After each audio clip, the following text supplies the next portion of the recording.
Alrighty.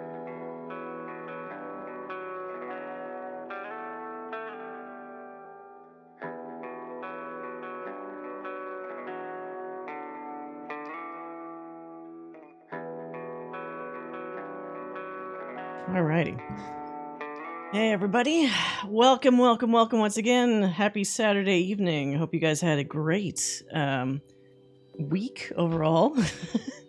I know for me, it just vanished in a blur at one of those weeks. But yes, tonight we are going to be talking about big surprise, Final Fantasy VII Rebirth. Now, I finished it on Wednesday evening.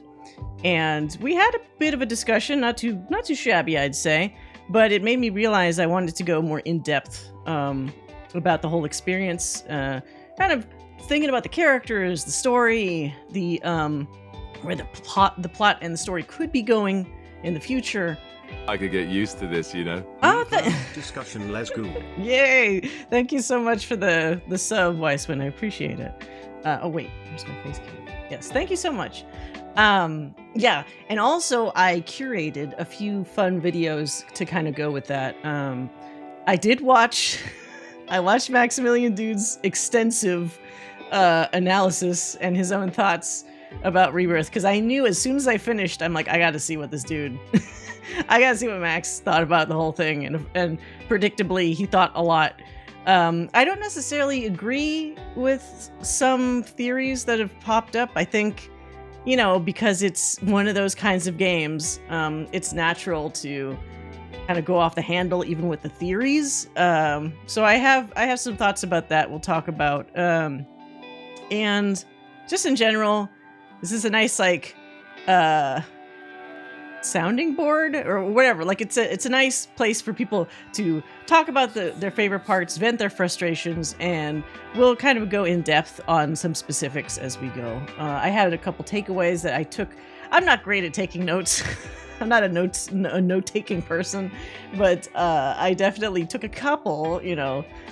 Yeah, Max, he gets lost in the sauce sometimes, I gotta say, and sometimes he knows it, which is good. And he pulls himself back and he's like, wait, I might be overthinking some things, but his energy and his enthusiasm for the topic, I always really like a lot. Yeah, so let's shift over our little space here. So as we did before with the Mass Effect podcast, or discussion cast, I guess, I am inviting, of course, once again, Joe Crazyface to chat with me about this experience. Now, Joe, I don't think you haven't actually played 7, right? You kind of experienced this whole thing just through, like, living through my my playthrough, I believe. Yep, yeah. Just like Mass Effect, everything I know about it, I learned from watching you play it. Okay, good. Because I'm actually kind of oh, and if there's any audio issues, anybody please let me know, because I was setting up a whole bunch of things for this chat tonight, so audio may be funky. I am really curious about an outside opinion, because being somebody that played oh yeah, the Kate Sith. Well, she liked Kate Sith so much, I figured I love Kate Sith. now you get to be Kate Sith for it. You could be Anne or a Kate Sith for the evening. But yeah, so I feel like sometimes we're a little too close to the subject matter. People that have both played the original and have also gotten into, you know, the new games, or have even played some of the side games as well. So it's kind of refreshing to me to see an outside opinion that is maybe not exposed to all of that, because you might kind of have different perspectives that, you know, the people that are too close might miss, or just kind of not purposely disregard, but it just might not pop into your head. So thanks for joining me on this discussion adventure.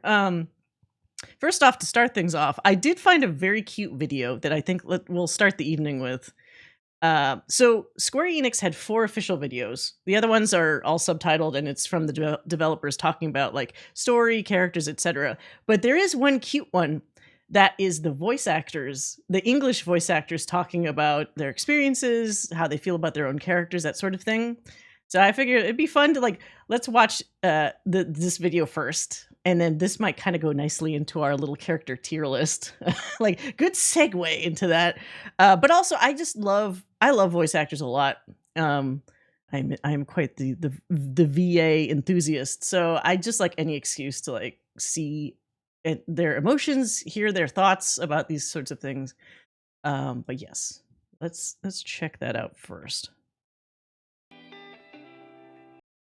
Oops, I need to toggle that music so that's not on. Cast was really good too. They were exceptional. The direction was good. I almost feel like maybe the direction could have been a little bit more precise because they did kind of fall into like the anime tropey voices sometimes, but overall they did a really good job, especially towards the end where things got really intense. But let us defy destiny together. I do like Sephiroth's kind of tough. They're the villain. That's the beauty of it. Their perspective is always justified. And there's a thin line that Sephiroth threads beautifully. In one moment, you're like, wait, I get it. I'm on this guy's side. Is he? I gotta say, for the voice actor for Cloud, the fact that he kind of has the same eye color as Cloud is kind of fucking with me a little bit. He's got like those like blue greenish kind of eyes already. So it's like, you pick a dude that actually has Mako eyes. Yeah, his natural voice is great. He's a cute guy, got a good voice. What's not to like? He doing the right thing? He's not this like over-the-top mwahahaha villain. He's this very calculated. Also, Tifa is gorgeous. Puppet master, especially in this game. You never really know with him because it seems like he knows everything and we know nothing. He knows so much and he can get inside of Cloud's head. He starts off as a soldier with people who look up to him, with the protagonist who looks up to him. He was made into a monster, not of his own choice. And it was the realization that he essentially had no path but to become a monster that broke him and forced him to embrace that. You can't wait to see how much more of that thread he pulls. Yeah, he does kind of look like Barrett. How much he attempts to unravel and kind of lead him down a similar path. 7 seconds till the end. Time enough for you, perhaps. Did they not get his voice actor here? Is he too big? Tyler Hoechlin or whatever is Hoechlin?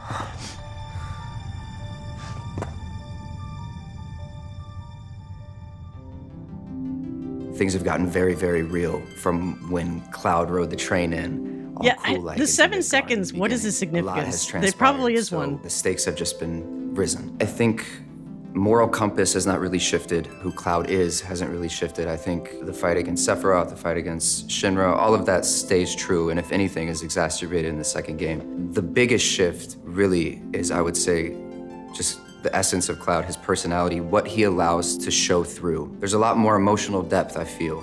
I think every relationship that Cloud has is important in its own way. It's dynamic because with every person we see a little bit of different side of Cloud. Cloud interacts with Barrett in a very different way than how he interacts with Tifa. His vulnerability with Tifa is also very different than his vulnerability with Aerith. In the first game, the scenes with Aerith going through the rooftops and kind of traversing the slums, there was so much raw and honest interaction between the two, and I feel like it peeled back so many layers for the both of them. The water tower scene, that's definitely one of my favorites.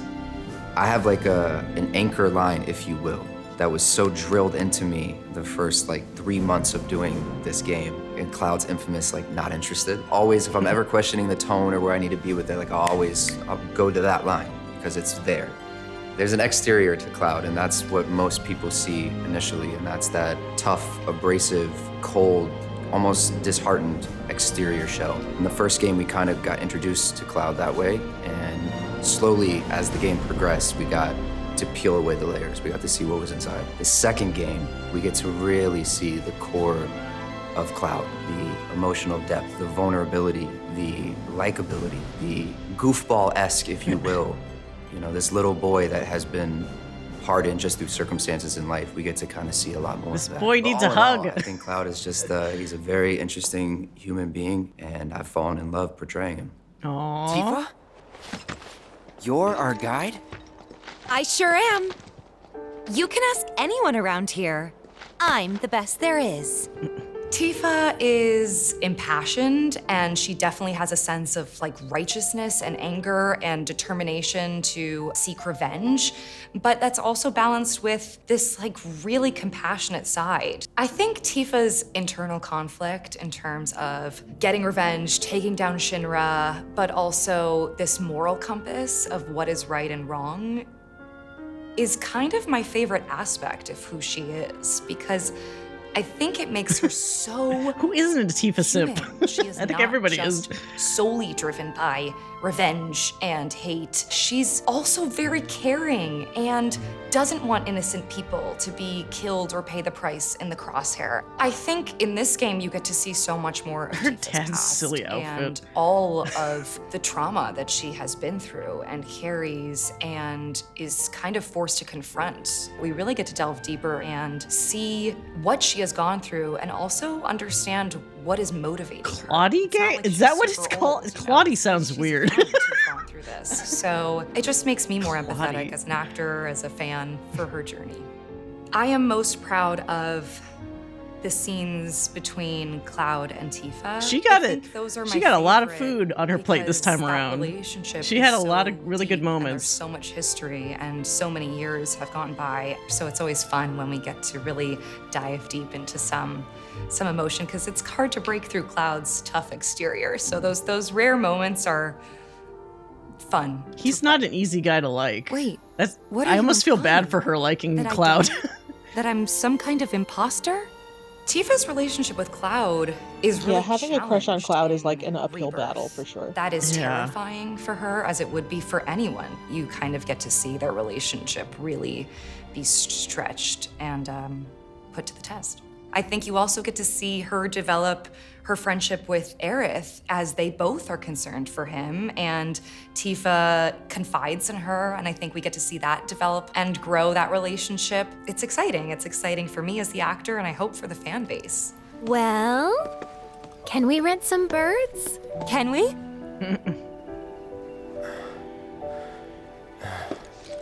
Fine.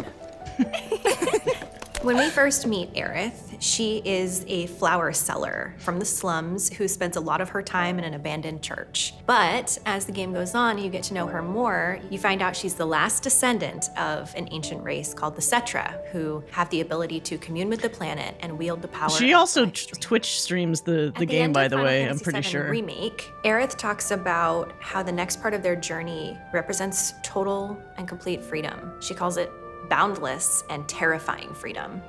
She's incredibly scared of what's to come because a lot of her life has been spent in very small circles. Before I forget, because I know I'm going to forget since they showed this part. So remember, people were like, at the end of Remake, they made a weird change recently before Rebirth came out. And she said this line where, like, I hate it, the steel sky or something at the end of Remake. And then it shows the sky, and that's the end of the game.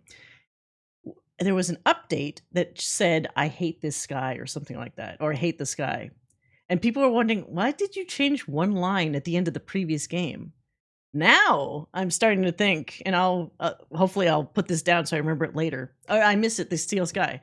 Now I'm thinking they might have changed that line because, as we saw at the end of Rebirth, the whole thing with the tears in the sky and the stuff that only Aerith and now only Cloud can see, I'm wondering if they changed that on purpose to tie in with like how Aerith being special or Cetra or whatever she is, maybe in tune with all the timelines, maybe the whole time she could see shit that we couldn't.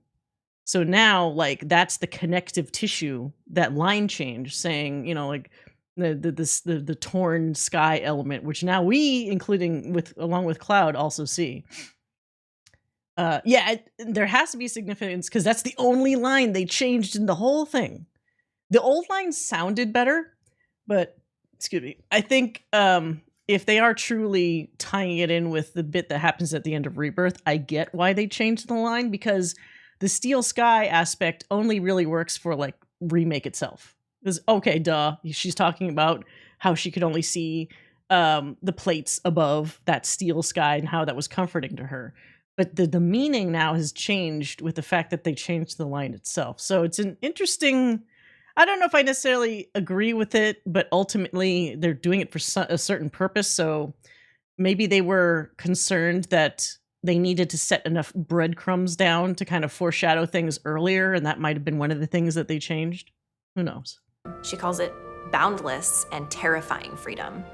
She's incredibly scared of what's to come because a lot of her life has been spent in very small circles and in confinement even. So in Rebirth, she is able to conquer that fear and face it and actually experience some of the joys of freedom. And that's a really cool journey to go on with her. I think a lot of Aerith's character development through the course of Rebirth has a lot to do with her friendships. She grows to love them so deeply, and I think that really informs her character and informs all of her decisions through the very end. These memories were precious? Yes. Extremely. The line where Aerith is telling Wedge, you can do it, I believe in you, you just gotta try your best. And lines like, gotta look forward, not back. Those lines are the lines I'm most proud of because those have an impact far beyond the game because they impact people and help them push forward when things are hard. Aerith has this beautiful way of shining a light through the dark. The way that she embraces life and embraces joy and happiness in every single moment that she lives is so beautiful and so impactful. It's such a lesson for all of us. And that's gotta be the reason that people are so moved by her character. She's worked her way into people's hearts and just doesn't leave. Only dumbasses believe that shit. Question. Does that make me a dumbass? I didn't say that. What I meant was, screw Shinra for manipulating honest folks. Barrett's a leader. He's a father. He's a pretend father. This is also fascinating how different. So Cloud and other guy, I forgot, Cody, I think his name, they kind of basically sound the same, right? He does not sound like Barrett. So it's interesting how he had to push a little bit of range to get a Barrett voice, which I find fascinating. To some of the members Barrett's of Avalanche, voice is so I would harsh say and so Yeah. like, loud, unknowingly to both. full of at vocal times. fry. He's So fiery, he's I tough, hope his throat he's is okay. real, but he's a leader and he cares about people and obviously about the planet. You know, from the moment the train lands and, you know, Cloud jumps off, you better be worth every penny, Merc. You see there him it as this commanding big guy, like, hey, it's about the mission, let's go. And then he's talking smack the whole time, like, why are you hesitating? Gotta blow this reactor up. Obviously, in the beginning, I care about the team more than I care about the mercenary who we just hired. And then you see as he grows, he cares about him and he's part of the team, but he's also got Marlene. He's also got the people of Midgard. He's got all these different things that he cares about. And then all of a sudden, we get to this one, Rebirth, and we're in a whole different realm. I did what I did, and I can live with it. One of the most difficult things about portraying Barrett is that I never want him to come off as a caricature or come off as a stereotype or be looked at in a negative way. That must have been because really of his challenging. culture, his race, his creed. He's not as angry as most people think he is, especially for those who played the original. But in Rebirth, Barrett is very caring, but self-reflecting. So vocal fry, I mean, okay, the Valley Girl thing definitely has vocal fry, and that's probably the best example of it. But vocal fry is also just that, you know, that kind of, I don't know, that graveliness in the back of the throat. So he does gravelly ASMR stuff. Yeah, the ASMR, you know, so he definitely has vocal fry. It's just not the Valley Girl vocal fry. Get to see the actual center of who he is because of his story being told. A lot of interpretation came from me for Barrett. And then I have an uncle who actually sounds like Barrett. So I'm like, let me just put, you know, my uncle into this too, and then see where this goes. Now, my uncle doesn't have as many layers as Barrett. So I was just like, oh, thanks for the voice, Uncle. I'll take some of that and, you know, do Barrett with that. But that was what we did for my part on it. But it was fun. Without your help, Oh, no. I'd still be in Hojo's clutches, trapped in that Just lab. keep this voice. When we first encounter Red 13, he is this mysterious creature who's being held captive in this evil scientist's lab, and he's being experimented on. And so we think he's this wise old man. We come to learn he's actually this brave and loyal and trustworthy friend. It's all about trust with Red, and we see that he is very closed off to the group towards the beginning of the game. And in Rebirth, we have this opportunity to see him open up. Yeah, We he does a see great Red job on the old learning boys. about his past and the truth about his family, and then we also get to see him make new family. His scene, Even if he had just used his actual voice for the younger Red, that would have been okay. It's just like he kicks it into high gear with the youthful voice so much that it's just like I can't do that. Cosmo Canyon, that part of the game, He sounds is way too young. absolutely Yeah. stunning, the way it plays out from beginning to end. You see a character really transform and learn who he is and where he comes from. This character who's like 48 years old and finally learning the real story of his past. Red 13 is searching for his own identity. He's loyal to these people who freed him from these dire circumstances and is maybe using this as an opportunity to figure out more about who he really is and who he wants to be. I'm back now, Aerith. Oh. I'm back. Now I understand that the Zack voice is somewhat divisive for people. I actually thought he did a great job in this. But apparently, am I wrong? I think the same guy did this voice for Zack in oh my god. Excuse me. Crisis Core Reunion. Like he's not the same voice actor, I believe, that was in the original Crisis Core. Because a lot of people loved the original Crisis Core Zack voice. I think he came on board for Reunion and maybe had some weird voice direction, because I've seen a lot of comments saying that he did not sound good in it. Remake was so like I don't know. I've seen clips here and there and I'm like, it sounds all right, but maybe it sounded significantly better before they remade or like visually remade Crisis Core. But I thought he did a great job here. Zack is courageous, he's loyal, he's got a compassionate heart for others. You're gonna see some new It doesn't friendship sound like him at all. dynamics and some Wait, old ones. this dude does not sound like what I remember Zack sounding like. So he changed his voice up. About, and that's a big thing for Zack. The first one that comes to mind is him and Cloud's relationship. It just is, one, the friendship that everybody wants, a friendship like that, but two, I just learned so much from their dynamic. Also with Aerith as well. And you're gonna see some new relationships as well, like Marlene. And like I said, you're gonna see new sides of him because of that. I think fans are gonna love the story that we're telling. I think they're gonna be surprised. I think they're gonna be just shocked at the direction that we go with it. I couldn't think of a better story to tell for this next iteration of Zack. I think they're gonna love it. I know I did.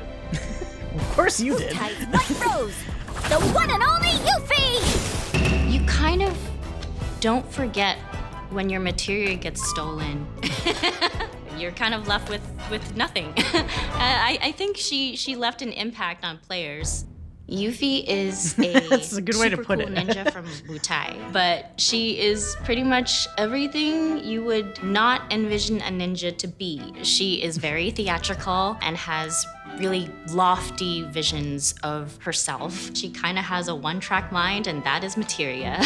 But you know, even for all the times that she messes up, she still sticks the landing, because after all, she is still a ninja, so.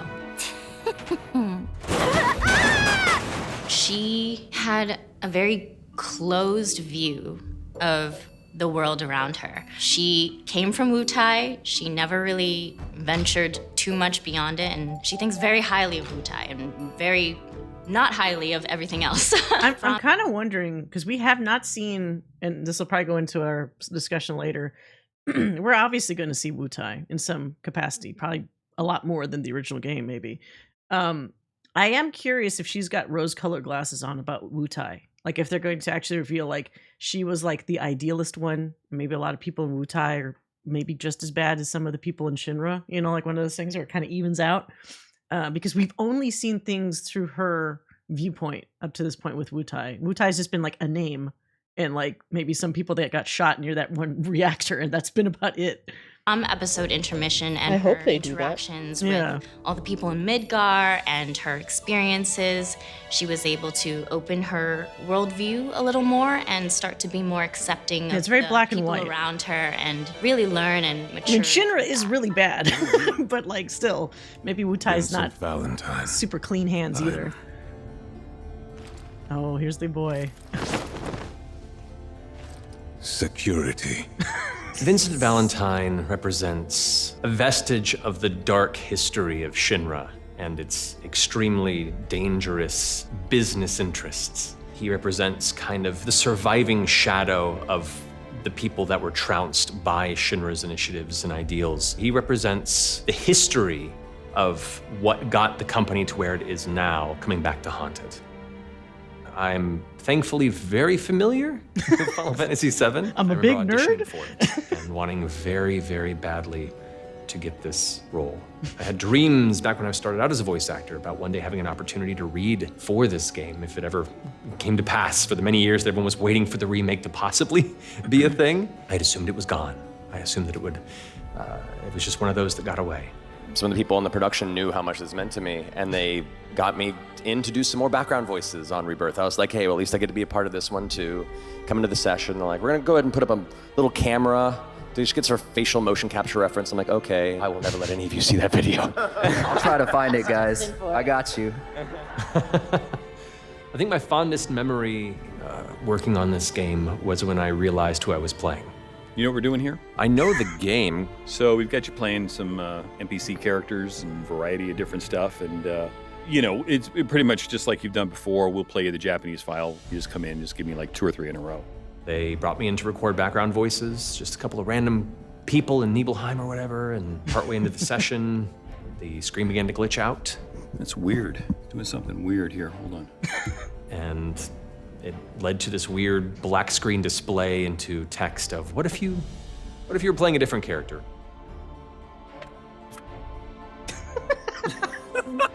What the hell is this? And so they revealed to me in session that I was actually there to record Vincent instead of these background characters. No. Are you fucking serious? That's cute. Oh man, I'm not gonna lie. That means a lot to me. And it kind of broke me in a beautiful way. I think that's going to be a particular memory I carry with me for a very, very long time. Thank you for I choosing love Bronco that. Cruises. We sincerely hope you enjoyed your trip with us. I'm most excited for the fans to just continue Wait, where's Sid? experiencing the story. We're not relegated to Midgar anymore. Wait, where's Sid? So, you They get don't to have see the so fucking voice many actor for Sid? cities Maybe and next so time. many locations, and there's side quests, there's mini games. I'm excited for everyone to be able to hop on a chocobo and then see just how far they can ride and be surprised by how much more alive this world is in comparison to how we remember it. I want to see their reactions to Barrett's story. I'm excited for that. I'm really excited for that. I'm most excited for people to discover the sides of Zack that they haven't seen yet before. Yeah, the Chadley. the whole Watch him game be is like a 30-year-old. Characters get to let loose and have a little bit of fun. It's really nice to get some lighter adventure and get to see these characters in more of a playful element and atmosphere. That was exciting for me, and I hope for the fans.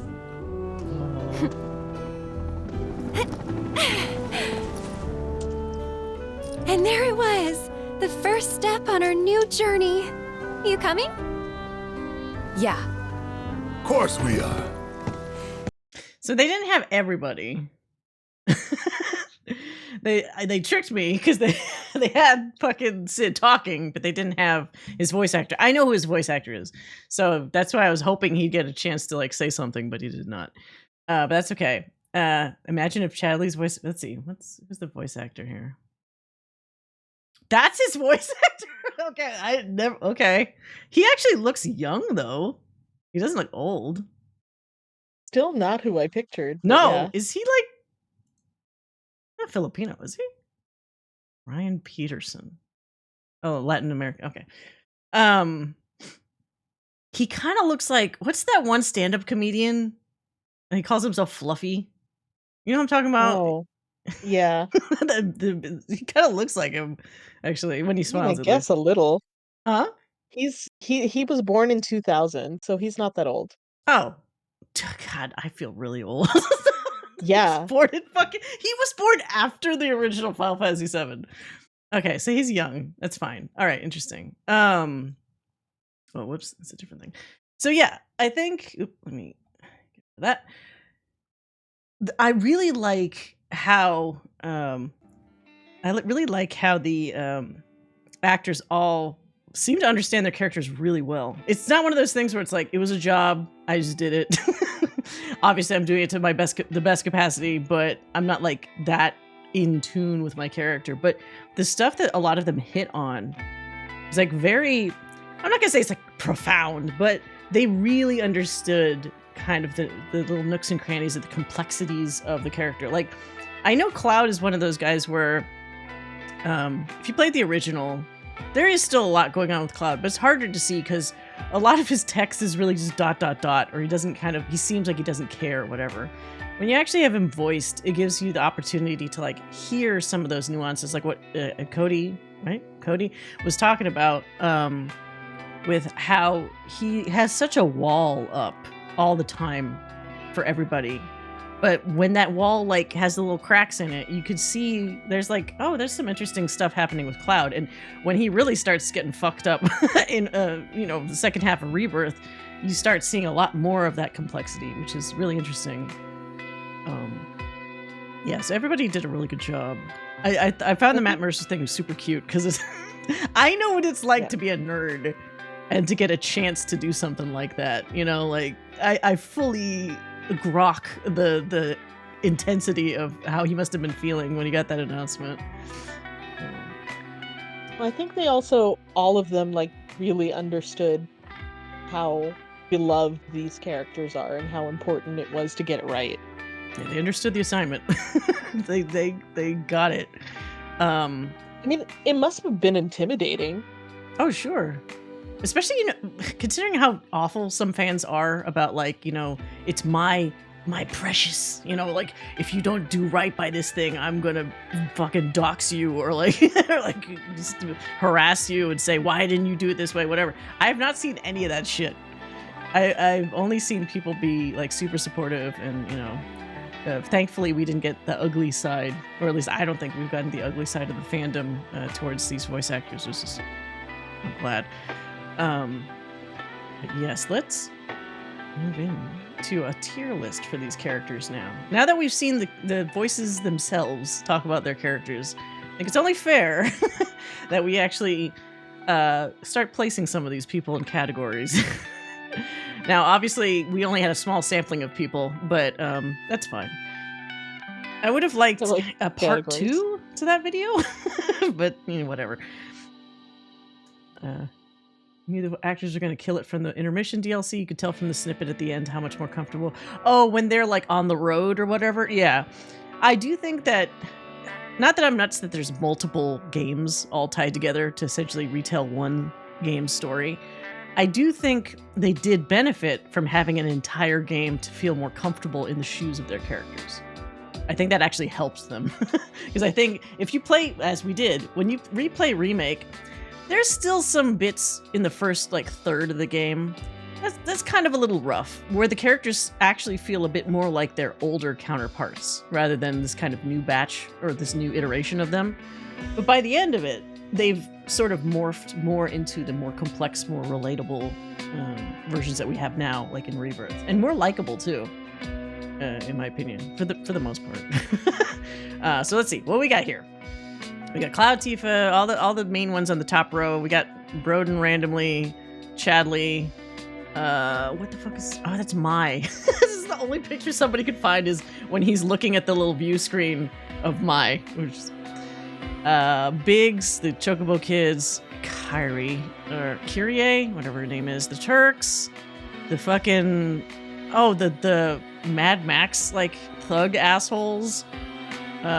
People from Junon. Oh, more people from Junon. Roche. Okay, so we got pretty much every. I don't think there's anybody missing from here, is there? It even has the Queen's Blood Tommy Wiseau guy. That's pretty funny. Okay, I guess we kind of do have everybody. All right, starting with Cloud. So I have better than the original or great edition, if this is somebody kind of new or their characterization was updated. Very well done. They grew on me. Is like just very standard. I don't hate them. I don't love them. They're just there. They exist. Annoying. And then the die in the ditch. Die in the ditch is really like, I both want this character to die and I hate them. The combination of the two. So pretty standard. All right, well, if we're going with Cloud, I gotta say, and it's probably not a big surprise, I really liked how they expanded on his character, like his personality and like his emotion and stuff a lot from the original. It's definitely better than the original, hands down. I found myself at a lot of different points, kind of relating to him weirdly. I remember even on some streams going like, "Yep, he's doing what I would do," you know. Like, so I was kind of surprised by that because when I was younger and I played the original 7. I never really, like, I always thought Cloud was kind of like Squall-like, you know, like Squall is kind of worse in some ways because he's just actively doesn't give a fuck in 8, but like Cloud was always difficult to read because he didn't give you very much to go on until he goes on his like mind break crazy mode, you know, later on. But he was far more sympathetic and far more like, I felt bad for him a lot in this one. So I think it's pretty easy to place him here in my opinion. I agree with that. I think they did a really good job in like growing his character from where they left him at Remake. He did have to grow on me. I could sense that. in Remake, I mean, he was so closed off and so cut off. I was like, does this man have the personality of defrosted tofu? What is happening?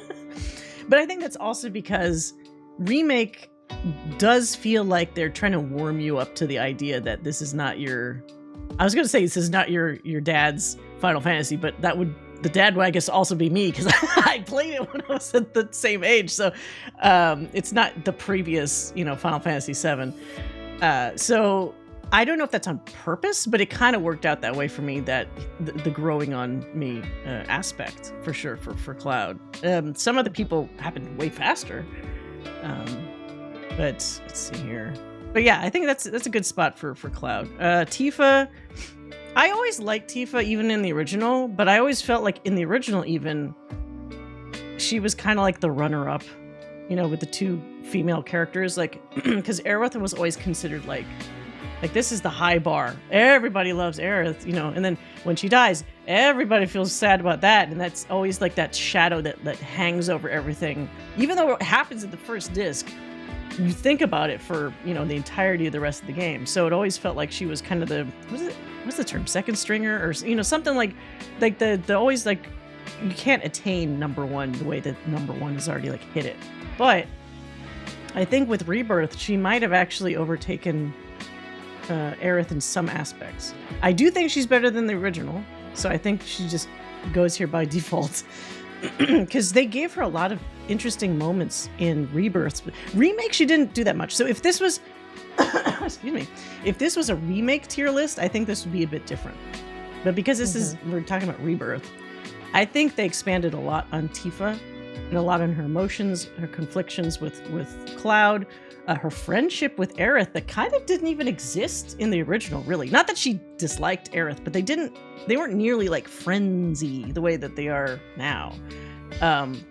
So I think that was a really nice upgrade. They made her feel like she was more important to the story because of, you know, emotionally where she was between these top couple of people.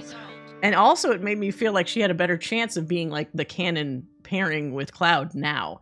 I think back in the day, everybody just assumed it was Cloud and Aerith. Definitely before Zack was even properly introduced as like another big character. But now it's different. Remake Tifa definitely felt more in the background. Yeah. And maybe that's on purpose because Remake was definitely, there was a lot of stuff going on with Aerith. how important she certainly appeared to be, how they were definitely heavily implying that she kind of already knew a lot of spoilers for what was going to happen in the plot. So she definitely had more of a back seat. She was there, she was introduced well, and then she just kind of was on autopilot for a lot of it. But this one, she really stepped up, I feel. And they had a lot of those really... Remember what area was it where... was it in Gongaga or like Corel or something? Where it was the Costa del Sol, like the dates that they had where they went off to do stuff in the overworld, where Aerith was almost pestering Cloud with questions, and he kind of seemed like he didn't really care. But then on the Tifa version, she was asking him stuff, and he was actively bantering back and forth with her, like he was comfortable. And I was like, oh, that feels pretty significant that they actually feel different talking together than, with Aerith or somebody else. So I thought that was pretty noteworthy. So yeah, I like Tifa a lot. Okay, Aerith. Aerith is a little complex to me. I'm not sure yet, and maybe this actually might be something that would be properly answered with the next one, whether she's better than the original or not. Because she's got too much like shit, secret, mystical shit, like going on in the background. It's like, do I like what they've done with it? I might definitely like it when I see the payoff in the next game, but I also might really not like it. Like the whole thing of she appears to be like an Aerith Prime, where her consciousness or multiple Aerith consciousnesses seem to be able to go across different timelines, and there's a lot of wacky stuff that they added to her that definitely was not part of her before. And I don't know if I like. Do you like that? I don't know if you like that either. I have a lot of feelings about Aerith, and I don't. I personally, I would put her in very well done because, again, like you said, I don't know how it's going to pay off. Right. And we even talked about it on pretty much every stream, how just like she would just say something a certain way or just like have a look and be like, I don't know if I can trust you. What the hell is going on? Yeah, that was for the whole first half of Rebirth. Actually, I was suspicious of her because it's funny hearing her voice actor talk about all these elements where obviously her voice actor understands her very well and maybe even has a few spoilers from, knowing the lines ahead of time or whatever. But I almost couldn't trust her ultimate plans because it felt like she was running something in the background. Like she was trying to see if her guesses of the future were lining up or something like that. And then even at the end, she was like, living her life, all that kind of stuff. And then at the end, it almost feels like she resigned herself to be like, well, we're on this path. I'm stuck on this path now. Might as well go up to the thing and pray like I know I'm supposed to do when I get stabbed by Sephiroth. It's like, I felt that towards that last third, that something changed in her and she just kind of went like, oh, well, I tried, now on to plan B, which seems kind of like a bummer to me. I would still say she's well done because there's a lot going on with her and it makes it interesting, which is still better than somebody that just is very, one note and you get them at a glance and that there's not much else to them. So I appreciate the fact that she has a lot to unpack and think about. So that would at least boost her up, to this notch. I don't think she belongs up here, and I'm sure other people will disagree with me, but this is my thoughts. Max dubbed her Omni Aerith. Yeah, so I think on some subconscious level, everybody maybe is kind of feeling the same way. Just call her Aerith Prime, but it's either based off of Marvel or DC, where they have like the Prime universe, right? And then they call everything something Prime. Is that Star? Huh? Is that Star Trek? Is it?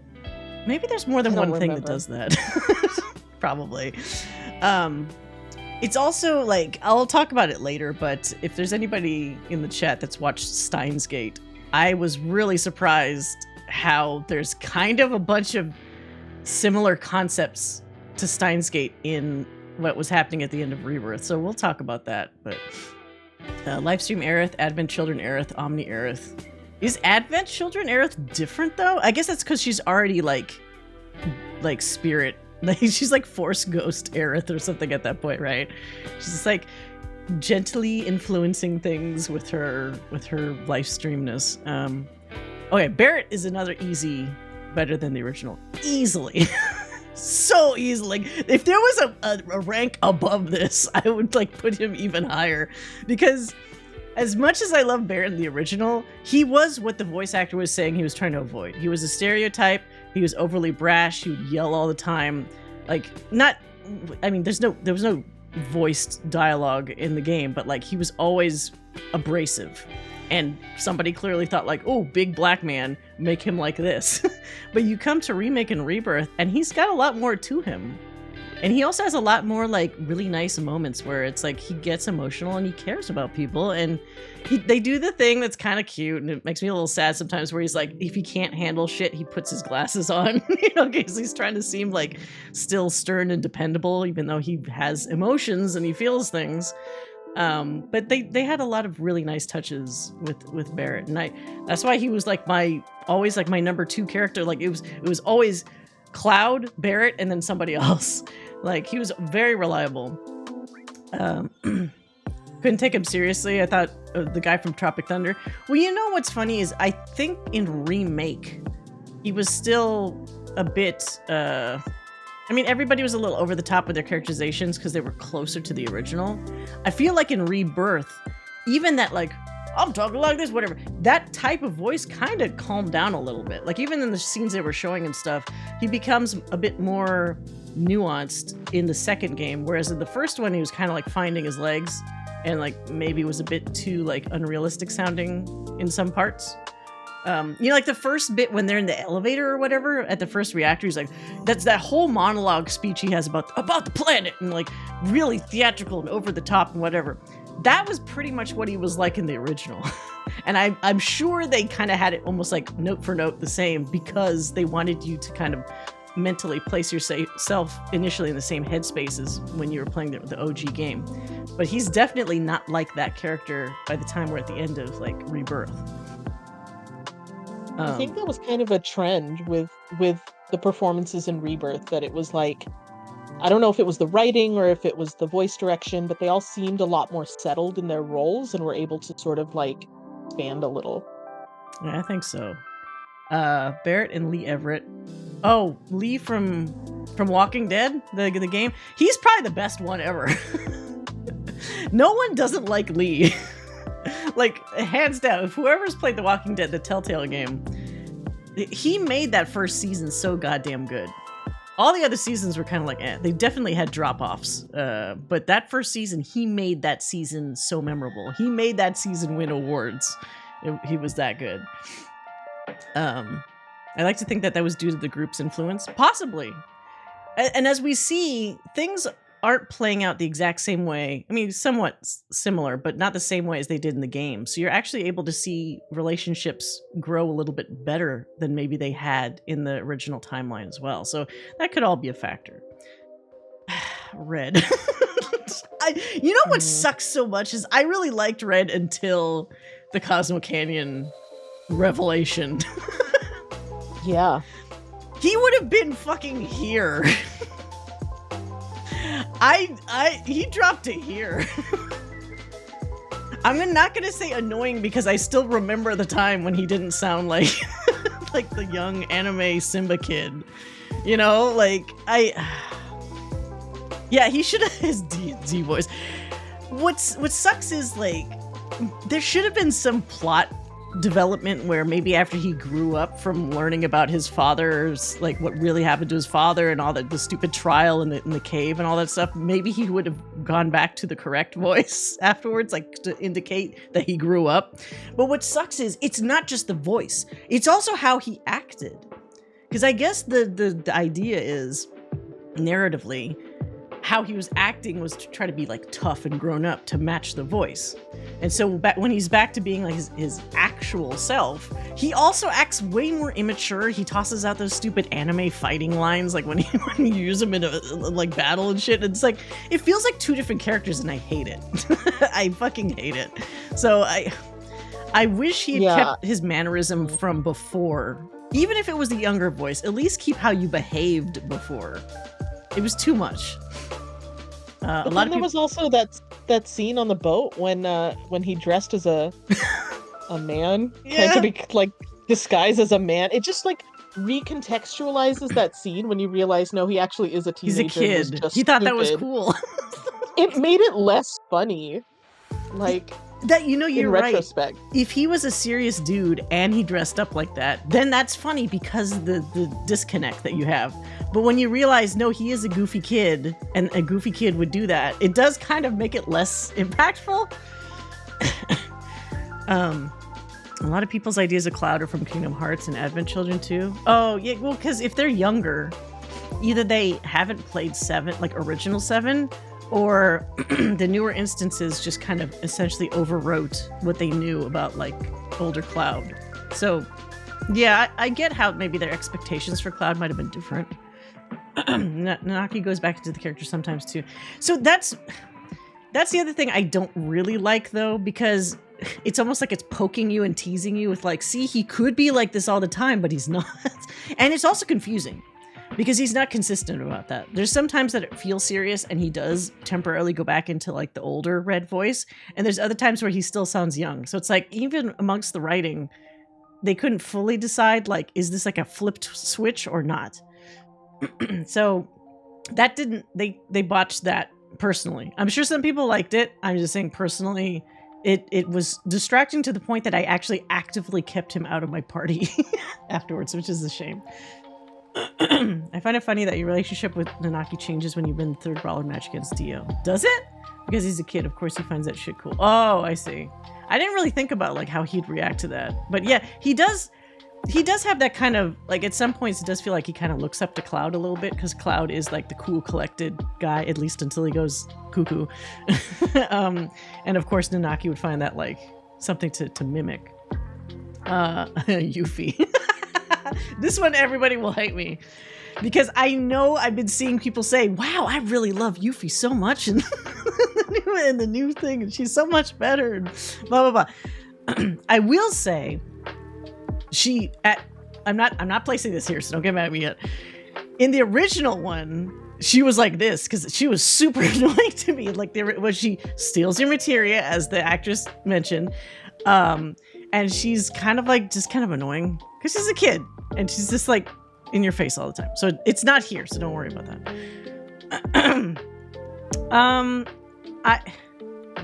Yeah, she was really obnoxious. They grew on me, because by the time we get to the end of Rebirth, I was like, you know what? Okay, I'm starting to come to terms with you. I would say somehow she's less annoying to me than Red, thanks to what he did halfway through the game. If I'm just saying Rebirth and I'm not saying some of the other stuff, I could say that she grew on me. By the end. I did not like her initially. Really? Huh? Even with the Chocobo song? Really? She grew on you? That's why. Did you see how I was going between the two of these? Once we were out of Cosmo Canyon, it was actually okay. Why did they have her sing it literally every time I got on the Chocobo? Holy shit. By the end though, like when everyone was working together, and I kind of found the car sickness or the motion sickness stuff kind of funny sometimes. That's why I'm saying I would say she's like that kind of like goofy, annoying cousin or sibling that when you're around them enough, you're like, okay, I get it. But when you first meet them, you're like, what the fuck? Or like, not a sibling, because I guess they would always be around, but like some relative that you meet for the first time, and the initial impression is so fucking awful. But when they're around for a bit, you're like, oh no, okay, I get it.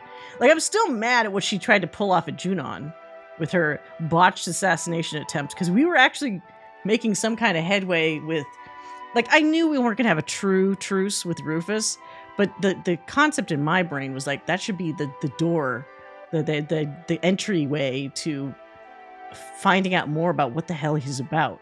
Like, if he's not chasing us all the time, that at least gives us some breathing room to figure out things. So it's like, she has a crush on Cloud? Does she? I didn't get a sense of that. Is that maybe, what we didn't watch and maybe we should watch is I didn't see the Gold Saucer date with her or Aerith. So who knows? Maybe if I'd seen that date scene, because everybody else we saw the date scene with the exception of the Sid Vincent one, which is just a joke, they all kind of like open their heart a little bit, and then you see kind of what's in there. So if we actually had a moment with Yuffie where you see some genuine, not goofiness, but like just what's really in her heart, I probably would. That would help a lot, probably. I should add that. Make a little note. Yuffie and Aerith dates. Kisses Cloud on the cheek and on the Ferris wheel. I do feel like the Ferris wheel dates didn't land for me the same way. I mean, they were better in Rebirth. In the original, it was kind of like just an excuse to see the characters up close, and sometimes it's just, I don't know. Like I think it was more effective here maybe than it was in the OG. She has a crush on Zack, but like Aerith, Cloud is just there. Yeah, well, because who else is the person with the big sword that kind of reminds you of the person you like? Cloud. So it's like everybody imprints on Cloud when they actually want somebody else, which is kind of shitty. Really sad. Yeah, she grew on me. Same thing with Kate Sith. So I didn't really like Kate Sith all that much in the original, and they did something weird in the original too, where they also had him betray them in Gold Saucer. So that was the same. However, they did some weird shit in Gold Saucer where I guess because Cloud wasn't going to go along with Kate Sith, he lies? I think it's a lie that he's holding Marlene hostage, which is a really shitty thing to do if it was true. And that's supposed to make them behave and like go along with whatever Kate Sith's doing. And I was like, well, that's some negative points there. But he doesn't do that in this one. And we actually see, like, if this is also paired with Reeve, we also see him attempt to help them from behind the scenes. So I would actually say he did a far better job in this one than in the OG one. Kate's a better character. Yes, he is. So are there any actual canon relationships in 7? So we'll get to that because I did see this one Twitter user translated a bunch of shit from Ultimania, which is this booklet that's like interviews with the devs and some little secret tidbits and all kinds of stuff. I do remember, though, from one of the tweets, they're saying one of the developers was actually implying that, in his opinion, the dates are all kind of like fluff, so they don't really matter towards the main plot, which kind of sounds like it's almost like an alternate like it's not the true canon take of what happened. Like, say, for example, Tifa kisses you at the date. On the saucer.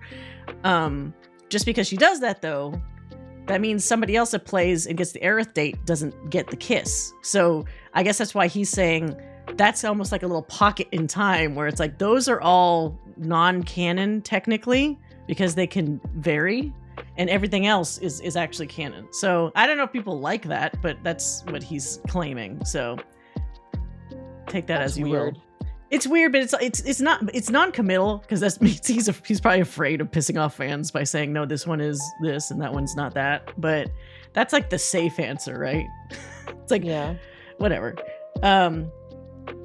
So yes, no, I like Kate a lot. I liked his slight redesign. He's very cute. They're keeping in line with what Reeve did in the other one. Reeve is actually a bit more active in this one than he was in the previous, where I don't even think you see a hint of him until much further in the game. This one, they dropped the hints far earlier, so it's much. I would assume even people that hadn't played the OG would know that the dude in the suit that attends the Shinra meetings, is the guy that actually controls Kate Sith. So that was interesting, but I liked him a lot more.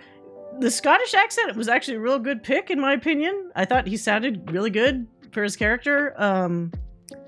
I also liked how they obviously made it so that he sounds clearly different than Reeve. If you want to see a bad date, it's the Kate one. No, we saw that one, which is too bad. It's Kate Sith, Sid, and Vincent. And I would have loved a chance with either Sid or Vincent to have like a date where you actually get to, see some some serious, not feelings, because obviously they don't know you very well, but some little inner peek into what's going on with them. But we won't get that, I guess, till the next game. Yeah, it's very thick, but I like it. It gives him personality, and I think it works too because it's like it's a little cartoony character. He's very lively. I liked it. Vincent. I feel like Sid and Vincent are going to be tough because we just haven't seen enough of them. And I don't want it. We definitely haven't. I don't want it to be influenced by how I already feel about them. I feel like this should be a Rebirth focused tier list. So from what we did see on him, I think by the end, I actually would say he grew on me because he's kind of a non-entity for when we first see him. The fight is actually really cool with him when he actually turns into like his monster form. And then he does kind of actively, passively, whatever, help us, even though he's not on the main team, in a bunch of plot points, which I was like, oh, did he do that in the original? I don't remember that. So they made him like helpful, which is good. I feel like this will obviously jump up massively when he is an active component of our team. So this is not to say that I don't like him. I'm just trying to be fair and saying that we didn't get enough time with him. We got less time with him than we technically got with Sid, who was introduced earlier. So I'm expecting great things, Mr. Matt Mercer, from Vincent when we get a proper... Like, I hope we get his backstory in the next one, and I hope we get some, like, nice angst from him, so... And I can't wait to actually do that transformation, maybe as a limit break in the next game. That'll be amazing. We have to get his backstory. Yes. He's got quite the angsty, as you would expect from a guy that looks like that. He's got an incredibly angsty backstory. Yeah, he looks like that. He wears a capelet, like he's gonna have angst and trauma in his backstory. And he also looks like a mess. He sleeps in a fucking coffin. He sucks at technology. He's like a fucking like hot boomer or something. It's so ridiculous. I can't wait to see. I can't wait. Sid is weird. I love Sid. He's not better than the original because we just haven't seen him do shit. He's hot though, and he has a good voice for once. I have not liked his previous voices. I wouldn't say they grew on me because I liked him from the beginning. I guess I would say well done. It feels weird to say it. Like it's like in between these two. Because we did see him more. We actually I didn't know, and I don't think they had this in the original, that he knew Aerith's mom. So we actually got a bunch of backstory that we never got in the original, which I was like, oh, all right. But we didn't get Rocket Town. Didn't exist in this game, and we didn't get any of his fucking backstory yet. So it's like, same with Vincent. It's like, I expect amazing things from Sid once we get things going. We did get a lot of fun, like his personality was peeking through more as we saw him. He starts out pretty normal, like, hey, I'm the pilot, pay me, whatever. But then you see he's kind of a smartass, and he does he's sometimes like he loves like fucking with the plane just to make Yuffie barf and like stuff like that, where it's like, okay, he's funny. I want more of him so that I could, like, I know that there's more fun stuff on the horizon with Sid. So for what he was in the game, I think he was well done. He functions great as a transportational element. He's not overly, like, you know how I was saying when we're on some of the streams with Yuffie, like some of her physical acting and stuff is like so over the top. I was like, what the fuck? He's just the right restrained amount of Sid for now. What were you gonna say? Oh, I almost think we needed like another tier that's like not enough information. Yeah, like need more info, I guess. That's why I'm a little conflicted, because it's like you can't say they grew on me when hasn't, like, these two haven't really been components of the team. So yeah, it's but they're not is the thing. Like they have to be above so that's why I'm like, I guess here. They didn't do anything to make Sid unlikable, and his voice actor's good. Yeah. So here's the thing I was hella surprised about. So like, because Max was saying something, and then I looked up because I had his video on in the background. It's like something about Sid being unlikable in the original. I'm like, what? I like paused the video. I was like, what? Was he actually unlikable to people in the original? I guess because he was more abrasive. He and Barrett were like, they would swear all the time. They would have like the fucking asterisks, jumbly shit to, you know, because they couldn't say shit and fuck and whatever in the original game. And admittedly, in his backstory, initially, he seems like an asshole. I think there's reasons for it, and he is still minorly an asshole, but like, it's not without cause. So I think maybe that might have been a bad initial impression for people, possibly. Maybe they didn't like Sid because of it. I don't know. Off topic, but 16 voices peak. Oh, well, yeah. All the voices in that are amazing. I don't think they've had a bad... I don't know if I've heard a bad Final Fantasy voice in a while. Whoever's doing the casting for the past several games has been doing a good job. In my opinion. But okay, Zack. I do love me Zack. Me some Zack. I don't know. Okay, here's my problem. I didn't play Crisis Core. I've watched cutscenes. Oh yeah, Nanaki. Well, but that, okay, it's not his fault though. If we're just taking the old voice for Nanaki, it's great. It's great. How can you compare? Well, no. Well, I'm assuming maybe for this category we could also say Crisis Core. Although he's really just the Crisis Core Zack, isn't he? We could actually take this for him as Great Edition, because that's the better than original / Great Edition. He is actually a pretty fucking good addition. I don't know if I'd make him like this tier. I do like him though. So I think it's pretty safe to at least put him in well done. He didn't have to grow on me because I liked him already. Like, he's got this kind of like kind temperament that even when you just initially see him, you know you like him. Does that make sense? You know like, what I mean? Like, yeah, he's smiley. He really tries for the best. He cares about people. Like, you can just feel it, you know? I like Zack a lot, and that makes me sad.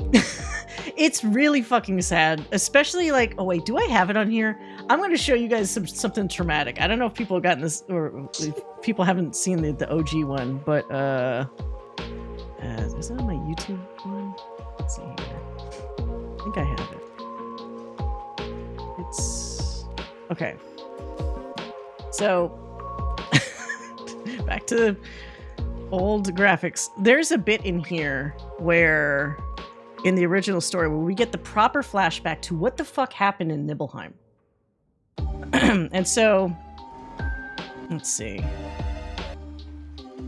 Where is it on here? Is it in here? Oh wait, maybe it's not this one. Fuck. Did I not save it? Final Fantasy 7. Oh no, that's something else. Ah, that's the other thing. No, okay, so maybe I didn't save it. But there is a flashback to what happened with Zack and Cloud when they escaped from being experimented on for 5 fucking years by Hojo when they were captured after the events of Nibelheim, like 5 years ago? When they're trying to escape to Midgar, because Zack is initially trying to get to Aerith, because that's the one person he knows in Midgar that he thinks is like a safe place. He gets gunned down by Shinra troops, and for little polygonal characters, it's surprisingly like shocking. It's really fucking shocking. Let me see if I can find it real quick, because when I was rewatching it, I was like, Jesus Christ! I forgot how that all went down. It's scary as fuck. Let's see here. When they did the Crisis Core and like other versions of it, they show Zack actually being able to like fight back a little bit, and like it's not so stark as what happens in the original. But the original is like he had no chance, and it's only like a handful of soldiers too that do it to him, which makes it even worse. Probably in my history, because I'm pretty sure I just saw it like earlier today. Where is it?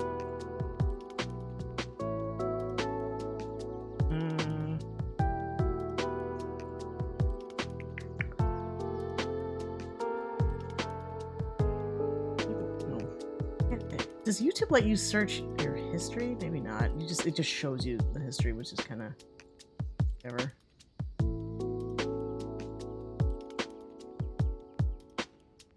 I was looking at it.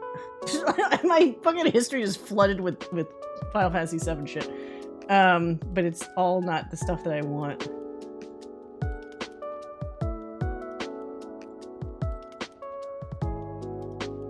No, not that.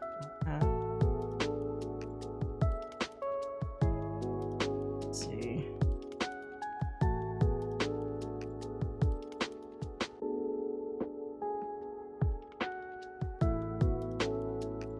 Oh, yeah, here we go. Hold on.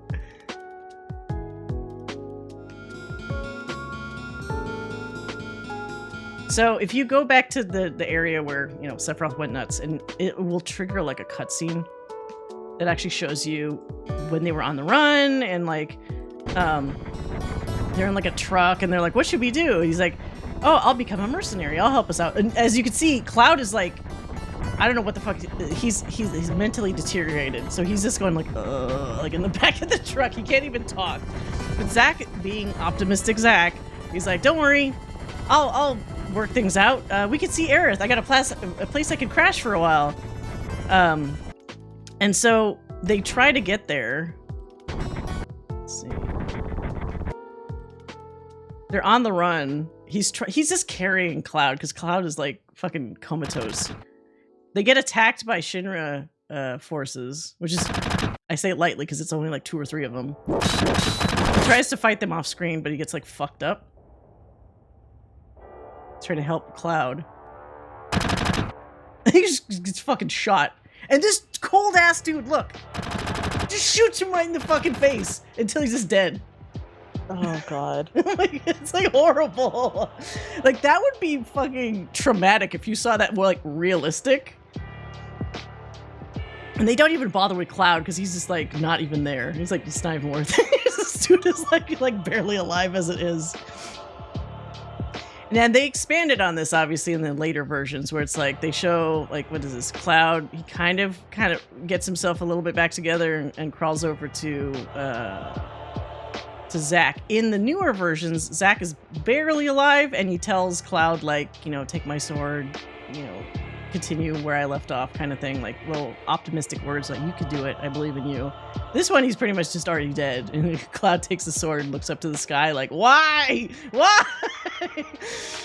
Which sucks because then they showed that they'd almost made it to Midgar. So they were so close. They were overlooking Midgar, and then he was just murdered. So it's far more bleak and depressing when Zack was barely a character. And what's interesting is I was reading somewhere that Zack as a character wasn't even supposed to happen in the original game. What happened was, I think it was Nojima, whatever the writer for the series was, he had some plot problems where he's like, I need to be able to explain a couple inconsistencies. I don't know how. And he's like, wait a minute. I just make another character and I make this whole plot twist of how you thought it was Cloud, you know, like the unreliable narrator, where you thought all this stuff was happening, but it was actually Zack's story and not Cloud's. But it happened relatively so late in the development cycle that I guess he was worried he wouldn't get sign off by the director. So he got a couple friendly devs in line with him and they just put it in there without it getting approved or even seen by the guy. And so when they did like a final playthrough or whatever and the director saw it, he was literally getting the plot twist like fresh firsthand. And fortunately, it super landed and he was like, oh my God, this is amazing. But think how risky that fucking was, where he's like, I have to put this in. I'm just going to ask forgiveness instead of permission, you know? That's confident. It's confident. It's cocky, and it worked out. But yeah, so Zack's always gotten the raw deal. And that's why I pray, I'm really hoping, I mean, he even got some raw deal in this game where like multiples of him were just dying off in different timelines constantly. Like, I want him to have a happy ending. And I don't want it to be just in the afterlife with fucking Aerith like they did in, you know, Advent Children. I want him to actually be alive and get his just desserts, you know, because he's a good person and he deserves good things to happen to him, not constantly bad things. So it's thank you for coming to my TED Talk about Zack. Worse, in my opinion, I like Zack in CC. He has great scenes with Cloud, Yuffie, and Aerith. Oh, yeah. Oh, were you saying compared? Sorry, I caught that late. Compared to like what happens in that I just showed in the original 7. He's barely in that. He's as the writer had, the purpose of him was, he was there as a plot twist development to make the story make more sense. Really need a no growth option. I think we got flashes of CC Zack, but not really any growth. Yeah, I guess that's true. It does show, because he's such an optimistic guy, the fact that you could see him trying to, I don't know how you would figure this out, but he, on some level, understands that he can somewhat affect the timeline. Hey there. Oh, thanks for the follow, Tough15. Welcome. He, on some level, knows that the choices he's making are affecting things, but he obviously, like any normal person, doesn't have any control over, like, how would you do with that information? Because the last time we see him in Rebirth, he's sitting in one version of the church, and he's just like, okay, try again, I guess. You know, like, that's because he always just believes in, you know, try again. So I guess we'll see. He's well done for what he is. He's still very in line with how we've known him before. Hopefully he'll jump into the next category for me in the next game. Sephiroth. Should Sephiroth just go die in a ditch? He's so annoying. He's so annoying. He's annoying. He's so annoying. And he's also like, someone please just kill this man. The worst part is, in terms of spoilers, it's not even him. He's making his little clone cronies. He's manipulating them into just giving it, like, trolling and shitting on people constantly. Because his body, if I was to show a YouTube spoiler, where is it on here? Show me the body. His body is in a fucking giant crystal in the northern crater. Where is this? I know it's in here. They have like a CG version of him or something. Oh wait, is it this? Which is creepy. It's just his upper half of his body. This is when he summons Meteor later. Anyway. Yeah, so he's such a weird fucking character. He's been the same.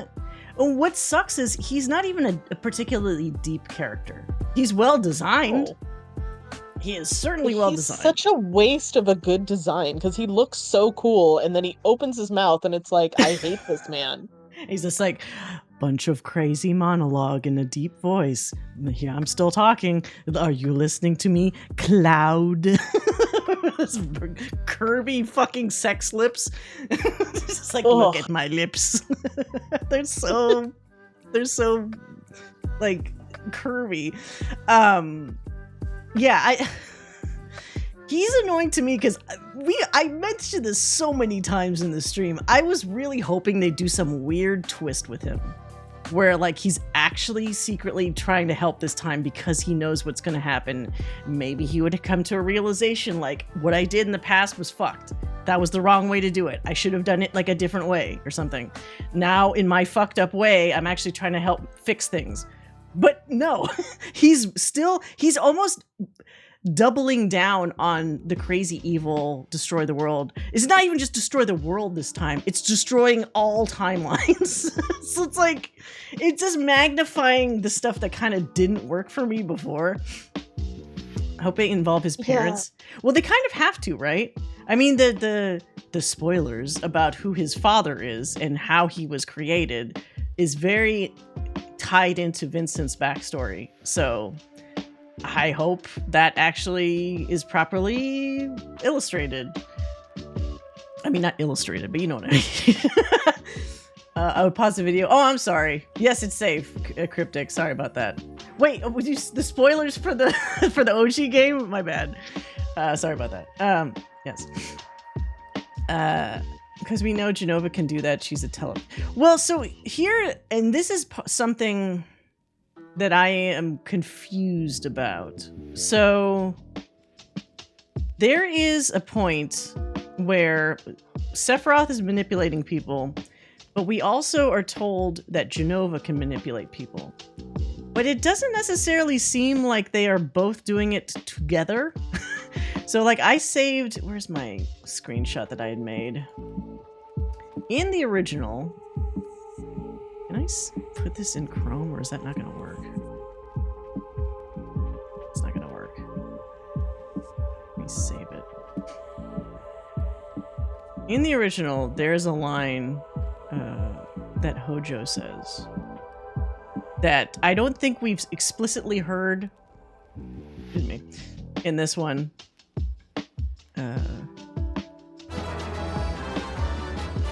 Oh. Aha. Oh, hider. Yeah, I do need to do all those things. Thank you. He might be the hero at the end. So there's this bit here. It says, Hojo says, you see, even if Genova's body is dismembered, it will eventually become one again. That is what is meant by Genova's reunion. So I don't think they've actually said that. They've implied it, right? Because everybody's saying reunion, and they're all kind of clambering over to the northern crater at the end of the game for Rebirth. But I don't think anyone's like explicitly just fucking said it in this one. And so Genova feels like it has its own plan. Sephiroth's doing something crazy where he wants to do the equivalent of Final Fantasy XIV and do a rejoining of all worlds into like a singular world. But Genova itself, I don't know what it actually wants aside from just fucking chaos. And so because Cloud has essentially Genova-ish cells in him, he's having the same problem that's in this quote where he, along with everything else, is trying to join up together again in Genova's reunion. But they kind of confuse it or make it a little bit gray in this one by making it feel like Sephiroth acts like it's his reunion. So it makes me wonder if he's also locked into the same problem that everybody else is. Like he's acting like he's the big bad, but maybe he's succumbing to the same desire for reunion, the same as Genova. I mean, the same as other guys are for Genova, you know, like, because he is infused with Genova cells, genetic material, whatever. So that, I don't know if they're going to elaborate on that because it's a little fuzzy to me. But regardless, he just is the most boring. I was going to say, he's not the most boring version of Sephiroth because all flavors of Sephiroth are actually kind of the same. The Kingdom Hearts one is even more bare bones. He's just like an asshole that appears. And he's like, God, I know Cloud. I hate him in Kingdom Hearts. Huh? I hate him in Kingdom Hearts. Well, right, because he just appears and he wants to start shit with Cloud, and that's kind of it. They don't even really have like any serious backstory, right? Like, I have a wing, you have a wing. Just have fight off to the side in this big open space with Sora. So it's like, what the fuck? You know, he gets a bit more, not in this game, unfortunately. If you play Crisis Core, obviously he's around more, so you kind of get a little bit more of him, but he's always kind of the same variant of, it's not kind of much there, which is too bad because it would be so interesting if he was more conflicted. Like around the time when we get the Nibelheim flashback, does he have to go nuts in just a span of like a couple hours? So fast. You couldn't have him at least struggle with himself for a little bit longer about the, you know, what it means to potentially be somebody that was experimented on or created from an experiment. No, he just like trips and falls into evil. It's just like, yeah, and that's like the most boring way to create a villain. Yeah, it's just evil because crazy, I guess. I think Zack in the remake series should be lower. He didn't get much to do. Well, it's not necessarily that he didn't get stuff to do. It's kind of my feeling on the character. He was around enough that he was interesting and like it kept me wanting to. They didn't go back nearly often enough to his timeline, you know, like Meanwhile in Zackland. But I wanted to know more constantly, and when we did get some stuff with him, I enjoyed it. So I think in terms of who he is as a character, and particularly how he relates to like his own storyline, like I thought it was well done. He's obviously not getting to go up here because he didn't get much to do. Like, he's not at a stage yet where he is either better than his previous incarnations or he's not even really an addition yet because he's not part of the team yet. So that's why he's here for now. Reunion is just a rave. Sephiroth wants Daft Punk to reunite for his party. I think, like, they love tossing out keywords.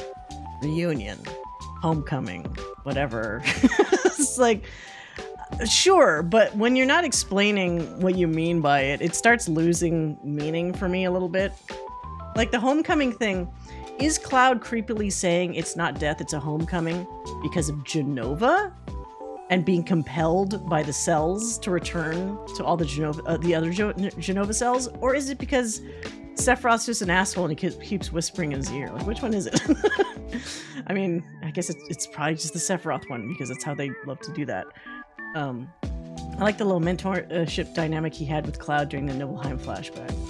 Yeah, like, so, but even that is like, it feels like it's not enough. Like, it's too little too late.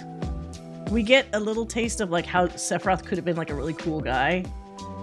But then for them being friends and stuff, that didn't seem to matter when Zack was like, why did you do this? And then Sephiroth just, it's like he goes like, like instantly, like, it's just a super fucking evil. Doesn't matter how long I knew you for. Now you're just like everybody else, all these humans, while I am a god. And like, I'm gonna rip out Genova's head and take it with me. And, you know, it's so quick of a flip of the switch that I don't know. I can't. He has to stay here. Broden. I like Broden. I guess I wouldn't say he was kind of a non-character. I was afraid the whole time. In my heart, I knew something bad was going to happen to him. You never just have a coughing character in either an anime or a game that doesn't lead to... It's like the coughing is the Chekhov's gun. Yep. When you hear the coughing, it has to be resolved one way or the other, and it didn't give us a quest to help cure his cough, so I was like, this guy's fucked, isn't he? He's gonna be fucked. And yes, he was fucked. So I liked him. I feel like this is not the right kind of for him. I was hoping better for him, but it was very, very predictable what was gonna happen to him. What sucks is how everybody reacts to the boring robe, the black robe people, is that as soon as they put the robe on, everybody just goes, oh, well, that's a shame. They're done. And then they don't even try to like do anything to save them. Like that happened with Roche, that happened with Broden, that happened with all the people in Nibelheim. They're just like around and people are like, yeah, you know, we're just trying to help them out, but helping is like what, just letting them exist in a space. They're not doing anything actively to try to cure them. Like they don't give a fuck. So I just found that really weird. Like they seem to care about helping Broden until he got the robe on him, and then they're like, oh, well, anyway. And then they turn and then they just go the other, like, next. Yeah, they just like they're gonna help the black robe people just by not actively bullying them. Yeah, they just let them exist. They wander around. People are like, no, don't bother them. Just let them be. Just groaning and moaning and not harming anybody. Flashback Sephiroth has so much potential to be a great character on his own. You're right. But that was exactly my problem. Yep. If he had been more conflicted, if we had seen a progression.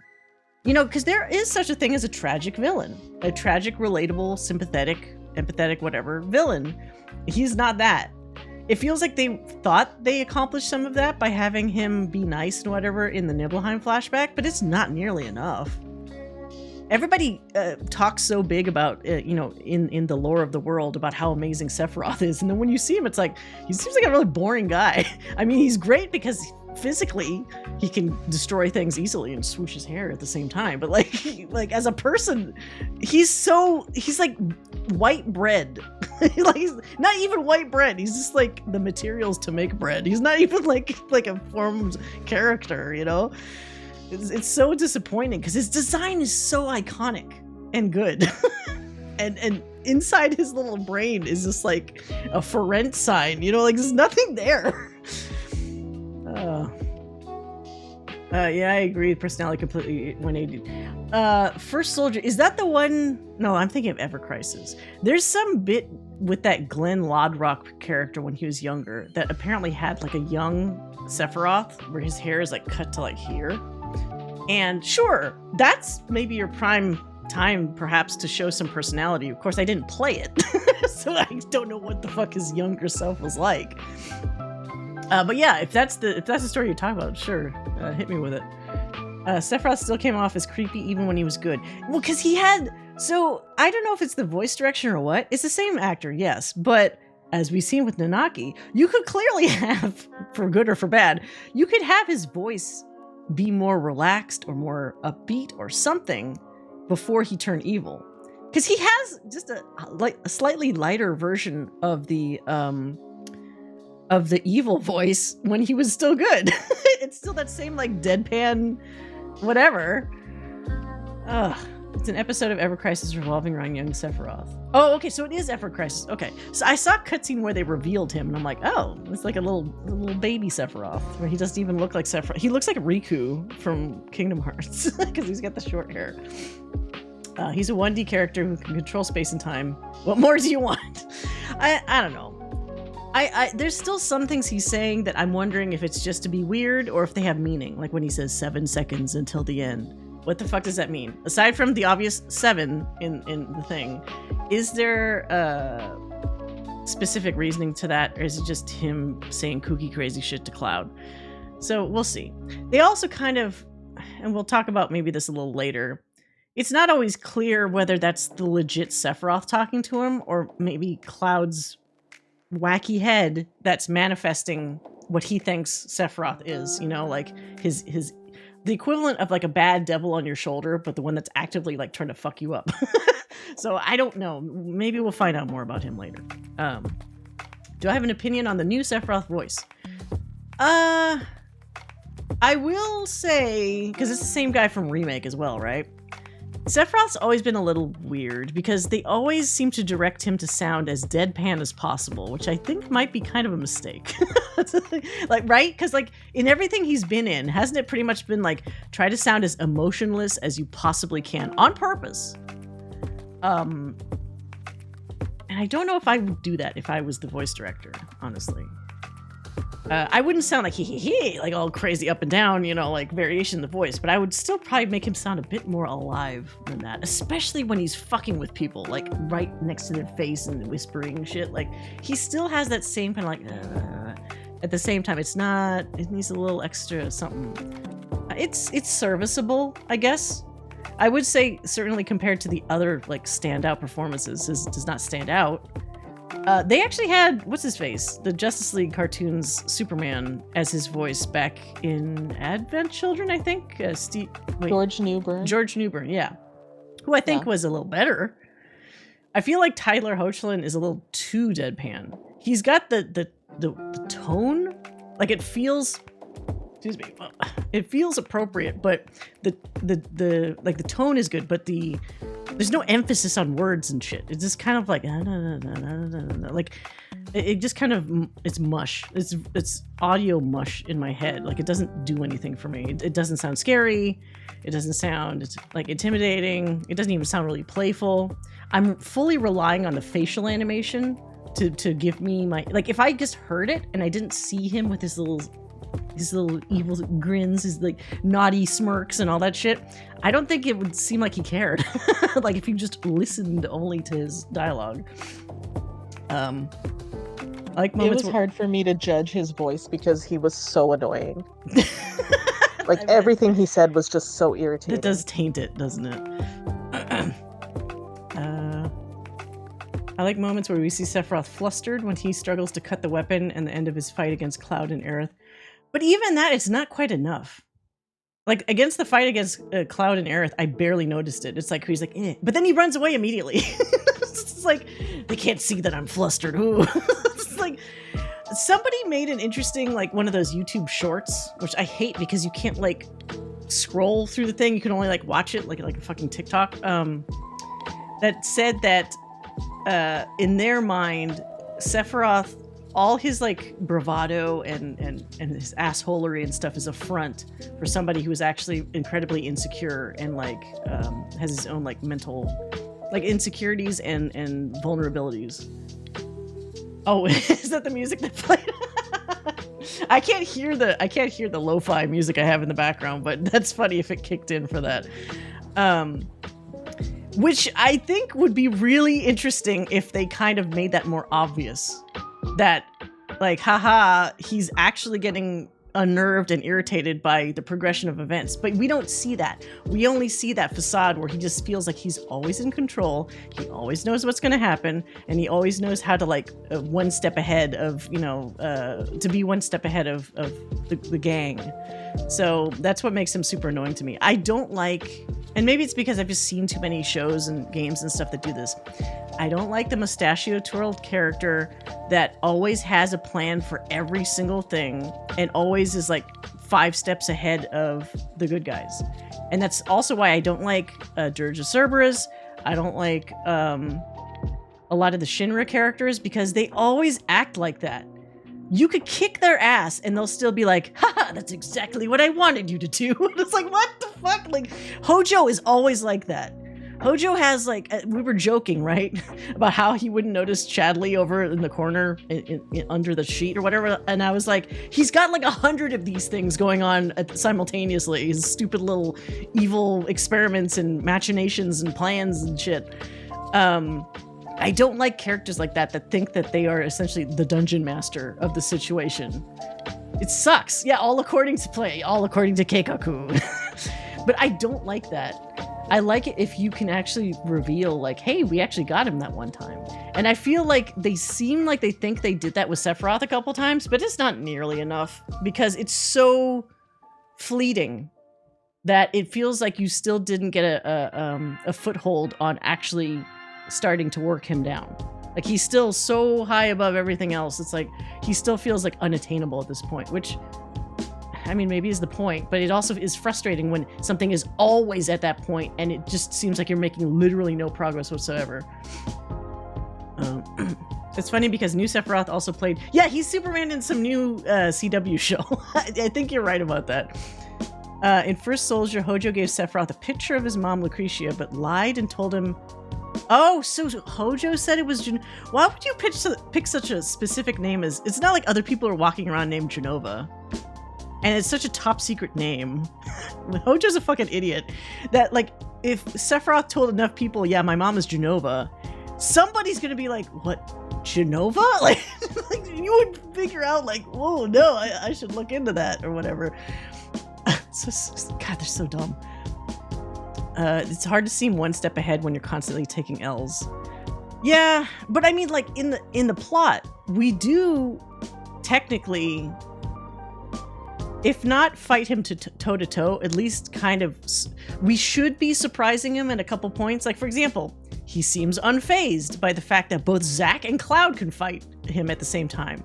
That would be a good point for Sephiroth to, at the very least, go like, huh, that's not what I wanted to have happen.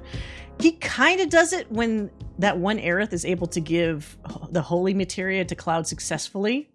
But again, it's so quick that happens. I want that to simmer a little bit more. I want to see the cracks start to form on Sephiroth, and there's no cracks. It's like teeny little thing right now. Hey, Red Jack. Oh, we're not going to repeat it. Hojo needs the most brutal death imaginable for his crimes against humanity, and even then, he is actually responsible for everything. Somebody said that, I think, in the last stream, and it's incredibly true. Hojo is literally responsible for all of this. And yet he gets to just walk around casually. Nobody tries to kill him for some reason. And even in the original, I believe the part where you like fight him or kill him is like, it's over so fast. We need to make that, like, we need to stretch out that moment for the next game. Let's shave his head first. Oh god, he would look even more hideous. I can't look at Hojo for too long. It's disgusting. Yeah, it'd be nice to see, and also that would give more personality to Sephiroth, seeing him annoyed and flustered more often, or for longer. Right now, it still feels like he's just this, like almost like a porcelain doll. Like he just has the same painted on expression all the time. But yeah, so that's Sephiroth, I guess. Chadley, though. You know what sucks? I was so shitting on Chadley until we found out that horrible scene about him being experimented on, and that I think I have a problem. Is it like a Florence Nightingale syndrome or something? Every time I see something bad happen to these characters, it makes me actually like them. Yeah. Or is that just being human? I don't know. Because the same thing happened with Roche. Once I realized, like, oh, fuck, this guy's fucked up. I kind of feel bad for him now. But it was horrific because they couldn't even show... Whatever Hojo did to him was so bad. They couldn't even lift that fucking sheet that was covering his body. So I was like, okay. Now I kind of feel bad for being shitty to Chadley because Chadley's just trying to exist.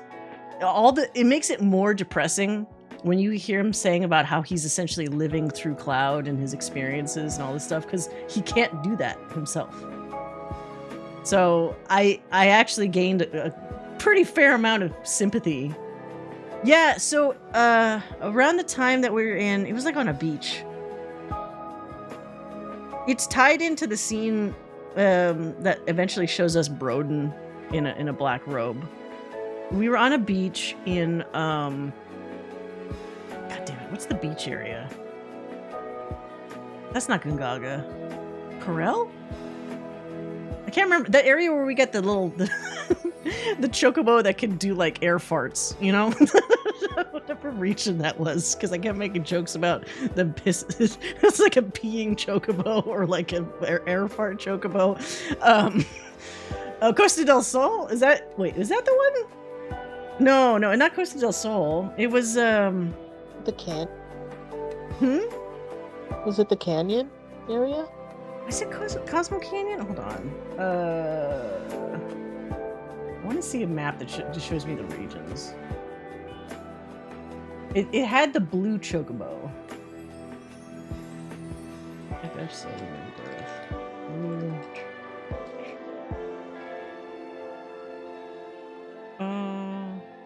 Just south. Oh, it's Nibble. It was a Nibble area.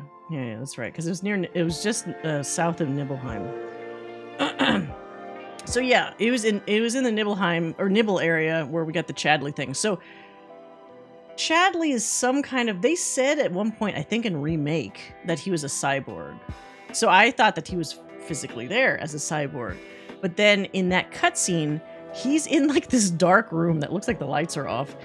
On a table, like an arched table with a sheet, and only his arm is dangling out of the sheet.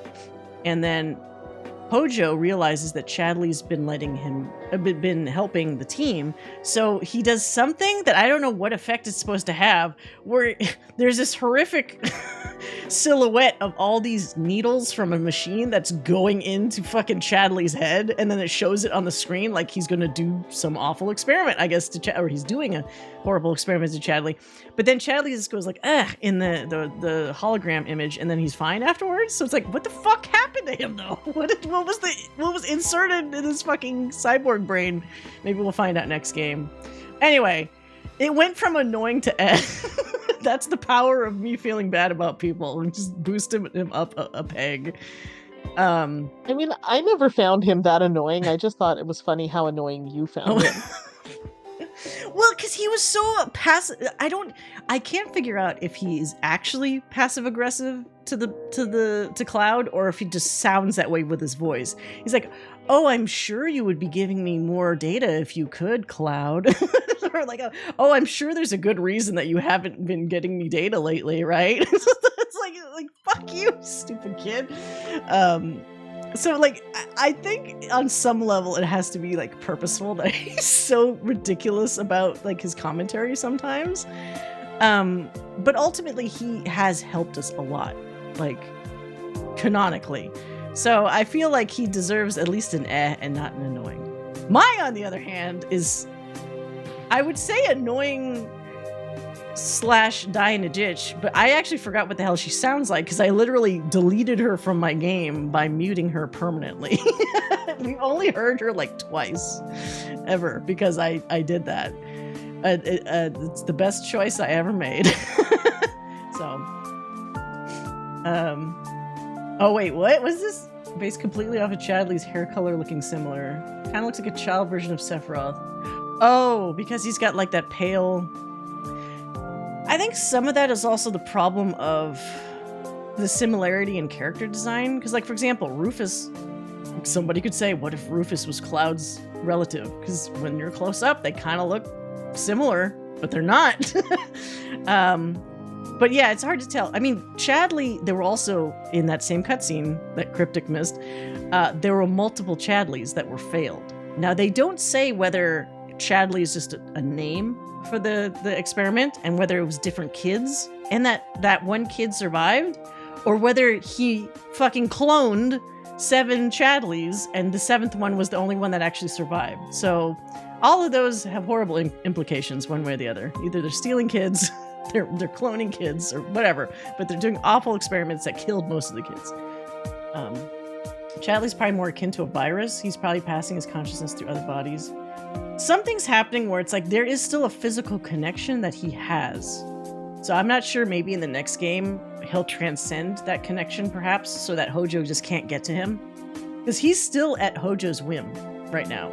And fortunately Hojo isn't just like pulling the plug, because that would be horrible. Could they not find a better picture of Mai? It feels like they've put in just about the same amount of effort that I would have. It's like, is that a picture that's technically her? Okay, good, done.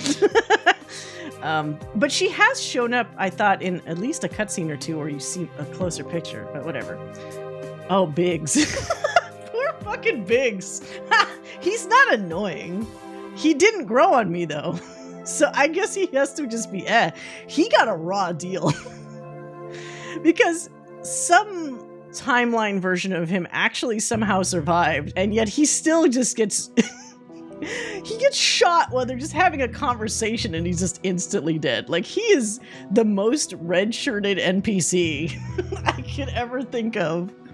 I forgot about him completely.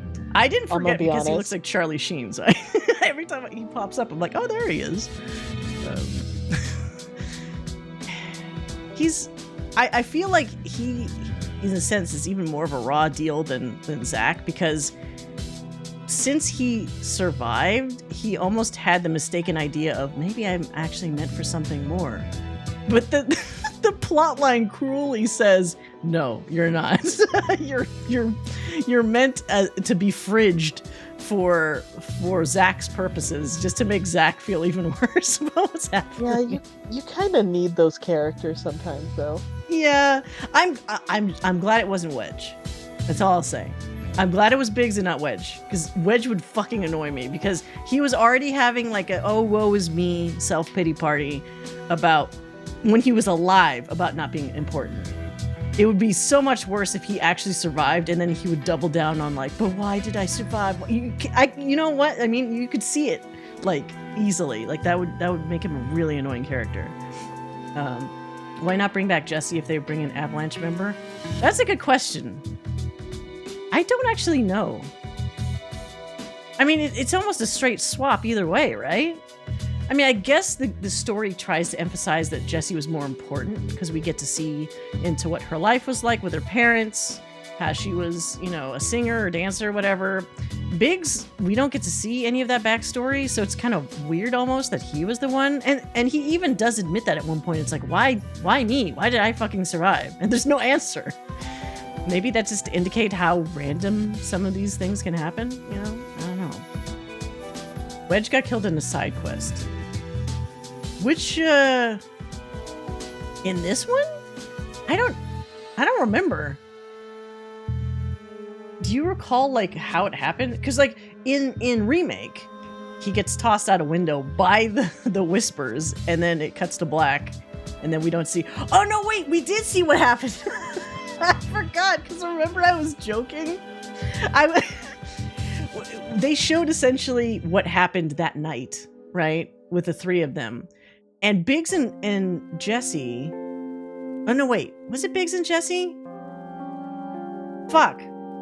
No, we saw a scene where I was joking, and there were some characters, maybe it was Biggs and those guys, they were on the ground floor, and they were like, what's happening? And I was like, wow, it'd be really awful if that moment when Wedge was getting tossed off the window, he just smooshes right in front of him. And then he did. And then I was like, that's right. Oh my God. Did you remember that?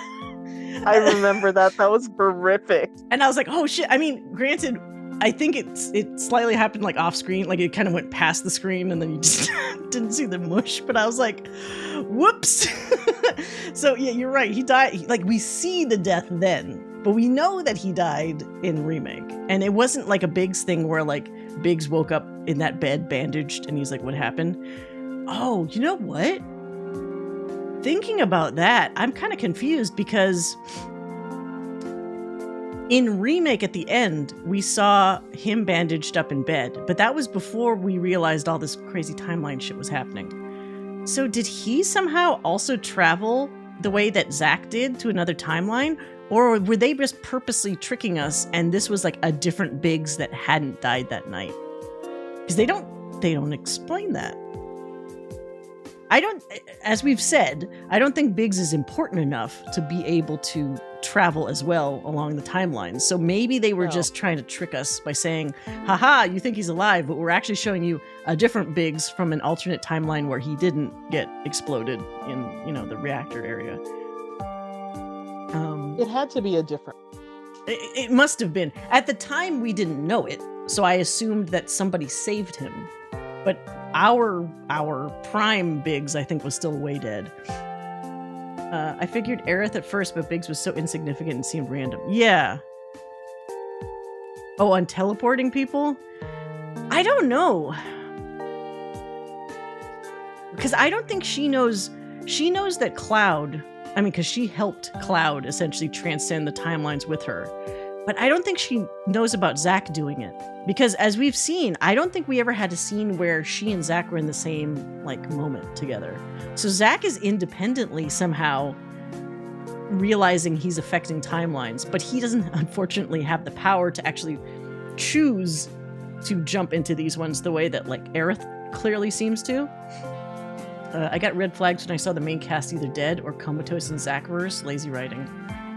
Oh, but I think it's supposed to give you some kind of flags, right, when that happens. The thing that's confusing is they show Barrett and Tifa, and you're supposed to believe, they're dead.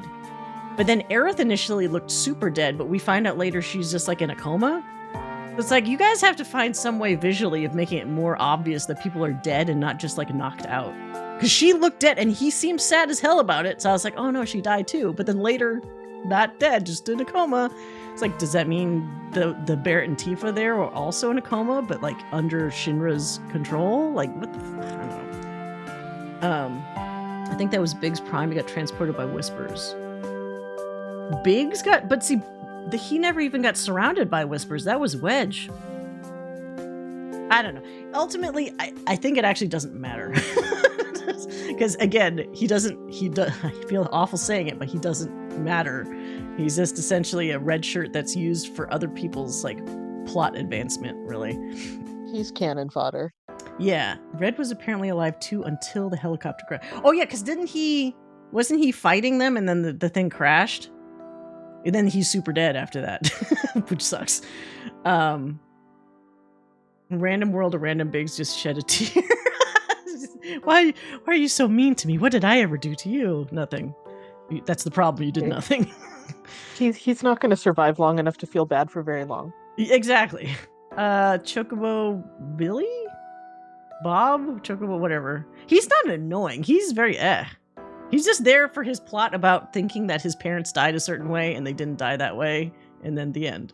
That's all right. Right? He's okay. But I think he definitely deserves the category.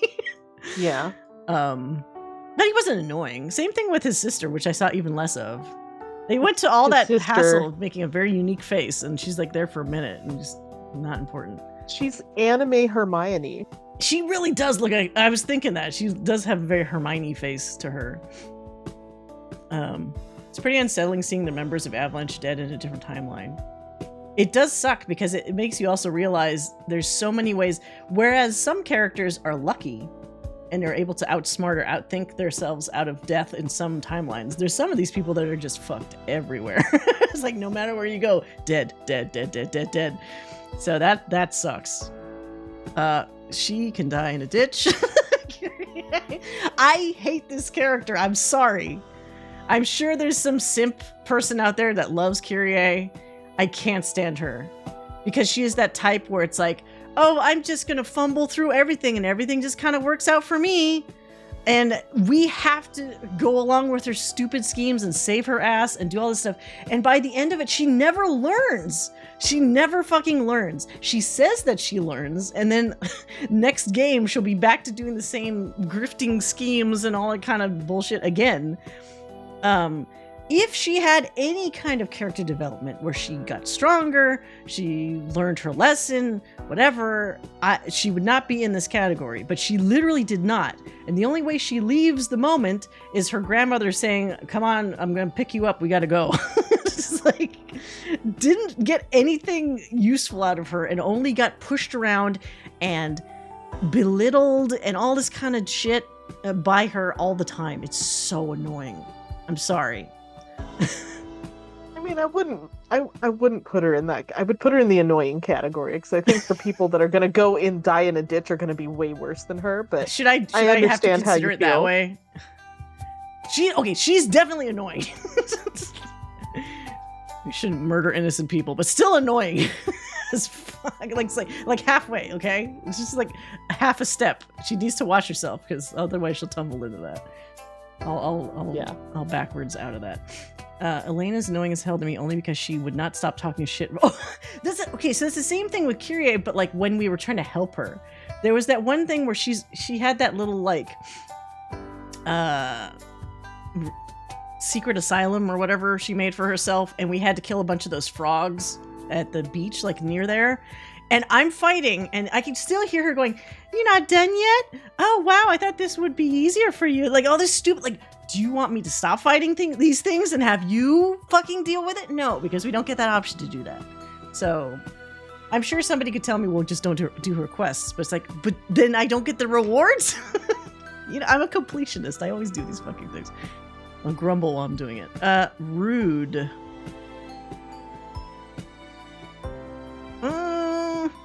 I think he's kind of I was almost going to say from the Bold Club, he almost grew on me. But then afterwards, he slips right back into by just being the same kind of guy, like, all the time. I don't know. He's got a cool design. I certainly dislike him the least out of all the Turks. But I feel like he could have grown a bit and done something unusual, and he just kind of didn't. He did, like, the one unusual thing, which was the Bald Club, which was very funny. And then that was it. We didn't even get to like do any callback to that later, which I was kind of hoping for because it was so interesting and weird that like that was his thing that he liked. Yeah, that was really fun. It was fun, but it was the one time, and then he went back to just being everybody's like, you know, silent backup. You know, it looks like Andrew. Oh, don't tell me that. That's gonna make me drop him down another one. Well, he could die in a ditch now. Yeah. It's gonna make him go to that straight away.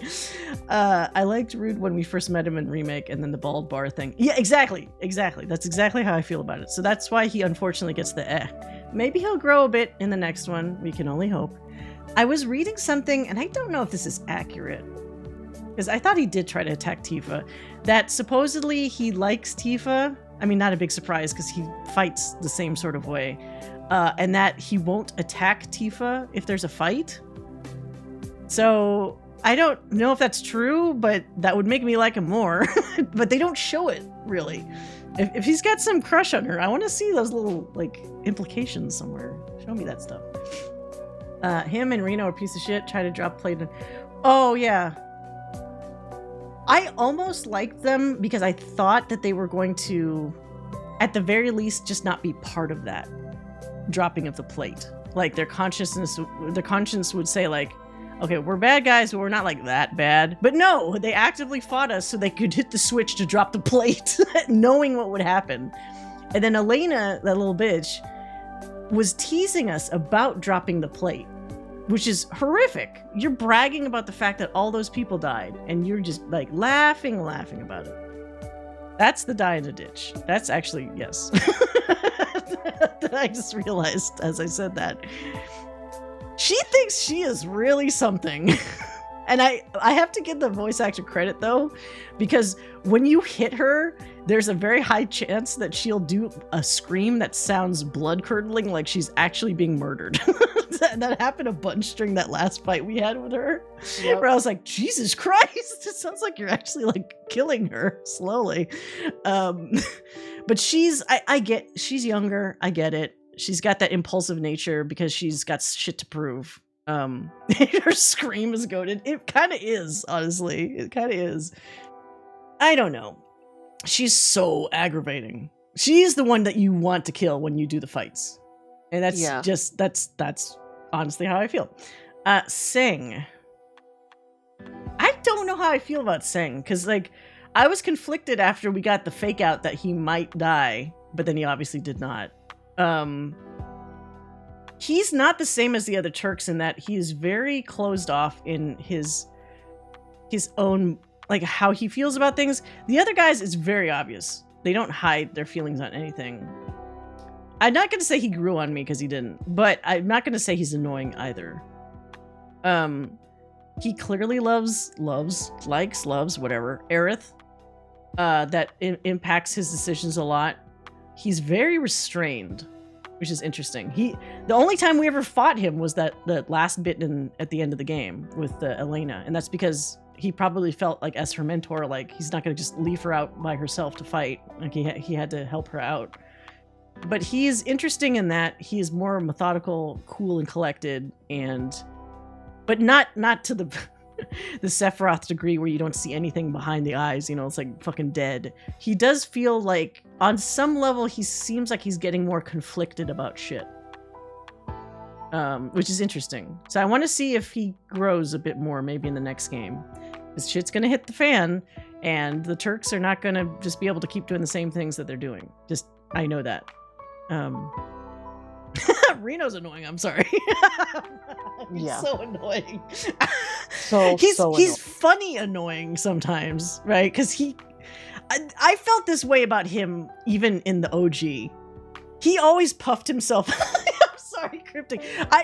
He's not here. You should take this as a good thing. I didn't put him here. He's just annoying. He's like fucking Final Fantasy's Axel, you know, got it memorized. Like he's just like he thinks he's too cool for school. He has it's so funny. The guy who has the least amount of muscles in the Turks is the one that practically opens up his full fucking chest. Because he's like, look at these tiny defined pecs, these barely defined pecs on me. Look at them.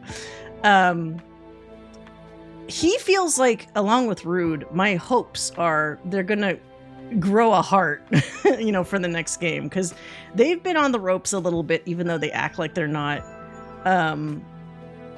They have clearly the opportunity for some cool character development, maybe in the next game, I think.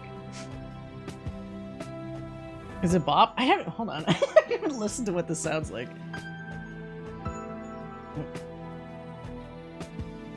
Oh yeah, that's cool. Yeah, I added some more music to the background for this. Yeah, I'll actually, I have some of those ones are just straight up from one video.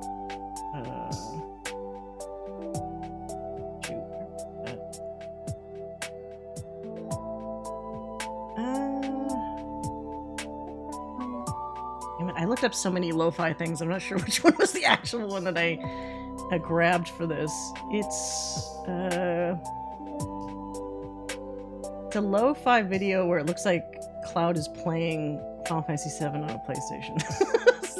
I don't know where I put it. No, where is it? I'll try to find it. Like if we take a break, I'll try to find it maybe during a break. It's pretty easy to find though. Okay, so, oh god, the thugs, the Mad Max thugs that were like kind of a recurring idiots, they're kind of annoying. Those guys. I mean, I'd say die in a ditch, but they kind of can't, I guess, because they just keep doing whatever they're doing. Yeah, they're just there to be irritating. They did have that funny, but they went nowhere with it. For a minute, they were trying to do a business, and I was like, that's kind of funny. And then it turned out, like, within that same quest that they already gave up on their business endeavor. So I was like, well, that's less interesting. They're really overly slapstick. They're kind of obnoxious. They were maybe funny once or twice, but it's just kind of one of those things you just want to get over and done with, honestly. Yeah. All these remaining characters look like they're on the bottom half of the list for the most part. Oh, let's see. I'm scanning through it. Yeah, they might be. Yeah. We might have a bit of a bottom-heavy list. We'll see. Or a very big list at the very least. Like, the kid is the dolphin kid, the girl that plays with the dolphin. Fine. I don't even remember what the hell her name is. Is it like Jessica or something like that? I can't remember. She's fine. Is it? I don't, it probably isn't. Same thing with the lady. These are the two Junon people. The lady that looks like an old tired Tifa, that's like the head of the Undercity under Junon. Like they're okay. They're kind of nothing burgers, you know, like they don't do anything. They're just there. Oh, Priscilla, I think you're right. Well, what's the name of the Tifa lady? I can't remember. Is the Tifa lady Priscilla? That's how little I thought of them. So they're just kind of there. Roche just wants you to be his pal, who also tries to kill each. Yeah, that is a type. That is certainly a type. You might be disappointed, Cryptic. You might be disappointed. Oh, the soldiers from the Junon event. They are kind of. I mean, I don't even remember what their names are. Is like standard, kind of like they're fine, I guess. I thought it was interesting that we ended on good terms with them. Because we did a good job with the Junon, the military show. Yeah, and that was weird. Was interesting, at least. It was memorable, I guess. And then towards the end of the game, where we saw them again for like a side quest where they needed help killing a monster, and we helped them, and they recognized, like, finally, maybe you guys aren't really Shinra troops, but we'll let it go, you know. It's like, okay, we've come to an agreement. We have come to terms, you know. People are theorizing that they're going to be part of the crew for the High Wind. Oh, that's cool. I like that. Because right now, the High Wind is still stuck at Junon, right? Oh my god! That's actually genius. Because now I'm seeing how that would happen. Because they're the ones that are the most easily influenced by us anyway, right? So if they're already at the Junon base, I could totally see how we could convince them to come with us. So they thought we were all right, so why not? Maybe they'll be... Because by the time we do get to the High Wind, my guess is that if there's not an outright Wutai Shinra war, we're going to be kind of close to it. And maybe some of these people that at least have some semblance of a conscience might realize, like, hey, I don't want to be part of this. So that might be their jumping off point where they could join us. In the OG, they were. Well, that's perfect then. And maybe they'll move up a rank next time. All right, Rufus. All right, I'm sorry, Cryptic. I don't think he's dying a ditch anymore. He was definitely dying a ditch in the first game for me. Because there's something going on, right? They clearly want... In the OG, this dude had some massive schemes. He thought he was the mustachio-twirling villain. He ended up being just another chump, right? Because a lot of his plans went up in smoke when, you know, Sephiroth entered the frame. Or entered the picture. So he's probably going to have an interesting, maybe... character arc, I wonder. Because you can already see by the end of this game, he wants to get to the promised land, this and that, whatever. But I think you can start to see that he's somewhat hesitant or anxious about... Like, has this nice facade that I know exactly what I'm doing. But for him, I think you're starting to see the cracks where he's like, oh, fuck. Like, this might not actually work. And he doesn't like Hojo, and yet he deals with him. So there's going to be a divide at some point, I think. I think he could be an I think he's just because I sense that there's... I could be wrong in the next game, but I sense that there's a potential there. He is, thankfully, not quite one of those like, haha, this was all according to plan. He's still trying to find his plan. So he is fallible, and that is a saving grace for him, in my opinion. He's very underdeveloped at this point. Right. On purpose, I think. I think yes. I think you're thinking maybe the same as me. Like it feels like he's intended for something more. We just haven't had a chance to get that yet. As opposed to some of those other like Scarlet and some of those other people that are just like baseline evil just all the time. Because remember, Rufus was willing to like have a truce with us. He was willing to at some point talk with us and whatever. We kind of fucked that up, but that outreached hand was there at some point. So he is still further along than many of those other Shinra people, especially his dad. So we'll see. Yeah. Roche. I like Roche. I actually think he did grow on me. I couldn't stand him in the first one. You know, there are some characters on this list that I almost wish we had another tier that was just like, keep them for the drama. Yeah. And Roche belongs on that tier. He did grow on me. He's so weird. Like, he's like, if any of you guys have played 14, he's like a less lethal Xenos. Like, he clearly loves your character in some fucked up way. He doesn't show it well. And he's kind of an ally, sort of, but not really. But it's that whole flip-floppiness that actually keeps him kind of interesting and keeps you on your toes. And of course, as with Chadley, when I found out that he was like on borrowed time and he was all fucked up, they didn't really seem to deserve it. I felt really bad for him. So that boosted him up a little bit in my eyes. I don't know why. So he's still around. He's in the helicopter with the Shinra guys and he's all fucked up, but he's technically still alive. So I would not be surprised if we're not really done with him yet. I think he's still fucked. I just think it's going to be depressing because we're probably going to see him and he's probably going to turn into like one of those big Genova monsters, right? Like that's probably going to be his final outcome, you know? Or they'll do something like, dude, what was the name of that guy from Resident Evil Code Veronica? Steve? He'll be like a fucking Steve where he'll turn into a monster, but then he'll like, oh wait, is this a spoiler? The game's been out forever. Anyway, he'll turn into a monster, but then he'll die like helping us or something like that, you know? So just like maybe, I don't know. Something is still gonna happen with him. Otherwise they would have like, you know, killed him off at this point. So he's still there. He's so energetic.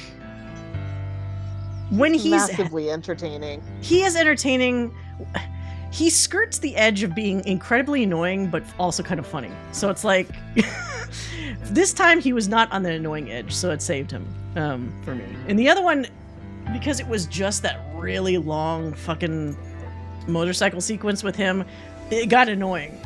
So that didn't help. But since we didn't have that this time, he grew a lot in my eyes. So good for him. good for you, Roche. Yeah.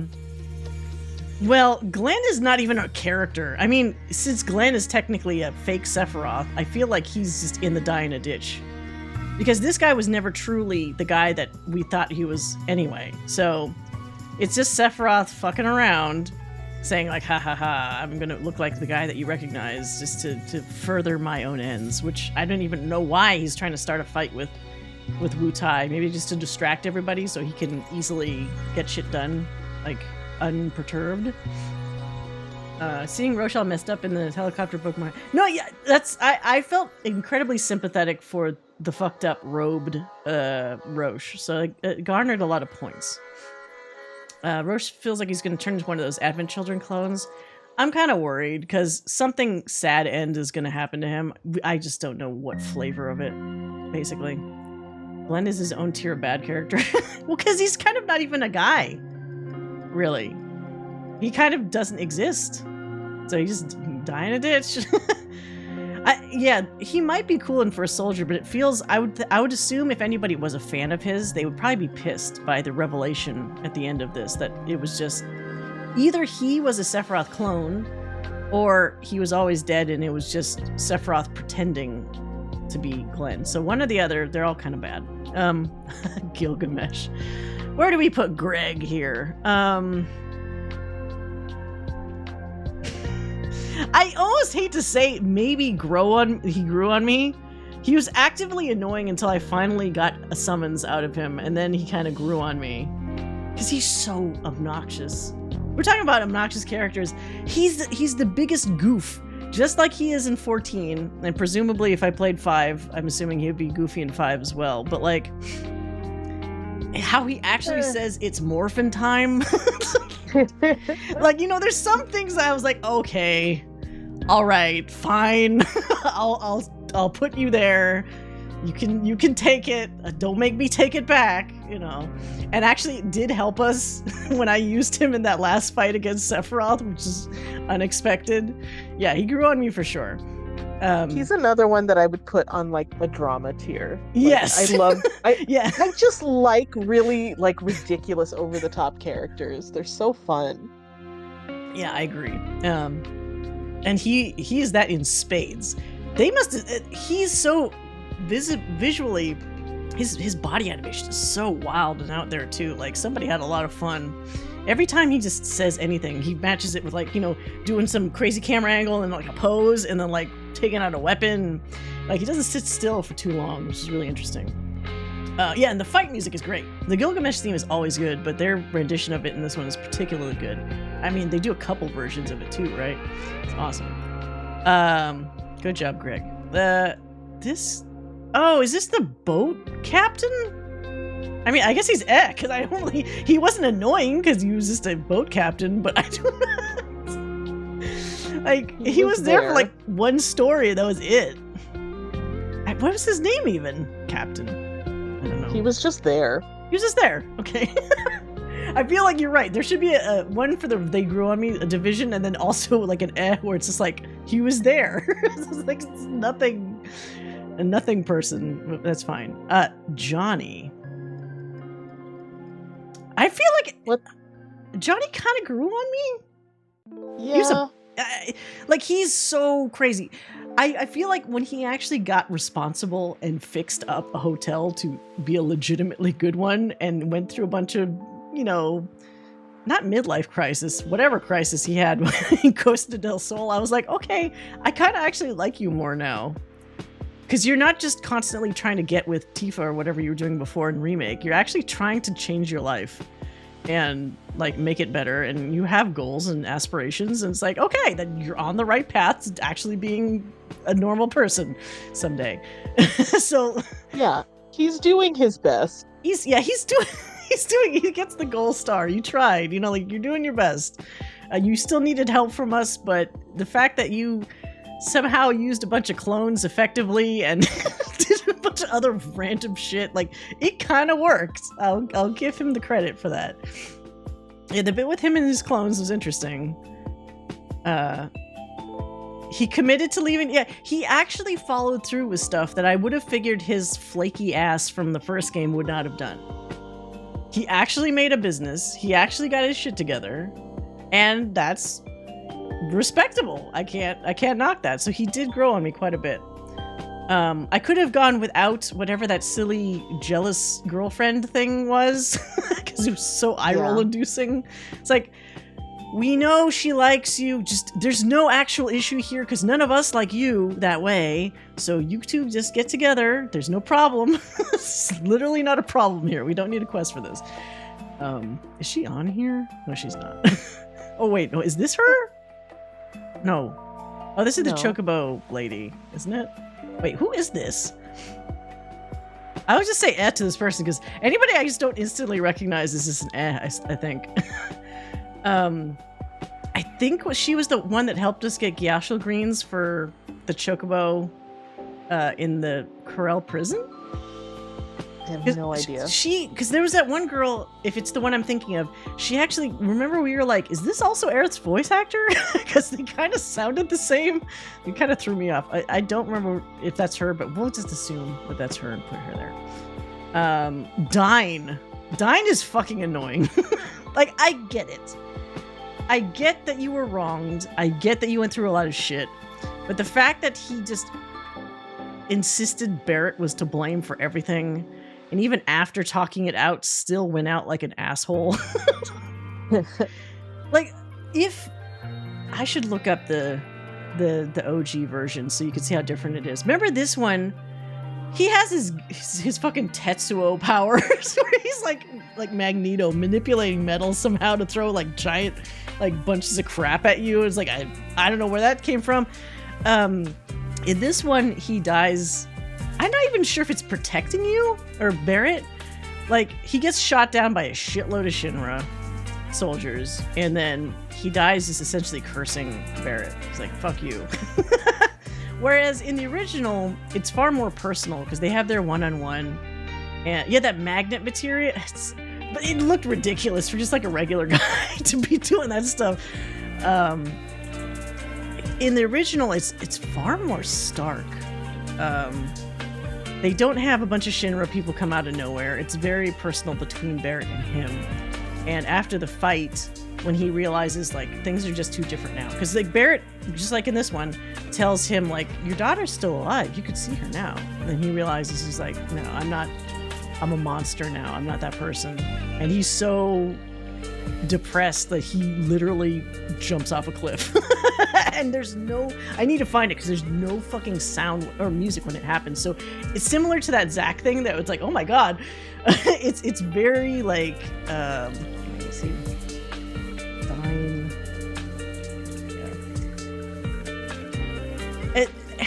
I also feel like in the Rebirth one, he still blames Barrett, whereas in the original one, it's more internalized. Where I think he does kind of realize like it's his own fucking fault eventually. Let's see. What's this one?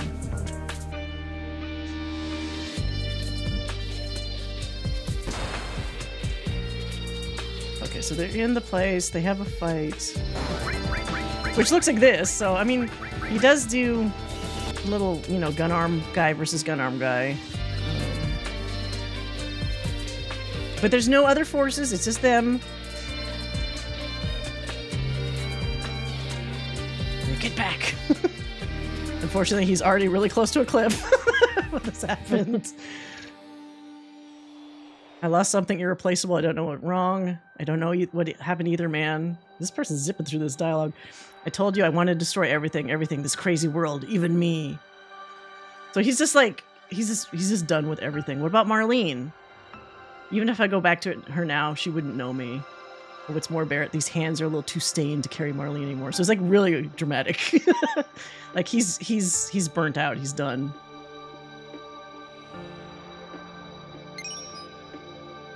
There's a pendant to Marlene, which I think we get in Rebirth as well. Marlene's already 4.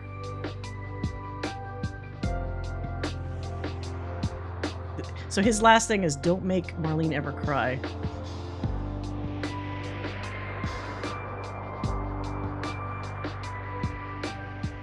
Die!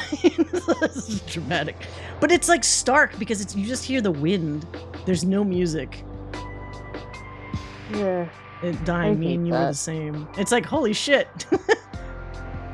But the remake one, let's see, is there a link to it here? It's so like overdone. I think I might have even been laughing when it happened because it's like, it's melodrama like to the max. It's just, I don't know. I know they want it to be emotional, but when things are tuned up too much, for me, it actually ends up having like the opposite effect. Is Barrett barefoot? No, this is the polygons. Yeah, this.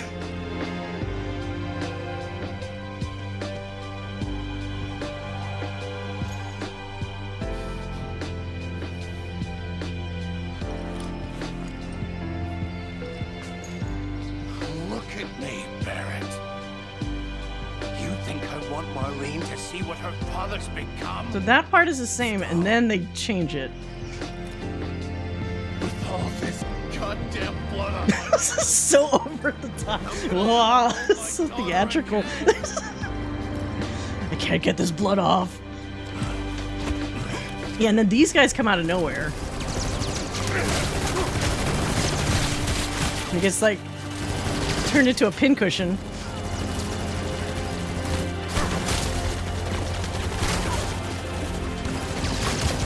And some people say it's to save Barrett. I don't even think that's true. I think he's just fucking done at this point. He just wants to shoot as many people as he can.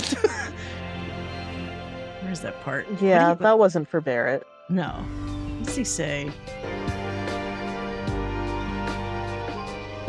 It says he sees his wife, but it's what he says to Barrett that's really different. Oh, wait. I just skip over it. Oh, yeah, and then that's... that part, this just looks silly, I'm sorry. He's like, nah! He's just like wiggling underneath the body. He says some shitty thing to Barrett. Oh. Or maybe he said it before.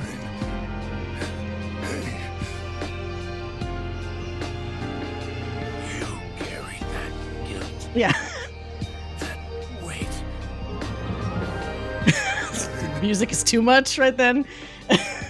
Yeah, so he's like, it's spiteful almost. It's like, if you're just like me, suffer.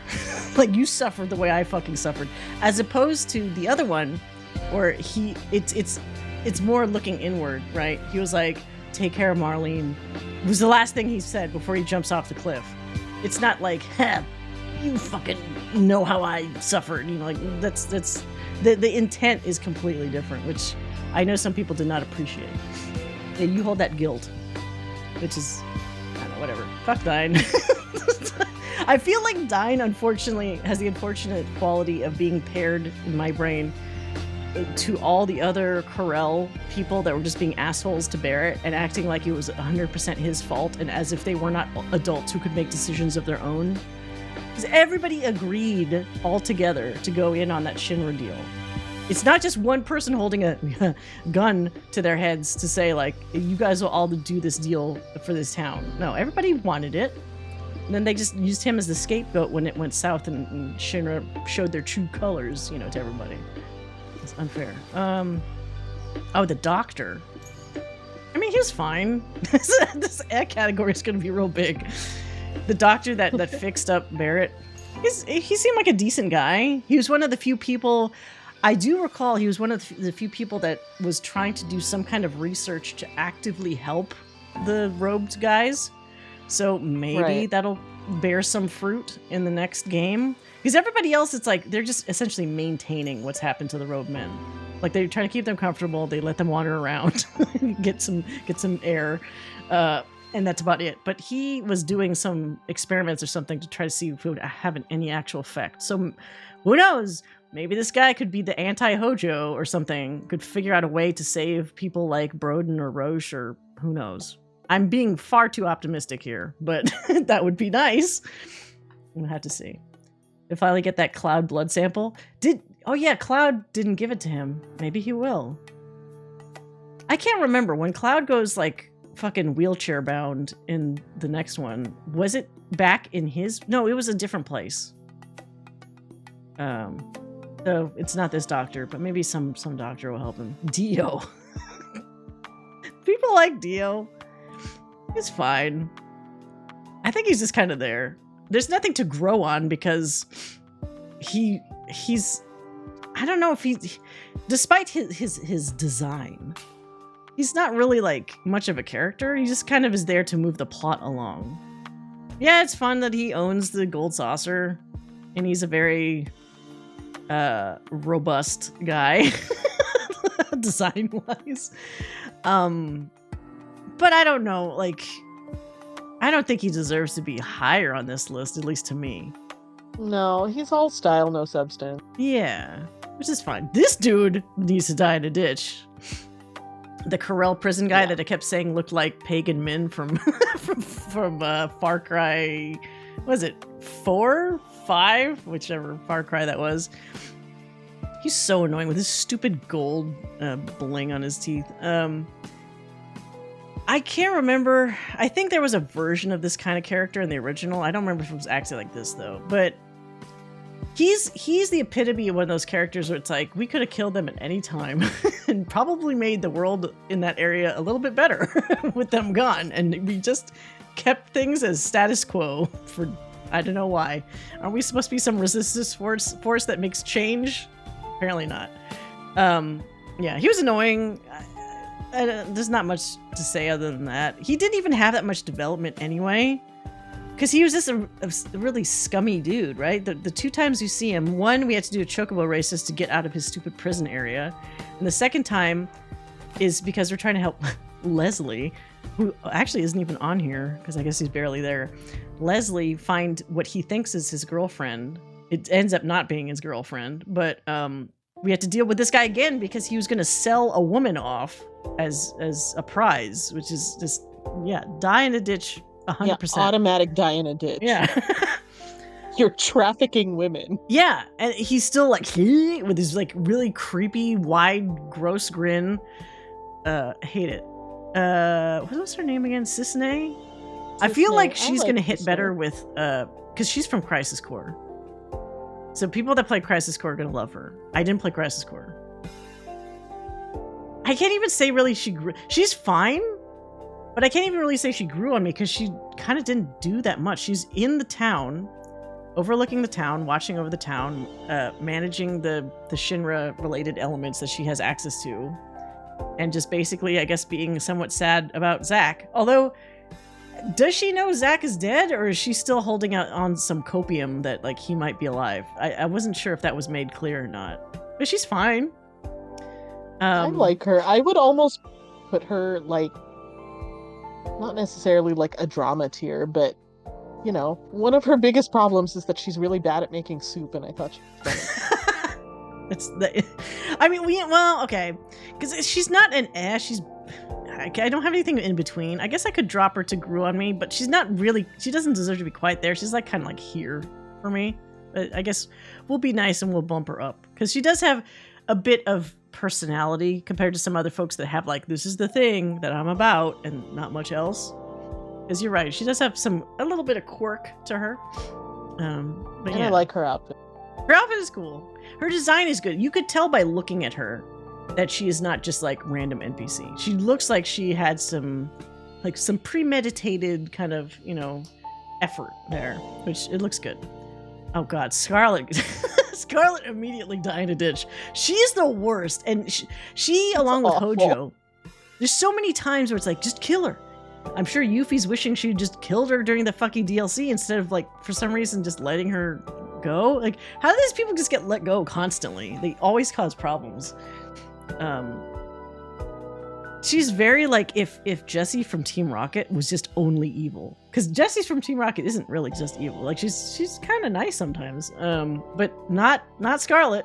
Scarlet's just a bitch all the time. Can't wait till part 3 when in the original there's a ridiculous slap fight between her and Tifa on top of the Junon cannon, and it's gonna be, if they do it for the 3rd game, it's gonna be ridiculous. I can have a mini game where they have to give you a tutorial right beforehand to say like how to punch or slap or something. What's wrong with Scarlet? What do you mean? I hate her. She's awful. She's a horrible person. She delights in the misery of others. And it's not even in necessarily a fun way to me. Maybe some people might think it's fun how awful she is. Because she's just like completely malicious. She's malicious and she does I'm sure if it was in Japanese audio, you know how like the evil ladies always go, oh, like that. It's like that, to the times 10. I don't know. I don't like her. But she's the perfect person to hate because that means you're just waiting for that moment where you will get to, where all these Shinra assholes will get their comeuppance and get murdered. Eventually. I hope. Hopefully. Like this asshole, Hojo. Hojo needs like almost like a tier underneath. Like he needs to have never been born. Yeah, there just needs to be like a Hojo tier. He needs to be like deleted from existence. He is the worst. And it's so funny too because in kind of both versions, this and the OG, he's the weirdest fucking scientist because he likes things that will and he likes experiments that will undoubtedly delete the planet and himself, and yet he's excited to do all these things that are like really bad ideas, like extremely bad ideas. And he'll say it's in the name of like true science, you know, like negative F tier. He's the worst. They purposely make his face as disgusting as possible. It's like his face rig looks like it's actually being broken every time he talks because it's so pulled to the extremes to make him look so disgusting. Yeah, it's true. And we were talking about that earlier. If Hojo didn't exist, all this awful stuff would never have happened. So maybe they can find a timeline where he was like deleted as a baby or something, and then you don't have to worry about like that timeline at all. Everything would just be sunshine and rainbows. Bugenhagen. Yeah, he it looks like what game was that? Was it the Resident Evils or something where people were doing something where they were plussing face animations? Oh, maybe it was LA Noire. They were plussing face animations by like 100-200% or something like that, and it was making everybody look really exaggerated. Oh, Heavy Rain. Okay, and LA Noire. It looks like someone did that with Hojo. I do find Bugenhagen annoying. I think he initially seems like he's going to be helpful, but then you find out that he is very not tunnel vision. He's very particular about what he believes. Like when he's trying to teach everybody about what he thinks is the absolute rule of live stream in the universe and all this kind of bullshit, and then Tifa tells him what she literally saw, and he dismisses her like, "Oh, you're fucking lying. You don't know anything." Who are you again? Without even considering it. Now, later on during Red's trial, I think he finally says, "I was wrong, whatever." He certainly doesn't say it to her, which is the appropriate thing to do. "I'm sorry, I was shitty to you. That was my bad." No, he doesn't say any of that. So he's just, yeah, he actually knew very little. He knew some things, but he did not, as he admittedly said, he did not essentially continue his learning. All his knowledge came from a very finite period of time, and he never bothered to update any of that with newer things that people had discovered, or as in Tifa's case, any kind of anecdotal or otherwise some kind of other experience. I'm the one with the maid tropes here. Yeah, like he's just I don't know. I don't remember him being that aggravating in the original. So if anything, it almost feels like he's a slight downgrade. It's to hide that he became a hoarder of items. He also had like legitimately bad advice.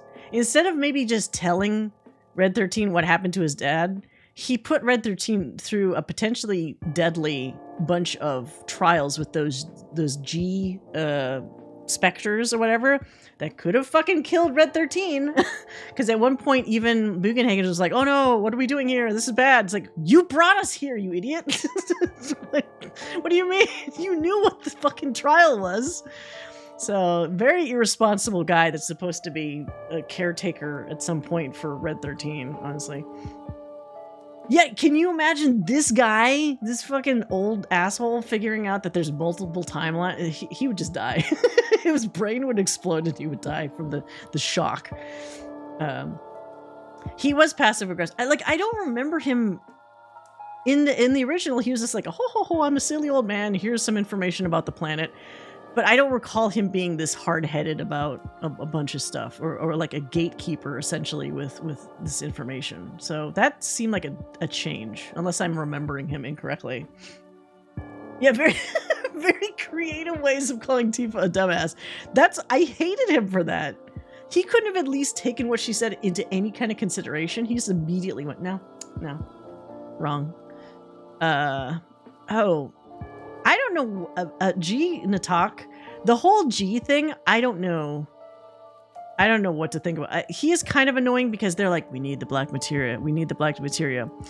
We're going to still keep attacking you, but we also need the black materia." And then stupid Red 13 made them a promise. He vowed to them that he would bring the materia back, which now we know you can't do. Because if they use the materia, it destroys the planet. So, stupid idea there, Red 13. you made a solemn vow that you're going to have to break. Because you can't let them have that shit. So, yeah, they're kind of annoying. I assume we're supposed to feel kind of bad for the G, and yet they are always actively trying to murder us at the same time. So, I don't know. In Gina Talk's defense, they never got any character development. Yeah, he was just a boss, right? I don't think they even tried to make them sympathetic at all in the original, probably. Trade red as a sacrifice win-win? Yeah, maybe. Surprised he wasn't adjusting his tiny glasses every 5 seconds to prove us smart. Oh, for Bugenhagen? He also looked kind of creepy. Seeing that little tiny polygonal chibi guy made into an actual old man with like those weird white eyes because he was so old. He was like blinded or something. It's kind of icky. What is this? Oh. This is hard to see, but these are all the lame-o avalanche people, because it looks like Zijie is here, and he's really short in this tiny image, and next to it is that girl that had that stupid shirt. The one that looked like a knockoff Yuffie with the glasses, and it had that shirt that was crossed over for no real, like, her clothes made no sense. Those people. Yeah. It's all the rejects. I forgot about those guys. Right? They're the epitome of the because it's like they exist. They weren't bad people, but they were completely ineffective, and they were failures.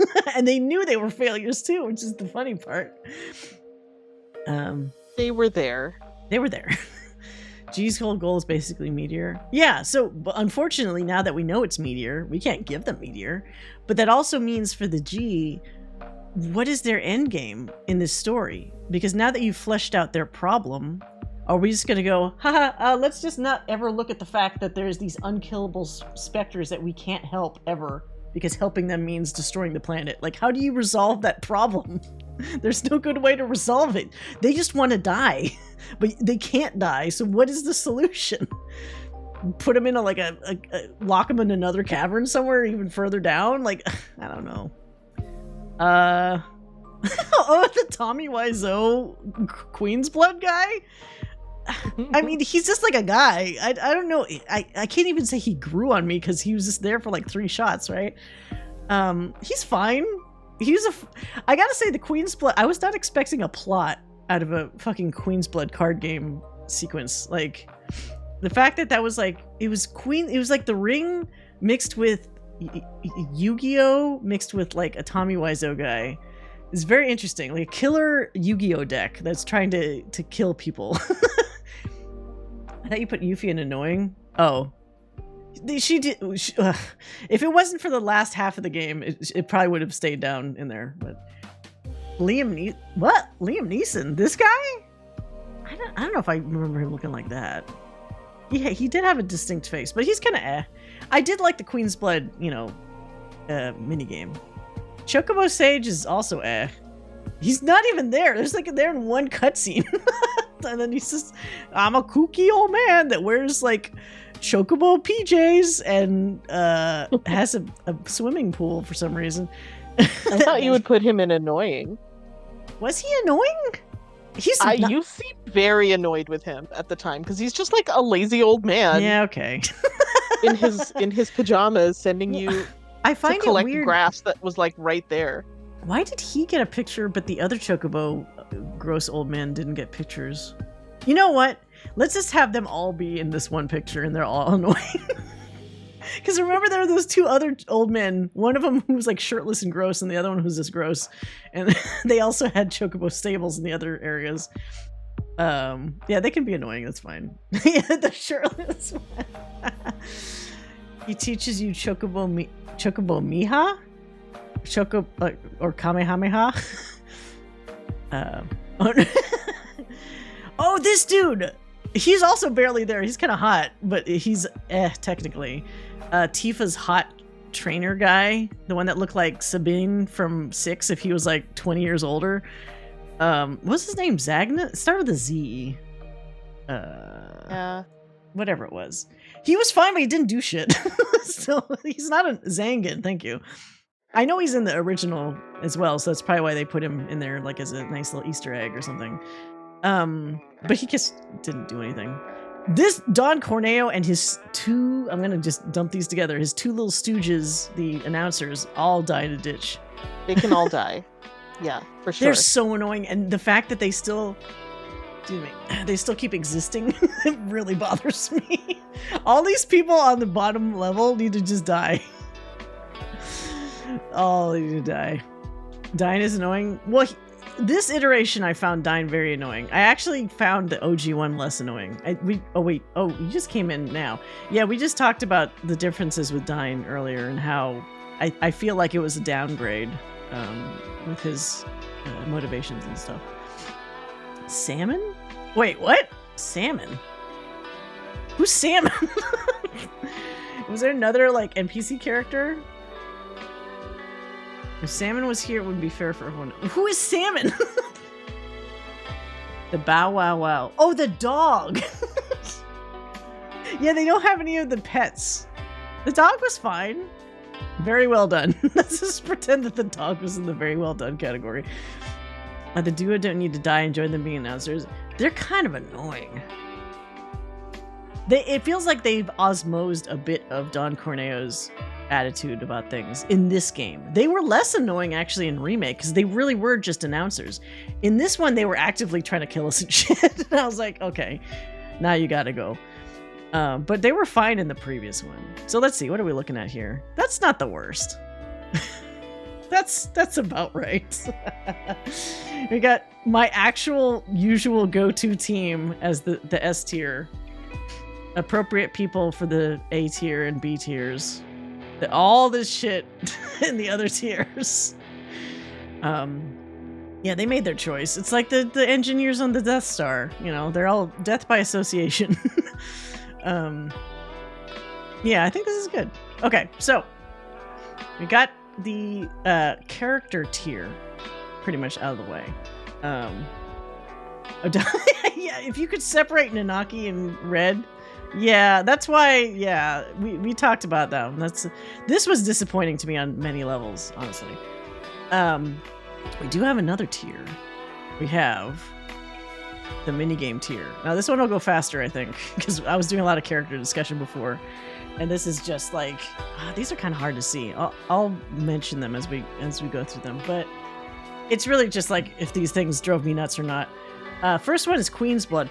I will say I am fucking surprised by Queen's Blood. Initially I was like, oh, this is like some knockoff triple triad whatever piece of shit, but I actually really enjoyed playing it. I think this is the easy S rank for this group. It's actually a legitimately fun card game. I will say it's not really well balanced because as you saw, there's certain decks that can just wipe the floor with things really easily. So it's not as nuanced as it could be, but it still functions very well. And I ended up putting a lot of time into it, so I enjoyed it. The piano. The piano. I think the piano's a B. Some songs were fun to do, and then a couple of them were god-awful. I also don't understand why they wanted to put them on the analog stick.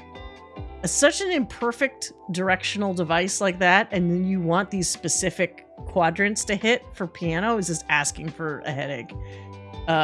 Because I could feel sometimes my controls slip a little bit when you're trying to just do the extreme like opposite directions and stuff with the diagonals, so I don't like it being on analog.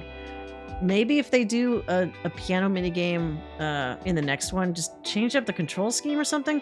And I also didn't get some of their concepts for how they grouped some notes together. Sometimes it's almost easier to hit the notes as they actually happen rather than hit the one thing that counts for like 3 notes, because that just messes with the rhythm of it, you know? So it's not bad. I'm not mad about it being there or anything, but it's pretty middle of the road. What is this? This chocobo. Oh god, this is the chocobo. This is finding the chocobo. I hated these.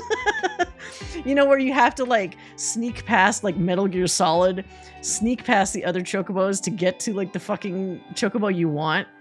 It was so arbitrary, and like there was so many times where it's like I can tell it'll let me get past this one part really easily, and the other part will suck. You know, trying to sneak past it. I didn't really like it. I liked the attempt. Like, hey, let's make it interesting and not just you go up to a chocobo and click it and you get it. But the execution on a couple of them were really kind of crap. The piano that one was just kind of annoying. Yeah, that one in particular that had the expanding balloons or some shit that I had to like guide. Yeah. The chocobo. Oh my god. It's too much. Is this chocobo hot cold? This one is also fine. The one where the chocobo's like, I smell something. And like you go over to it. I use it all the time. It works fine. Not much to say other than that. Oh god, the Moogle house. Moogle house sucks. I get so mad so often. Because there's two Moogles. The one that flings out the wind slicing things, and then the other one that shoots out the little like magic balls. They suck. Because it almost always hits me. And then they like, ha ha, and then they just like, wee, and they do like a little ha ha ha, ha dance. Like when you get it, like it just makes me want to smash them into a paste. Like, oh my god. Yeah, like, haha, it's a game. Let me throw bombs at you. Let me just explode you just a little bit. They need to keep a better eye if they're losing chocobos. Yeah, well, narratively, how did those chocobos get so far away? That's very irresponsible of those stables to lose them. It didn't let me throw the Moogles into the sun. Yeah, like, it's fine. It's fine, but it's also shit. So that's why it's in the D category. Wait, are these... Did they do different ones for different chocobo finding? Okay, these are all going to be at the bottom then.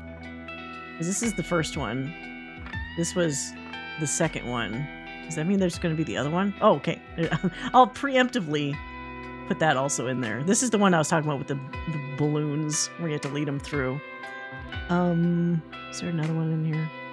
I'm going to grab them all at once. I guess there's just those 3 times. Oh, Fort Condor.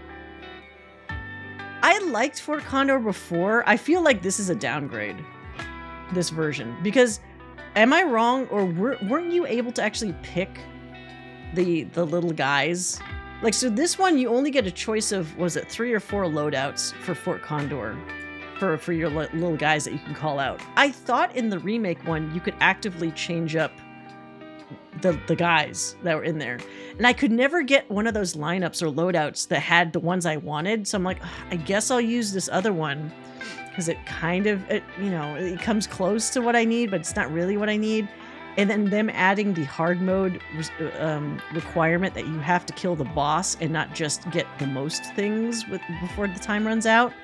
Because in the regular mode from the previous one, you didn't have to kill the boss. You just had to be able to have more of your stuff survive compared to theirs by the time it ran out.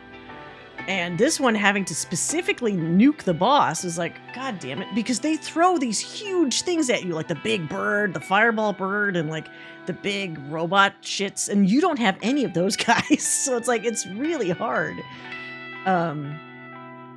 Yeah, they nerfed it with the pre-mades. They really did. I liked it in the previous one. I actually played it a bunch in Remake. This one, I couldn't wait to be done with it. Here, have a defensive team, but you have no... Yeah, so why have the defensive team at all? As you guys saw when I was doing it, I pretty much had to glass cannon everything. I had to be super offensive because anything that just hangs back, those big guys will usually do like a super move that wipes out just all the guys. So you just have to nuke them as fast as possible so they don't hang around long enough to do their special move. So defensive team is the stupidest thing you could ever pick. They nerfed the advancement. I think you're right. The advancement line was different too. So whatever. They made it worse. Maybe they'll fix it later. The dolphin game, I don't like. D for dolphin. Yeah, also dolphin. We did that once or twice. I think I did a little mini game of that in one of the last streams because it opened up again. It's like, hey, here's a new dolphin quest. It moves around kind of screwy because it's like a stop on a dime dolphin move. Like he goes super fast, and then when you want to make a hard turn, you lose all your momentum. It's like, I think the chocobo racing by far is the most fun of all the driving type things, mini games. The dolphin thing sucks. The motorcycle thing sucks. The chocobo race is great. You can make the chocobo race like its own game, really. Oh god, the frog shit. The 2 frog things just suck. It's like shittier Fall Guys. it's this one in particular, where you're just not trying not to get like knocked off the edge of the rotating platform. It's literally Fall Guys but worse. It's not good. Oh, the Junon military exercise.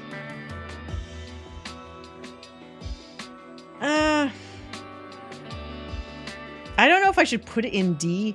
I almost want to drop it into D because the rhythm aspect of it felt way off compared to the Honeybee Inn version of that in Remake.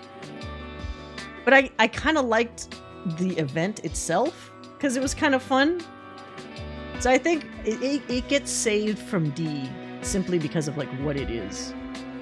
Because it was fun to like watch, not necessarily fun to do. It was like almost story based, so like I kind of liked it. So that saves it from utter trash. But I don't like every time they have one of these things where you have to like hit a button as you see it, and they like hide it, like a camera's moving while you need to see what the thing is, or like it goes under someone's shoulder. Like any of that makes it harder for me to see what I need to hit. I'm gonna hate it. Because why don't you just put that shit in the foreground so I never have to struggle to see like, fuck, what's the next key I need to hit? Oh, this is the shooting gallery. Shooting gallery's fine. It's not like awful. It was serviceable. I don't really have too much to say about that. It's just a shooting gallery. The stupid Red 13. I don't like the wannabe Rocket League Red 13 soccer shit. No, thank you. It's also worse that because one was annoying. Yeah, well, it's super annoying when you're actually playing it because he is small and you're trying to get a precise, like when he does his, if I have him jump diagonally, he kind of imprecisely goes, like he won't hit exactly the, like Rocket League is so good because the controls are tight and you can kind of have more control on really hitting the thing you want to hit. But Red 13 is not a car. And so like it's hard to like perfectly hit some of those balls, and then like sometimes he'd just be hit like just to the side of one, or like not hit it on like the angle of the ball that I wanted it to hit. Like it needed like some tweaking. It could be good if they radically tweaked the control. What super hot takes did I miss? I don't think there's any hot takes, really. I mean, if anyone wants to mention it, that's fine. But Mr. Dolphin's still recovering from the. I fucked up that dolphin a bunch. I feel kind of bad about it. I'm sure the dolphin deserved it. Oh, I don't like the sit-up game.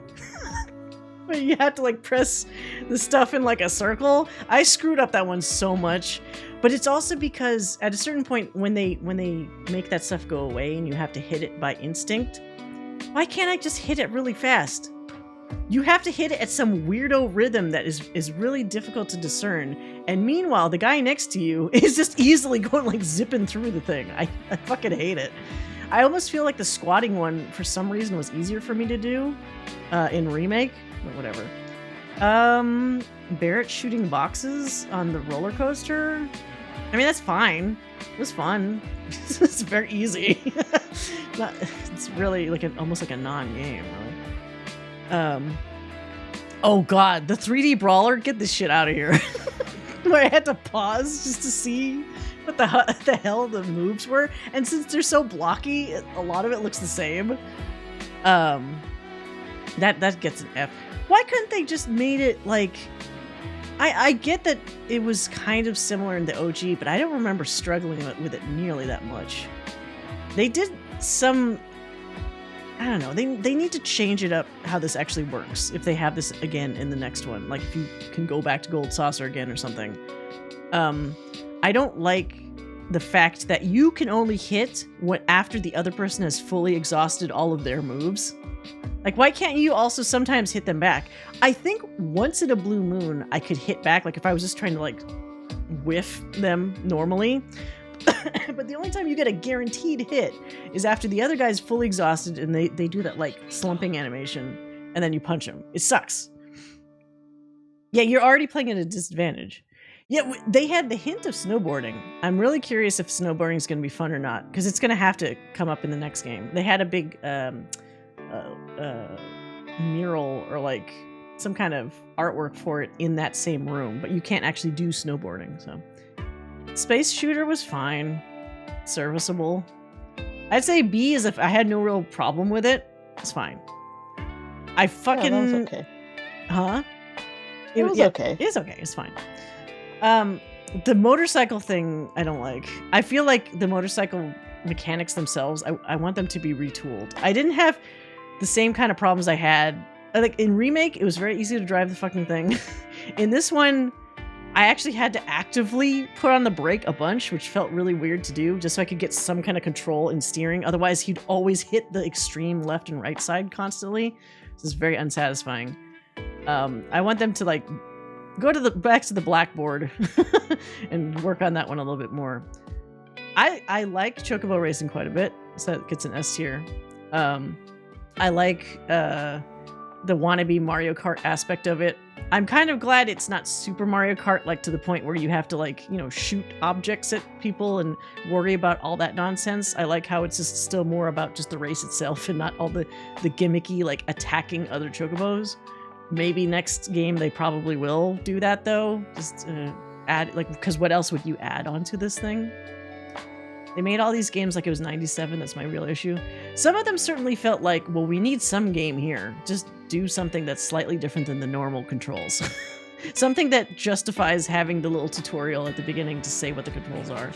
But not always, like, you didn't have to have them all be that.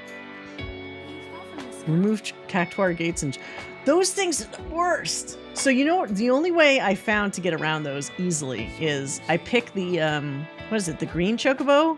Because they can do, their special is doing jumps whenever the fuck they want. And that makes everything smooth sailing. They just jump over all the cactuar gates. That's how I won all those races. Just green Chocobo all day, every day. Yeah. Oh, this was the hitting as many boxes as possible. It's okay. Once you get into the groove of hitting the boxes, sometimes it is kind of weirdly satisfying. I actually, you know what? I'll bring it up one. I didn't like it in the previous one because it felt like I had to hit the boxes in Remake. I had to hit the boxes more to make them like pop. But this one, it seems like they pop pretty readily. So it was kind of more satisfying to be able to go through a bunch of boxes like really quickly. So adding the little electrical box was kind of an interesting requirement. I didn't hate it. Kind of made it a little more challenging. So that gets a B. Oh, Red shooting at what was it, the Shinra thing coming at us? I mean, it's fine. I actually didn't like that as much as the roller coaster ride one, so that goes one lower.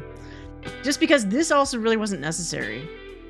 All we're doing for like 3 to 5 minutes is shooting at a giant ship that's progressively swaying back and forth. Like, there's not a whole lot to do, honestly.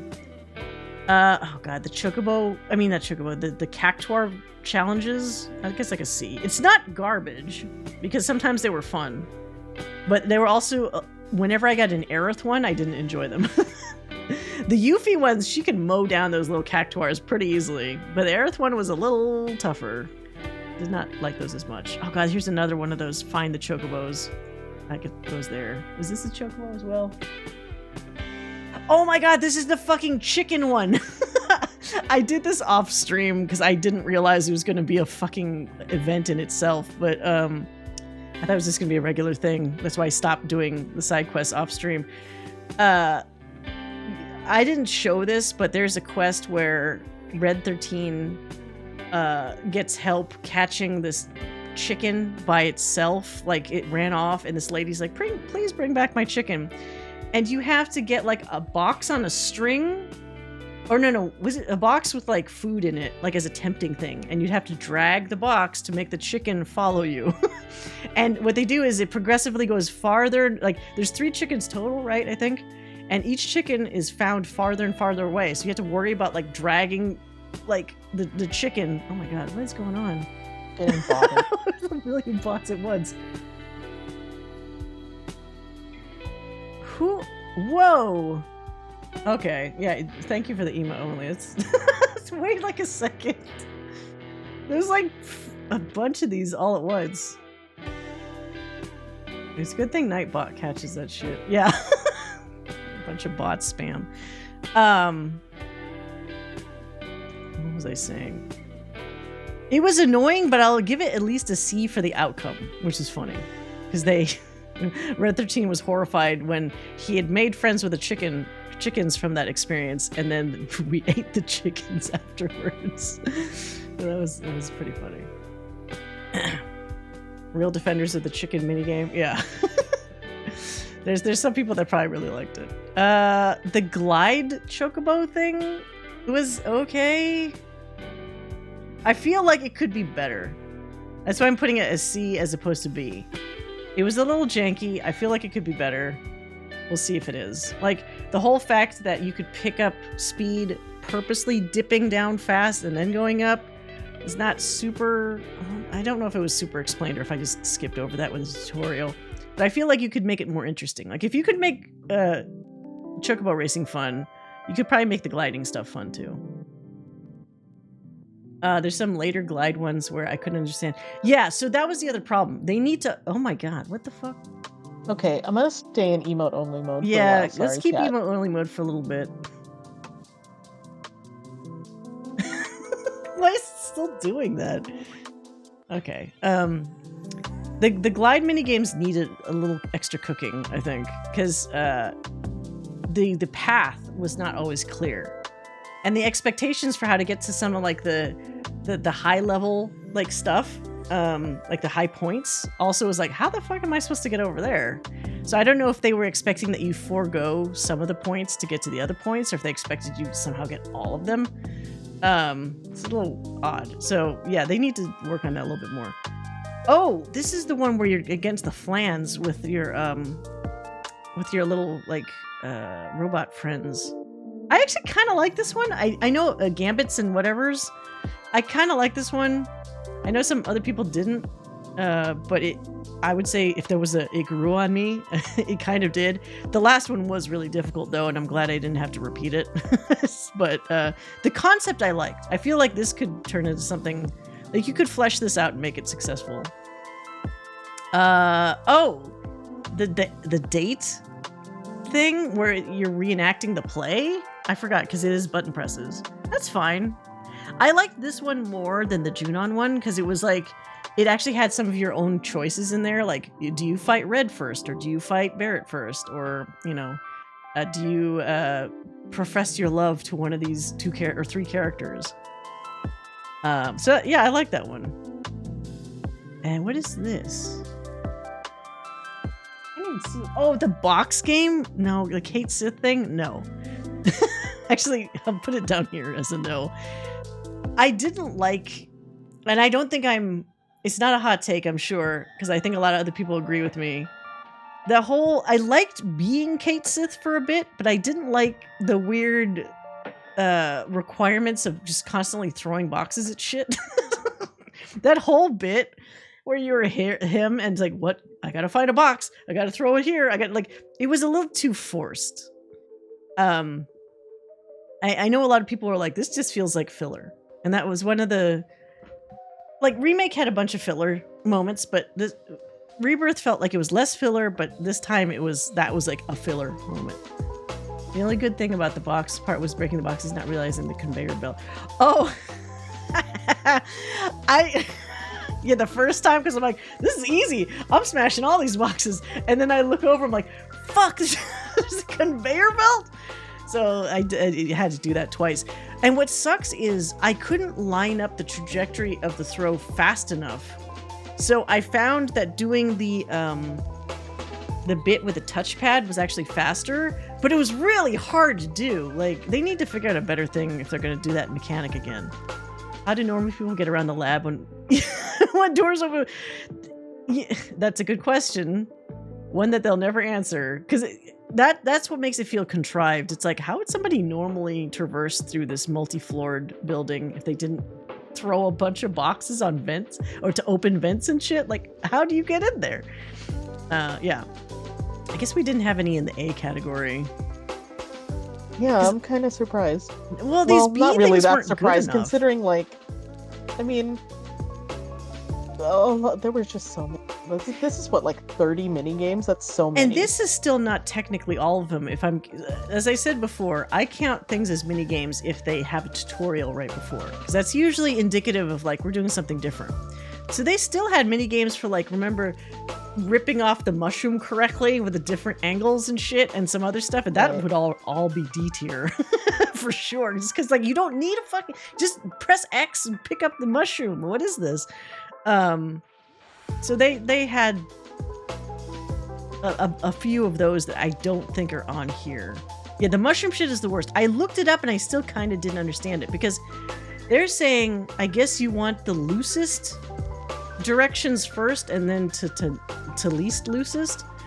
But because you're not looking at the mushroom straight top down, you're seeing it from an angle that's already skewing your perspective of like, if I pull it away from me, I can't really tell if that away pose is really like loose or if the one towards me is really loose, because like, you know, you're seeing it from a fucking perspective.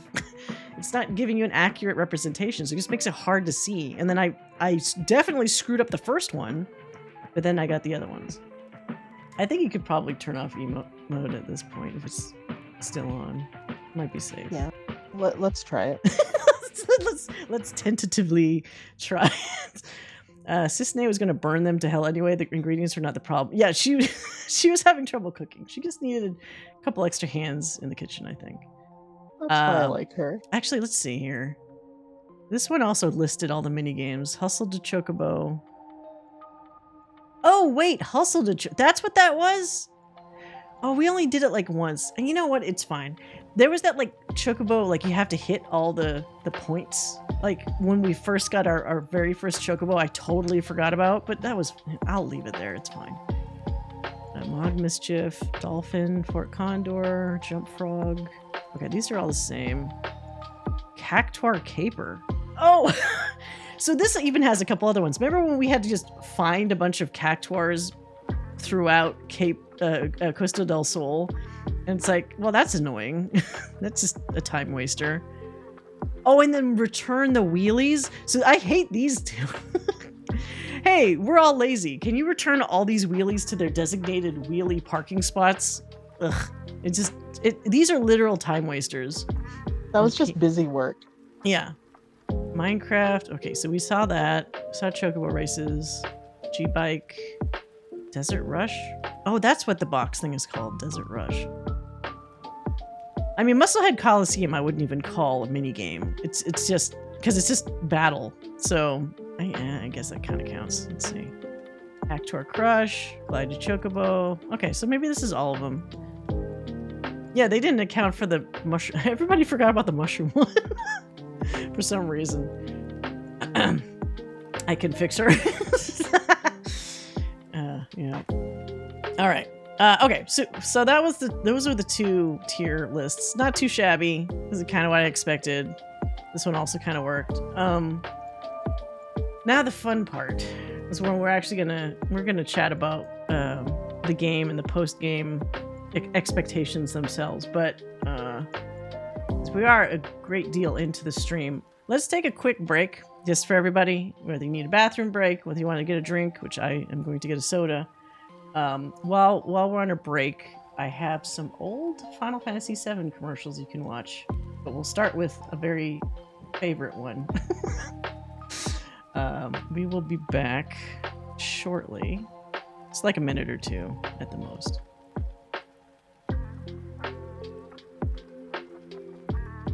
Wait, fuck.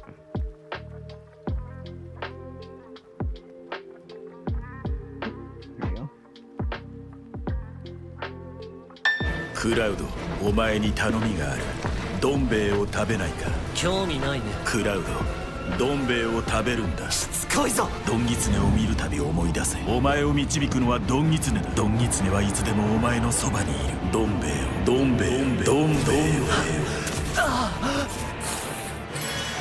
いい子だ。売り上げクラスファースト。日清のどん兵衛。どん兵衛を送ろうか。日清。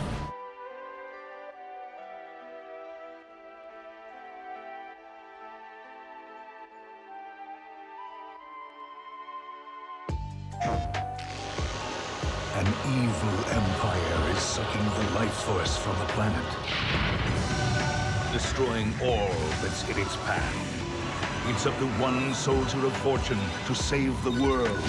If he succeeds, you survive. If he fails, you can always hit the reset button. Final Fantasy VII. PlayStation. Beyond the edge of reality lies a story of ultimate conquest, a story of war and friendship, a story of a love that can never be, and a hatred that always was. And now, the most anticipated epic adventure of the year will never come to a theater near you. Final Fantasy VII. PlayStation. More than 200 animators and programmers. A multi-million-dollar production. Over 2 years in the making. And a cast of thousands. They said it couldn't be done in a major motion picture. They were right. Final Fantasy VII. PlayStation. Final Fantasy VII.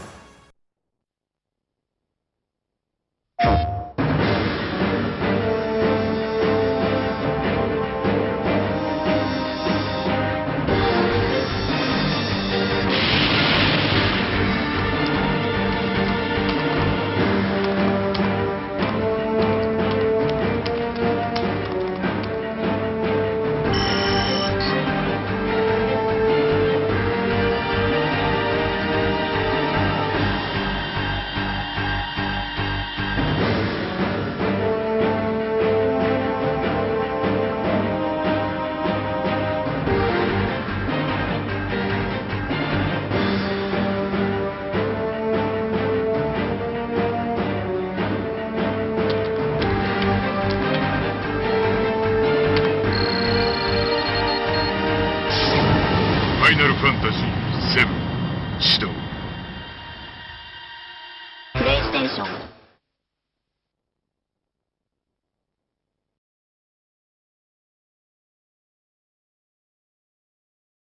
All right.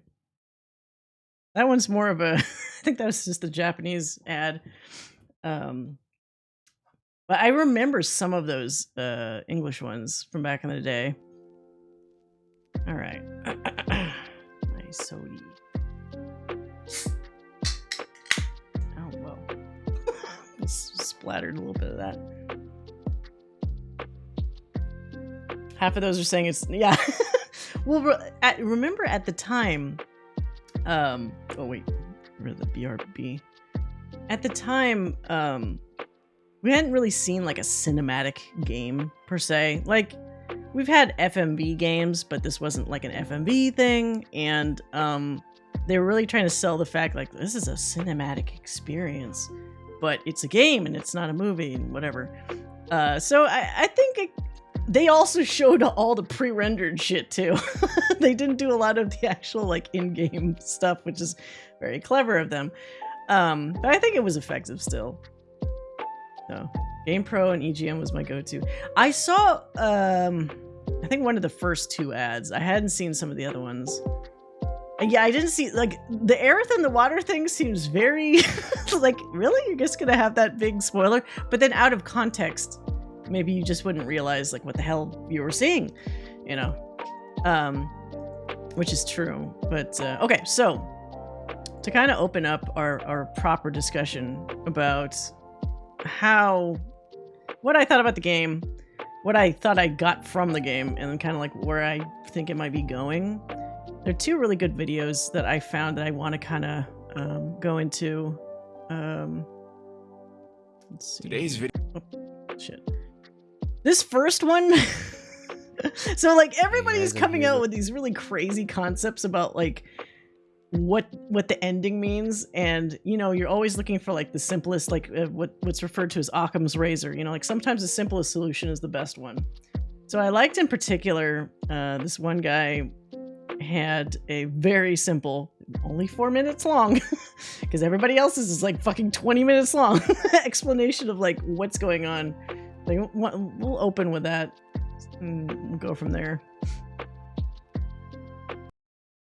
With the simplest explanation for Final Fantasy VII Rebirth, it doesn't mean that this theory is going to be true. I'm just taking it from a very literal value. Whatever the game tells us, I'm going to assume that's true.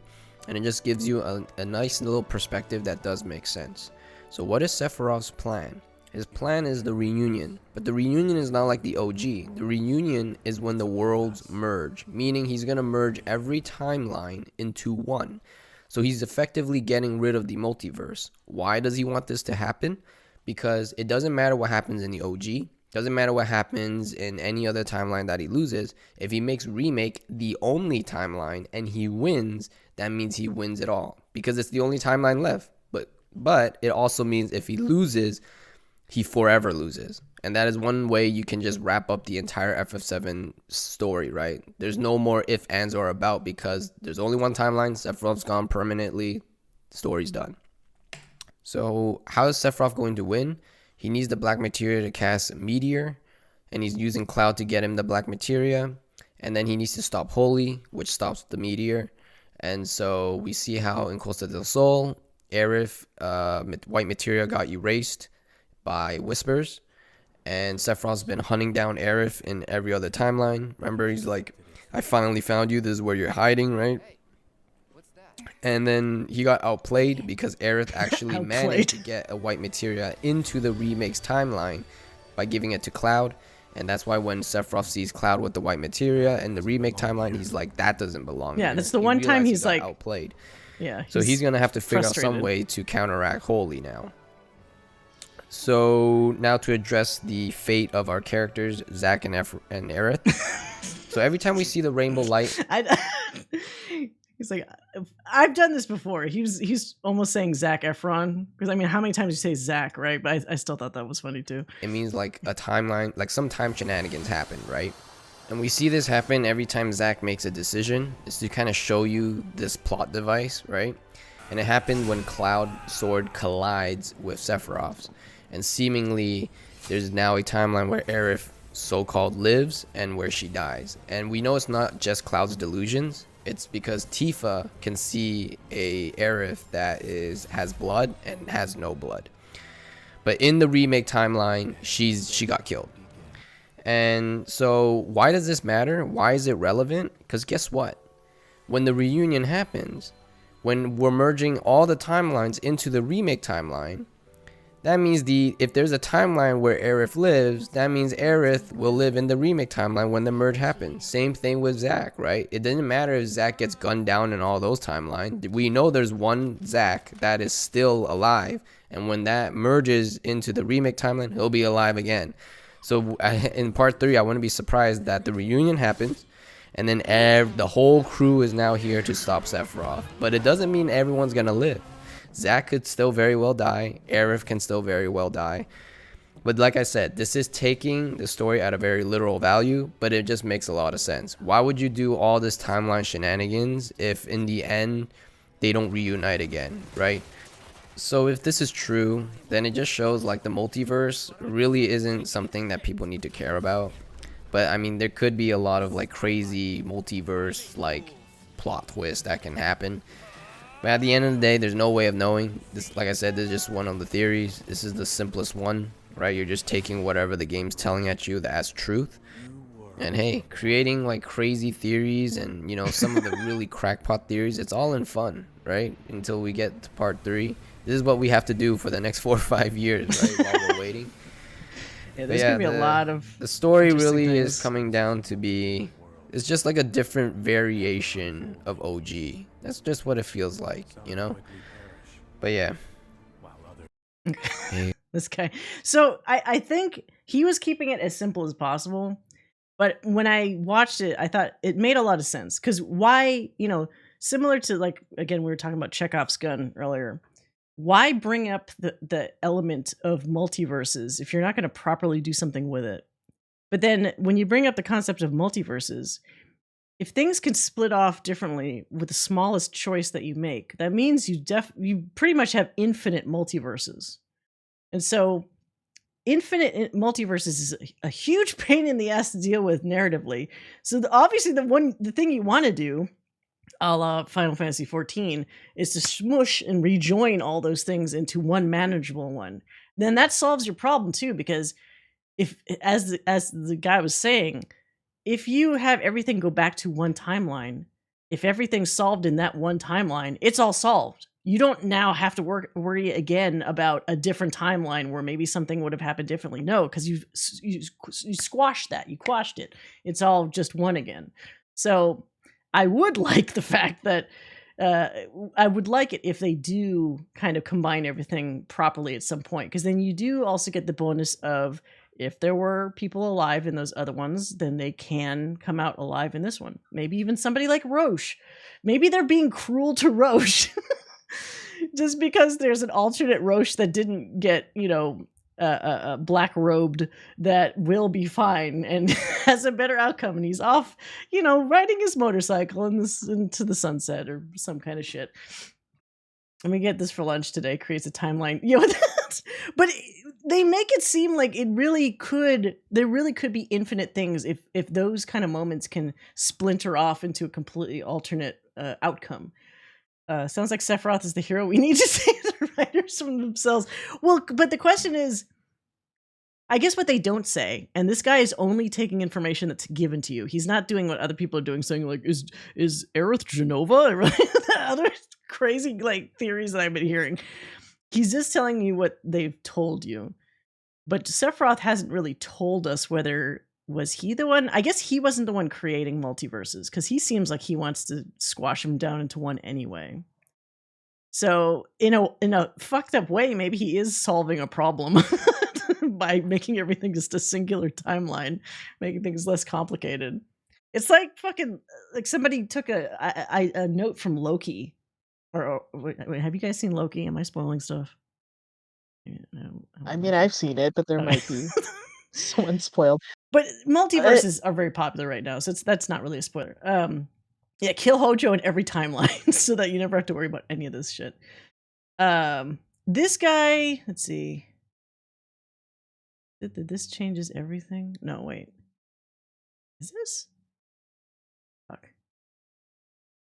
Oh no, this is about part 3. Okay, this was the other one that's a little more complicated, but it also still is in line with what I'm thinking. Video contains massive spoilers for Final Fantasy VII Rebirth. This is the ultimate spoiler video where we break down the ending. As such, nothing is off the table. Please complete Final Fantasy VII Okay, Rebirth and then return to this video. The end of Final Fantasy VII Remake would see us defeating the Arbiters, with Sephiroth pulling them into his wing, and the consequence of this would be that fate is no longer fixed in place. Right. We have defied destiny, but contextually, no one knew what that actually meant. Things are no longer guaranteed to happen, but that could mean any multitude of things. Many people under the assumption that this meant that Aerith could survive her fate. Furthermore, there was an even bigger mystery of Zack Fair, who seemingly survived the events that led to his death in the original game. The change of stamp on the stamp bag from a beagle to a terrier heavily implied the existence of a multiverse. For many who rejected— It's also it's so funny how important those stupid stamp dogs are now.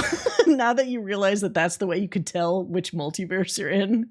Just constantly looking for those fucking dogs everywhere. The notion of which FF7 dog is it? leaning Which into a universe are we in? multiverse. Theories about how this could all be happening inside the live stream, a sort of dream of the dead, gained some popularity on social media, but trailers made it increasingly clear people who were still well and alive were shown interacting which with is the Zack. real And then stamp. when the game came out, it was finally made clear. We are in fact dealing with multiple timelines, or instead of timelines, the game calls them worlds. For many, this direction is hard to believe. Even for myself, I thought maybe they were doing a single altered timeline, but the truth is, my original assumption back in April 2020 when Final Fantasy VII Remake released was more accurate than any of the theories that came after. This is the Final Fantasy VII multiverse, and if you thought that Final Fantasy VII Remake's ending was told in an incredibly esoteric and ambiguous way, where would one even begin to describe Final Fantasy VII Rebirth? worlds. The previous chapter ended with Cloud and Aerith falling together into the unknown after the collapse of the Temple of the Ancients. You'll see that there is a common theme of falling into an arbiter-filled abyss and going to different worlds that is played upon a lot in this ending. We see a scene of Zack trying to make up his mind about who to save and what to do. Each one of these paths representing a new potential world that could be born, showing just how pivotal each choice can be. Cloud finds himself awakening in Aerith's house, bewildered that he is somehow back in Midgar in the first place. Aerith has told him to consider this a dream, more specifically her dream. Let's just call it a dream.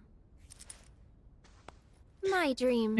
Maybe she's like, you won't understand it if I tell you what this really is. One may wonder if they're in the Terrier timeline or some other place. However, it's when Cloud and Aerith stop at a merchant here that we notice Stamp is an entirely different breed of dog again. Of course, prior to this, we had only seen Stamp as a Beagle and a Terrier. These denoted the only two timelines that we thought existed. This is confirmed yet again when they go and pick out some snacks. Yeah, see a brand there's a lot new of hidden version stamps. Stamp. We're in a different third world that we never knew existed prior. The game then shows a sky torn apart by a rift of light, the same as it has been in Zack's Terrier world, with both worlds being alluded to as being dying worlds. Sephiroth's feathers are then shown, and he notes that Aerith is hiding from him in this world. When Aerith noted that this world is a dream of hers, it could be that she created this branch in the timeline, or it could be that this existing world was her most ideal. These are the two ways in which I read this dialogue, but then things take a turn for the weirder. We hop over to see Zack with Biggs yet again. Biggs has a big bag of stamp chips. This denotes that we are now in the— I also find it funny that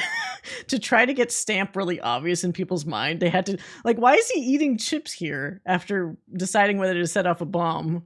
He just happened to have a bag of chips with him, I guess.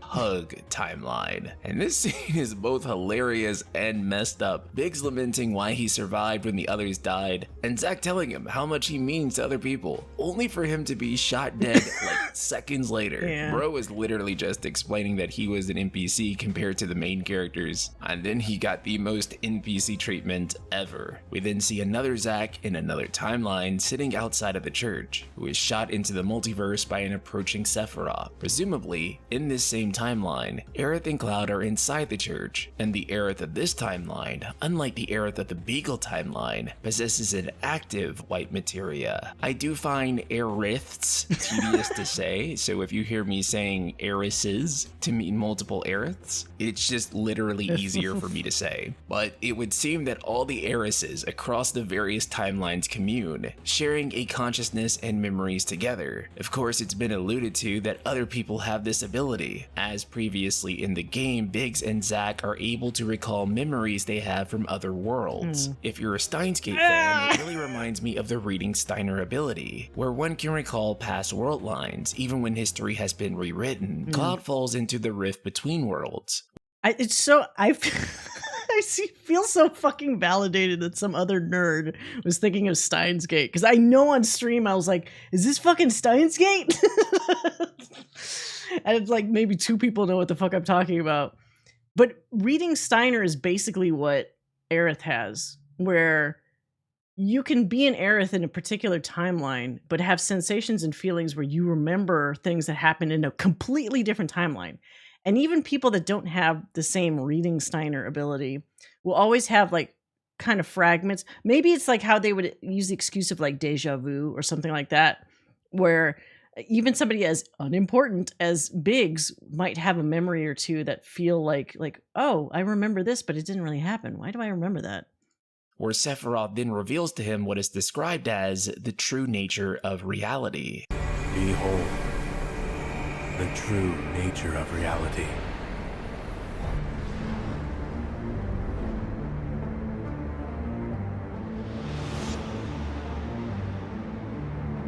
When the boundaries of fate are breached, new worlds are born. So Zack is just making new worlds constantly when he's changing fate. It's a troublemaker.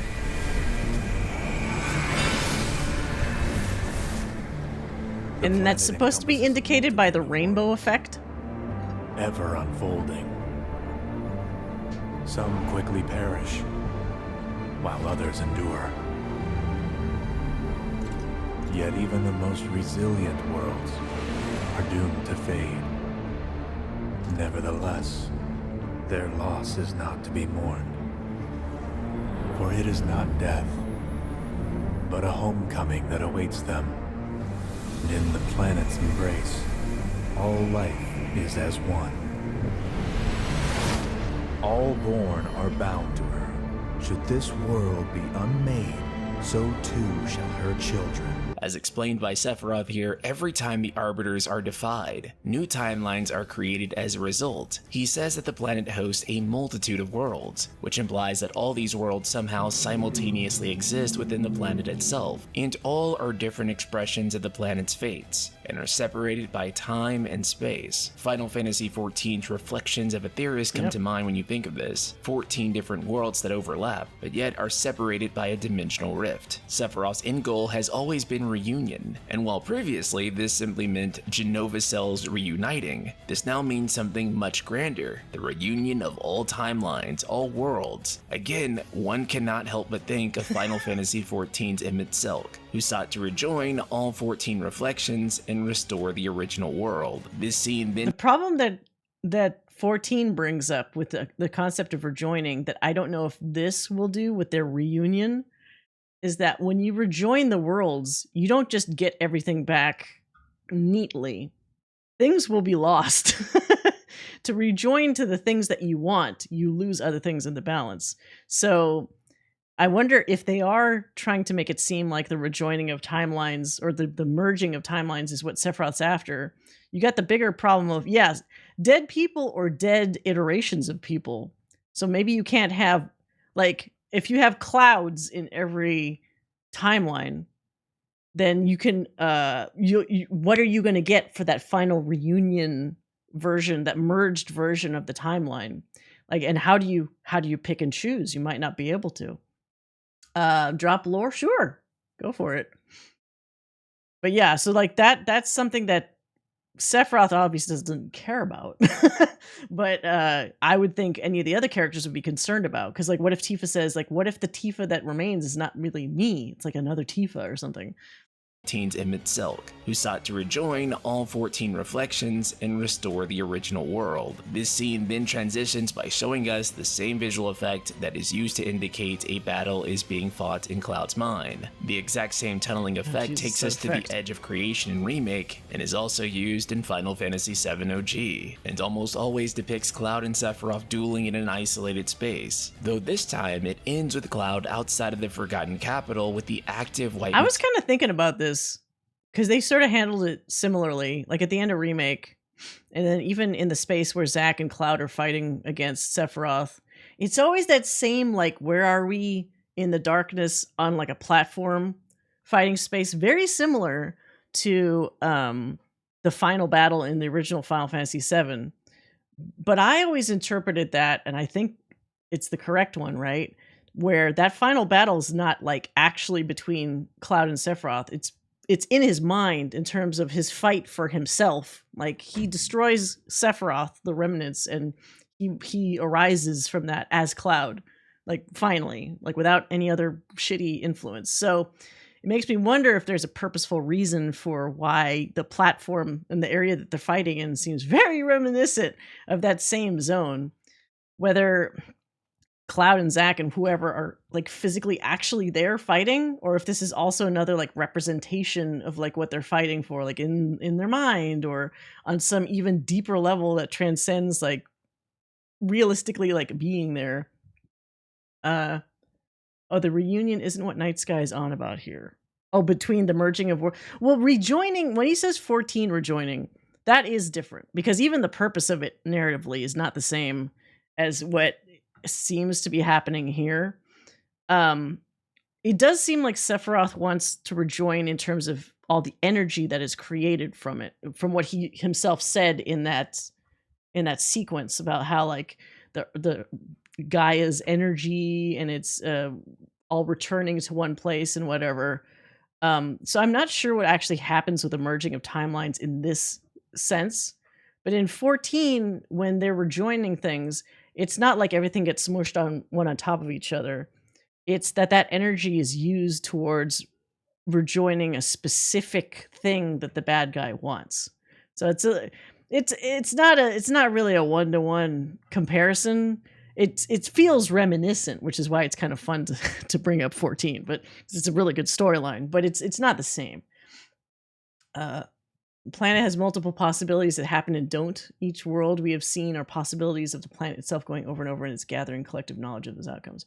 Do they say that though? Although I haven't gone into, there's a couple tweets or Twitter threads about Ultimania translations. So if it's in there, we'll definitely get to it.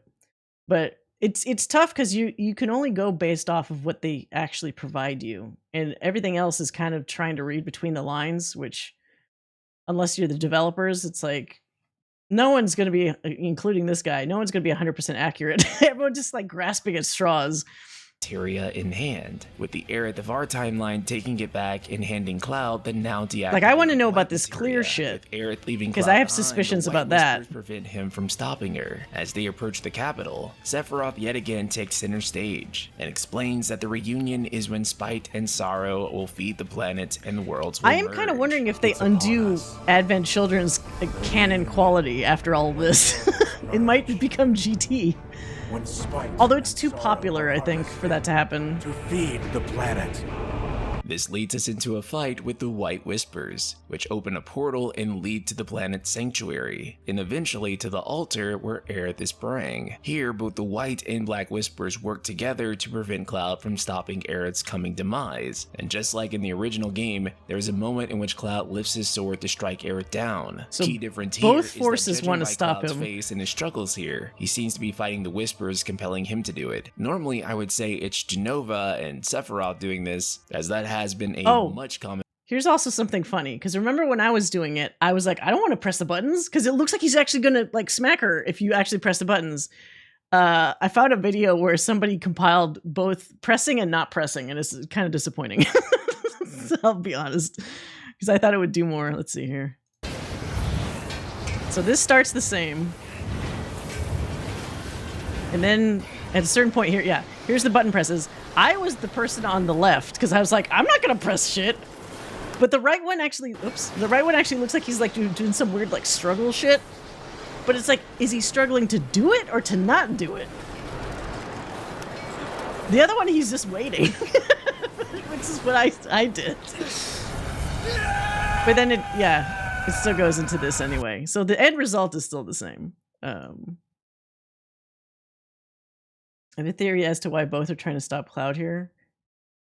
Common theme throughout the game, and indeed that's what was happening in the original game. However, from Cloud's facial expressions, it seems that he's still actively in control, and the Whispers are the ones urging him to do this. Yeah, I couldn't tell. In the last second, he's able to break free of their control. This then ends with Cloud deflecting Sephiroth's sword in a moment that everyone has been predicting since they first saw the ending of the last game. However, what happens next may have been a little bit less predictable.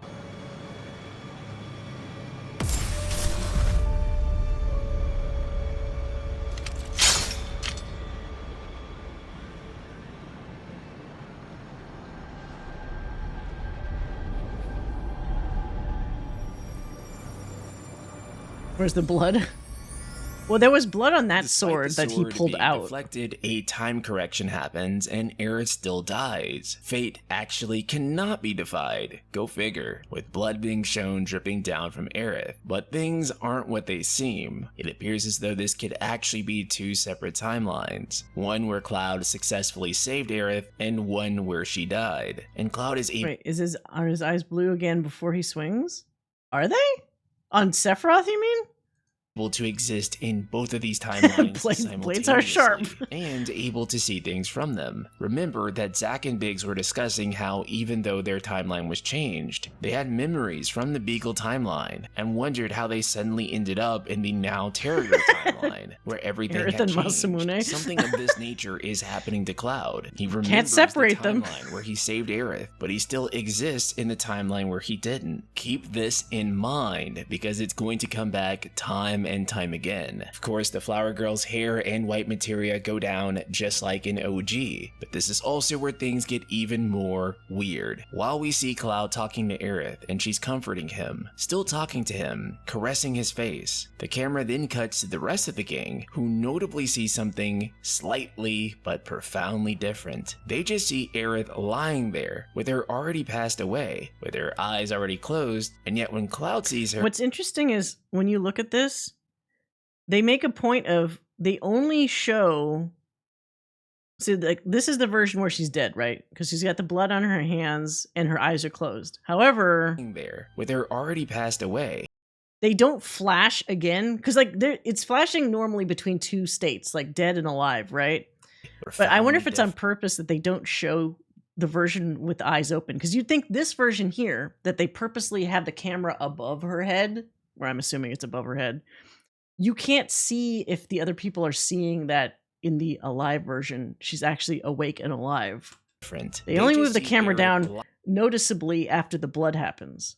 So they could be hiding the fact that her eyes either it's like the Schrodinger's cat kind of thing, like is Aerith dead or not if you don't see it?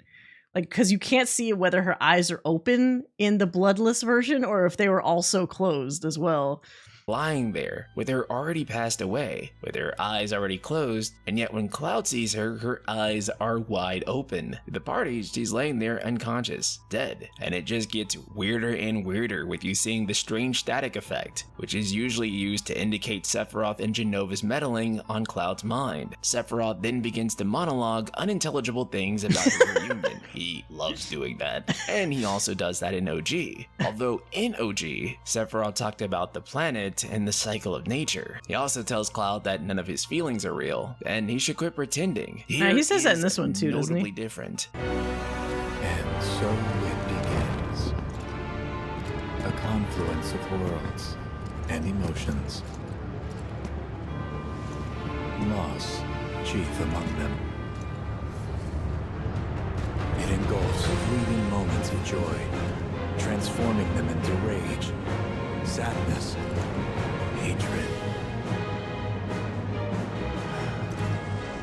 Never have I felt them so keenly.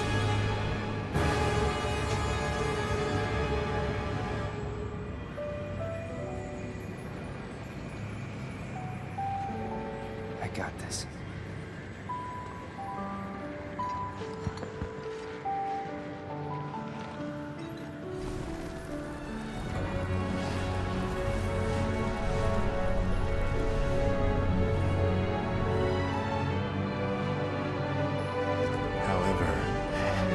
See the truth with such clouded eyes. Shut up! After all, you're just a puppet.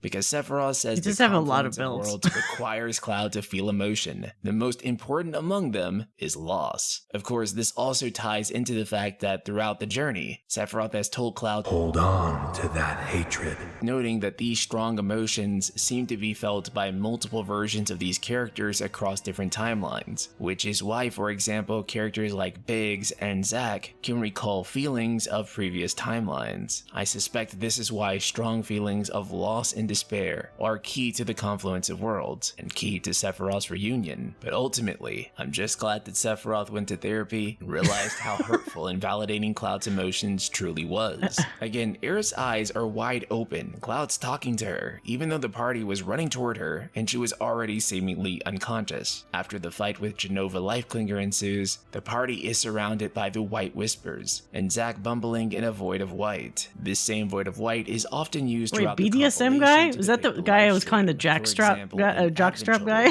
from Dirge of Cerberus? Seen standing in this white light, and in episode intermission, Zack stepping out of that white light symbolized his return to life. At first, Cloud can't really perceive Zack, though that all changes when Zack touches him. They're pulled into It's all the about edge of creation emotions together and team up to fight Sephiroth. This was a really great moment for me, not because I enjoyed this type of fan service, but because everyone who told me that Zack and Cloud fighting Sephiroth together after the end of remake was not going to be a thing that happens, now owes me $5. This reunion isn't able to get too emotional as the fight immediately ensues, and upon its end, Sephiroth separates the two, with Zack begging him to save Aerith. This is intriguing to me. Perhaps it's as simple as Zack doesn't know that Aerith is dead yet. They Or also, that again, Zack seems to be surrounded by stuff that happens with like rainbow. Like even as he's falling, there's like that Aerith rainbow from his hue that as he's falling. timeline isn't, and there's a bit of confusion. After all, Zack is aware that Sephiroth is going to attempt to kill Aerith, so it's hard to say. We'll see in a later scene that the Zack here is an actual Zack from another timeline. It is pretty presumably fan Terrier, servicey so to have this the two of them isn't just fight, a but I mental still liked it. projection of Zack in Cloud's mind or anything alike. Meanwhile, Zack is being carried back to the church by the Whispers, where he fights Sephiroth Reborn by himself, followed by it going back to the main party to finish off. He then returns to Cloud in his humanoid form, where one of the most controversial parts of the ending takes place. Aerith walks out of a portal looking just fine and fights Sephiroth alongside Cloud. There's heavy debate on whether this is an actual Aerith from varying timelines or simply an Aerith manifesting in his mind. Sephiroth even poses a similar question here. Is this really happening? Is Aerith actually standing beside him? This goes back to one of the very first taglines revealed for the game. What is fact? What is fiction? As the lines throughout this entire ending are heavily blurred. Finishing the fight, the White Whispers under Aerith's control It take feels so Cloud and nebulous. Zack It's back like, to their where's any of respective this homes. happening? Aerith is also seemingly taking herself back to the world she belongs to, which results in her now lifeless body lying at the altar. He tells Aerith to wake up, and to Cloud, she does. Her eyes light up, and she awakes. Everything is good, guys. We saved Aerith, except we kinda didn't. Notably and controversially absent is the scene where Cloud lowers Aerith's body into the water. Yeah, Instead, we see during the everyone Genova walking fight, they're just down, falling completely somewhere for demoralized about what we hours. presume is Aerith's death.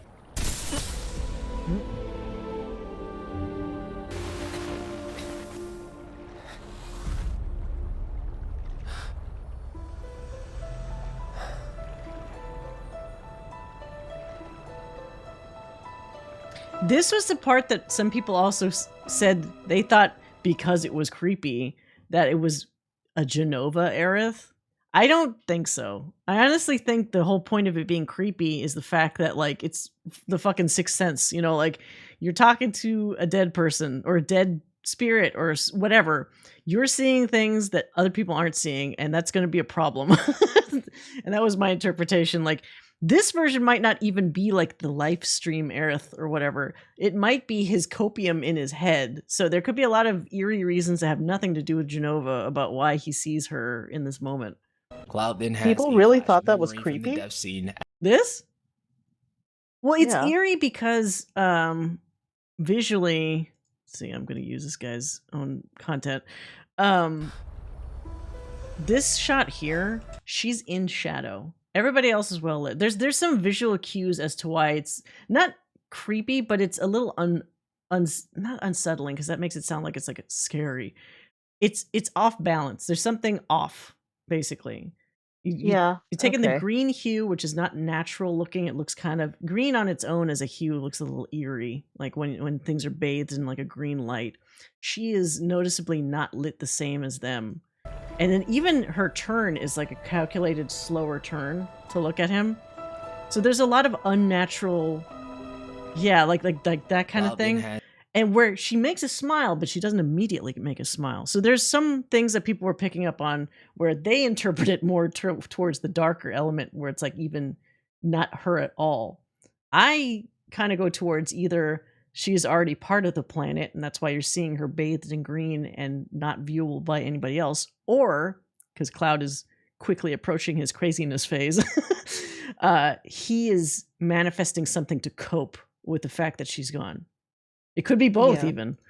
has a flash of memory from the death scene as it happened. He then looks over and sees Aerith beside him. Because that's the with only him way he's sitting able to there smile and smiling to deal with this himself. stuff. This scene is incredibly eerie to me. The girl who everyone just saw die, Cloud is still seeing in his head and is smiling at her. And with the music that's playing here, I don't think it's intended to be a thing where he just remembers her in his head. Tifa has an entirely different expression on her Yeah, face. she doesn't that look happy. is absolutely on the verge of tears. The stuff with Glenn is like the stuff that like interests me the least. So we'll come back That's to right. this This stuff in sucks. another video. Like, who Moving cares about that forward, part? We see that the weapons are successful in fending off against Genova infected whispers as a result of the party's success. Zack wakes up in the church and confirms that he was actually there, present in the fight alongside Cloud. This of course creates even more ambiguity on the presence of Aerith. There's also some people saying that he might be in, like, this sounds like when you're seeing him talk in this scene, he's like, well,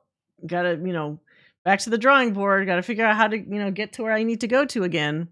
But some people are saying, oh, no, he's actually fallen into the church that's in, like, the prime timeline. I don't know if that's true. He makes it almost feel like he thinks he didn't succeed, but of course he doesn't know for sure. So it could be possible that he's, since it's the end of the game and we won't know till the next one, he might actually have dumped himself into the timeline where everybody else is right now. That seems a little too easy to me, but it could be. But people were using the excuse of the fact there's a hole in the ceiling because in the original, the hole in the ceiling is because Cloud fell through the ceiling and it made it a hole. The only problem with that is that in the other timelines that also have the church, there's still, it's almost like the timeline finds a way of solving problems. So like if Cloud didn't make the hole in the ceiling, something else would have. Because in that reality where the holy materia is given to him by Aerith, there's still a hole in the ceiling. But I believe that timeline is to be understood since that's like the bad end one where he never took the job with Avalanche and thus would never fall through the ceiling. There shouldn't be light coming through that ceiling.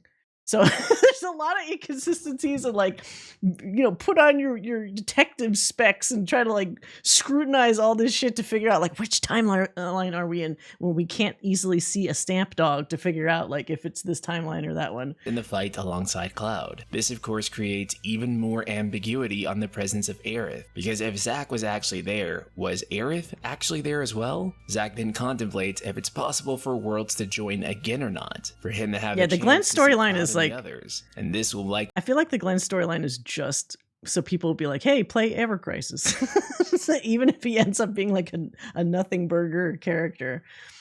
Be the focus of his arc in the next game, where Zack seeks to go to other worlds and eventually reunite with the party. A scene then plays in Nibelheim with the Robed Men and the Black Whispers all headed toward one direction, with the best assumption being that they are all headed for the Northern Crater. And if you thought all of that was wild, this is where things get even more insane. Cloud stares at the deactivated white materia as the party fixes up the tiny Bronco. Of course, he can see Aerith during this scene. What's insanely curious to me is that Aerith's spirit can be felt by Nanaki, it seems, as him and Tifa are mourning her loss. Oh, this is also the other reason why I think the Genova Aerith thing is bullshit. Nanaki would not be sensing Aerith if it was actually Genova. He'd probably maybe be more freaked out by like, what is that? There's a couple, I feel like I appreciate Max doing what he does and theory crafting and stuff, but I almost wish that the Genova theory wasn't there because I feel like there might be too many indications it's just not a thing. But because as you guys said, like he's popular and the popularity makes the theory like spread like wildfire. It's starting to make people really kind of go off in these weird directions with some of the theories. I do think there's like an Occam's razor approach to like the simplest solution is probably the actual solution. But I need to add extra nonsense in there about like, somebody's indoctrinated. Yeah, or like Genova's controlling something else. Worth noting that after Aerith, Nanaki is the most connected to the planet, so it raises a lot of questions and makes this a deeper mystery than Cloud just perceiving her to himself. He then seemingly finds a black materia in his pocket. There is a bit of debate here. Are these two different materias, or the same did the one? clear, translucent, deactivated white materia somehow become a new So this is what I think might be an actual thing. He does this in the same action. He puts his hand down to put away the clear one. Deactivated white materia. There's a slight rustling, and then he picks up a fucking black materia. Personally, If the clear, because we don't know what the concept of the clear materia is. If the clear materia is meant to manifest something, and he's holding it, feeling the way that he does, he might have manifested a black materia out of it.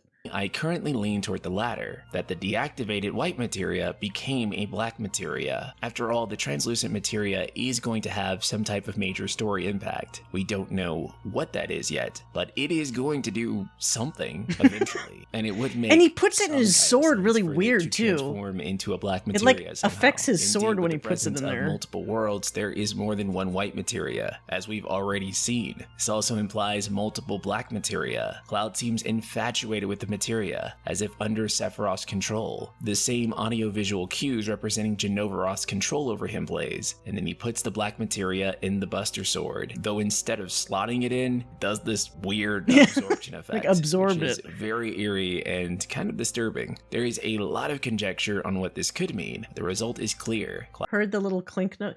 I mean, I feel like the one thing that Max said that I actually do agree with is I do feel like they purposely put so much stuff that is purposely vague or like not clearly spelled out. Like, so you get that very clear hand movement. He takes the clear thing, he puts it down out of frame, brings it up, and it's black. So on its own, it's like, oh shit. But then as you're saying, Lost and Found, I think there might be a slight clink sound.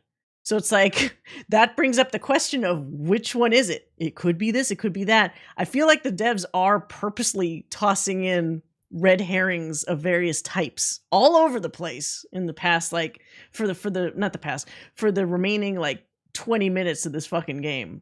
Just so people obviously will talk. And it's working, clearly. Can't show him reach into his... Well, true, but it is interesting that those two are so connected or conjoined in that way. I do think, and I think NPC Ray might be kind of along the lines of what I'm thinking, his mind might be somewhat straddling the lines between two different timelines. Because it would very much explain why he kept like immediately feeling both the dead and not dead moment with Aerith on that platform where it looks like she died and then suddenly she's alive, she's not alive, she's alive, she's not alive.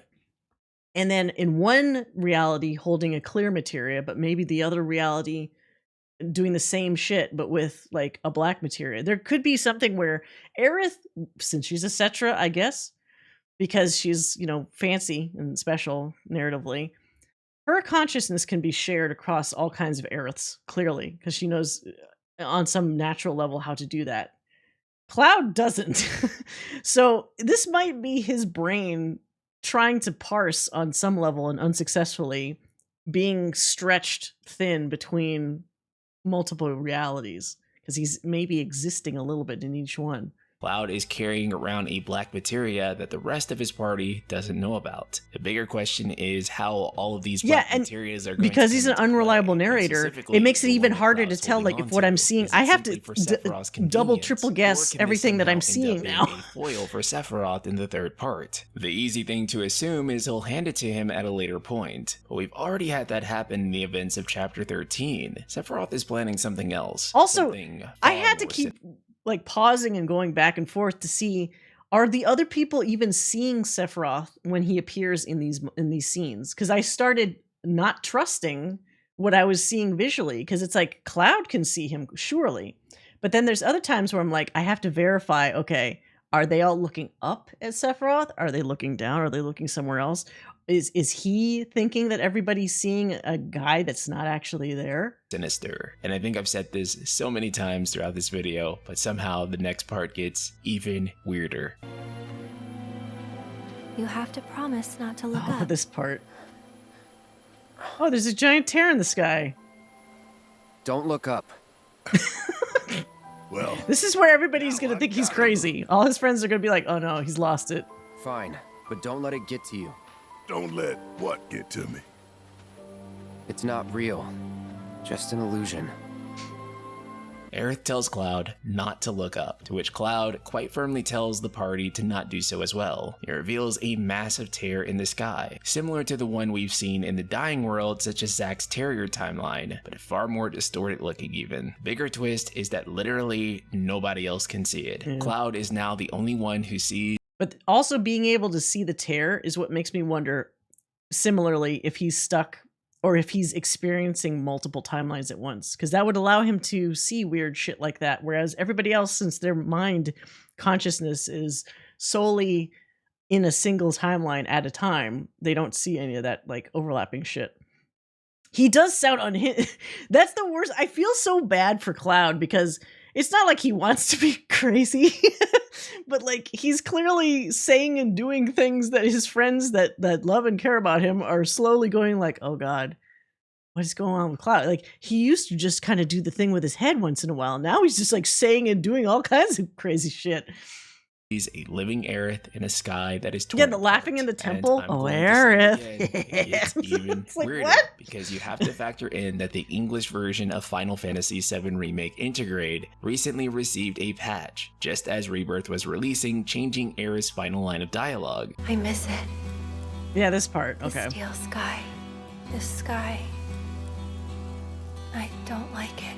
Of course, this new line of dialogue much more accurately reflects what she's saying in the original Japanese. They've made it much more clear that Aerith doesn't like the sky itself, and it's so important that they made an update to the game, this 4-year-old game, to clarify that story point with a new voice line. I think this is a double reference here, not just to Midgar Sky, and her being afraid of the sky as Crisis Core added, but on a deeper level, what's happening here is that Aerith might have always had the perception of some warped sky. Again, why go through the trouble of patching a 4-year-old game right before its sequel comes out to make it explicitly clear she's talking about how she doesn't like the sky, when the original line, I miss it the still sky, made that clear enough. Of course, that's not the plot point that they wanted to make clear. It was that in fact, she does not like the sky itself. Yeah. Curious. Cloud continues talking to Aerith and shows active concern for her. Of course, this is odd because if there's someone who is truly dead, you wouldn't really show that type of concern for them. Sure, something can happen to her within the live stream, I suppose, but it seems more to me that Cloud genuinely believes that Aerith is not dead. It's also why he's likely unfazed by her death in general, unlike Tifa and Barrett Namaki. really does Aerith look also tells amazing Cloud in that this she's game. going to stop Meteor, but this He's is gorgeous. also a bizarre statement narratively too. She's basically spelling out the end of Final Fantasy VII as we know it. The only reason I can think of for her simply giving away the ending is if things are going to play out in a fundamentally different way, and this is their way of setting up for a subversion. This is already something we've seen happen in the first 2 games, where their ending segments go completely off the rails. Hence, I'm making this analysis video in the first place. Thus, it only stands to reason that the third and most climactic part will go completely and utterly off rails, and that's exactly what I'm betting on. So, putting it lightly, this new ending took a lot of new risks. At the same time,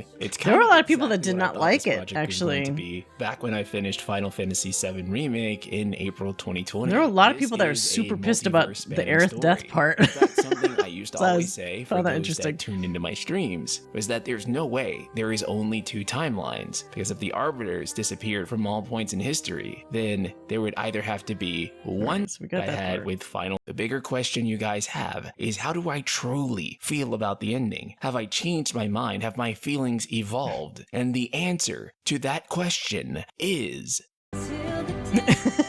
Maybe. Because a lot of people were saying like, you robbed us of the full moment. You know, we don't see him really embrace her. We don't see the famous like dropping her in the water thing. It's a bunch of the other shit. I wonder if that's going to be something that they actually do show later. There is, I don't know if it's in the Ultimania tweets. I guess we'll find out when I start looking at this stuff. But There's an interview, I think, with what's his face, Cody, whatever, the Cloud voice actor, where he actually mentions that he recorded, because it is very emotional for him to record those, the OG lines that Cloud says once Eris dies, the thing of like, my eyes are watering, my heart is breaking. Like, he says a bunch of stuff like that's happening to him in that moment. And so there's the implication that he said that stuff in a recording, like recorded it. But we obviously don't hear it in this, which means they might be saving that shit for, a flashback in the next game where he does properly remember what the hell was supposed to happen. Because there's no way that they're not going to just have that at all. Did you see Max's theory about which one? Not the Genova thing, right? The water burial, I'm almost certain will be a flashback. Yeah, I think so. Even before the boss rush, it was a full-blown exposition dump of what the... Well, it feels like an exposition dump, and yet it doesn't answer some questions. It just like moves shit around for me. I think that partly he's actively repressing it while it's happening, because... Yeah, so the other thing, too, is that... you see in the one version where she does die, there's a flash of him saying some stuff, and people are like, well, what is he saying?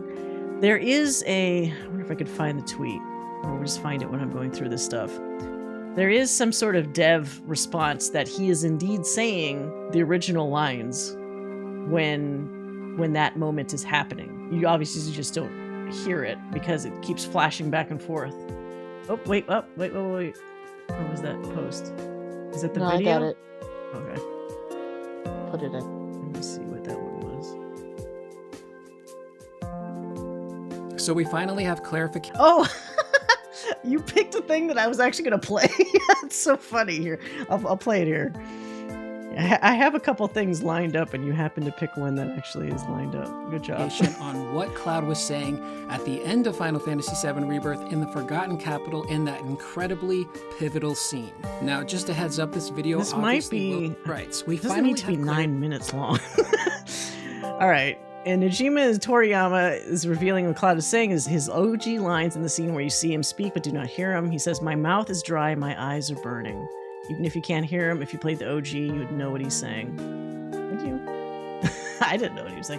Toriyama says he can't say much about what that scene since it's up for interpretation, but what he can say is when they asked Nomura for advice on how to portray this, he said to include Cloud saying the OG lines as a flashback. So I have I guess this is maybe a good transition into the tweets. Oh wait, I have one more thing. Hold on. There was one other video. This one? I think it's this one. Let's just watch this one and then we'll look at those tweets. It's alive in the next game. I'll not accept anything else. I feel like they are working their way into somehow making that happen. I would be very surprised. I could be wrong, but I'd be very surprised if they still have her super dead by the end. They might, just to say like, hey, she chose this. But that would kind of be a bummer, wouldn't it? I would be so pissed if they did that. Yeah. It's still possible, though. Nothing's off the table. We've only got one more game to go in the Final Fantasy VII Remake trilogy, and while Rebirth just recently released, and we may be a few years away from the final game, we may not have to wait as long as we did in between Remake and Rebirth. We'll get into that, plus everything we know from the developers about Remake Part 3, and what we are likely to see in what is expected to be the grandest, most ambitious single-player Final Fantasy game yet. If this thing was Just packed an full of FYI, shit, much the of next this one's going to be information has even been stated crazier. in some of my previous videos when talking about Final Fantasy VII Remake Part 3, but contains some additional insight from these interviews. Also, there are spoilers regarding the original game that will help us piece together what will transpire in Part 3 with the help of the interviews. So if you're wary of OG Final Fantasy VII story bits... is anybody actually worried about OG spoilers in here? I could try to skip around if that's the case. See here. And the locations It's not that appearing in... Okay, so I will summarize then. So I don't want to spoil you unnecessarily. Basically, because I did watch some of this earlier, there's an implication that we were basically teased true open world travel in this game through the tiny Bronco, right? In this game, it wasn't for real. It was still kind of sectioned off, and you'd still have to like load in scenes and whatever. However, they are indicating that all this stuff actually exists in the world as regions, and I think the High Wind in the next game will actually somehow figure out how to do true open world, because that's what everybody's been murmuring about, and that's quite the accomplishment, because these regions are already really large on their own. So being able to see a full open world, like traversal through that, will be pretty nutty. Yeah, expanding Wutai, that was the other thing. Sorry, I'm scrubbing through this. Wutai has not been indicated yet. This is somebody's recreation of like the remaining continents. We've only seen this stuff here. And we also haven't gone to the northern crater. I believe, where the fuck was, oh, they drew a lot of other stuff. So Wutai is like a continent on its own off to the left. Oops. Behind Kate Sith's head, but there's still other places we haven't seen. So they'll probably make Wutai a bigger deal now, especially since they've been emphasizing this like impending battle or war between Shinra and Wutai a lot more in this one than I remember in the original one. So there's that. Between GTA 6 and the third game, I don't know which will be bigger. I don't know. GTA has always been ridiculously big, so that might still end up being the bigger game. Who knows? I had to make that meme of Aerith and Cloud being Sora's parents a reality. Do they look like... I'm trying to think of what they look like, their versions in Kingdom Hearts. They kind of look like they could be his parents. Who knows? They do some weird twist. I wouldn't even bat an eyelash. They're already doing magical things for an Unreal Engine 4 game. This is only Unreal Engine 4? Yeah, if they're using 5, holy shit. I mean, it's also going to look even better, probably. I want Midgar itself to be a little more fleshed out instead of just small sections. Well, we should get with a return to Midgar, hopefully we'll get that. I don't know if they'll let us see the entirety of Midgar when we come back, but I hope so. What are the other things? Whole map. Okay, so there's Wutai. Oh, Rocket Town. As maybe one of the biggest Sid Highwind fans, I was very disappointed there was no Rocket Town in this game. However, it does feel like, and I'm going into my expectations now, it does feel like they are moving Rocket Town and Sid's backstory and Vincent's backstory and additional content fully into the next game.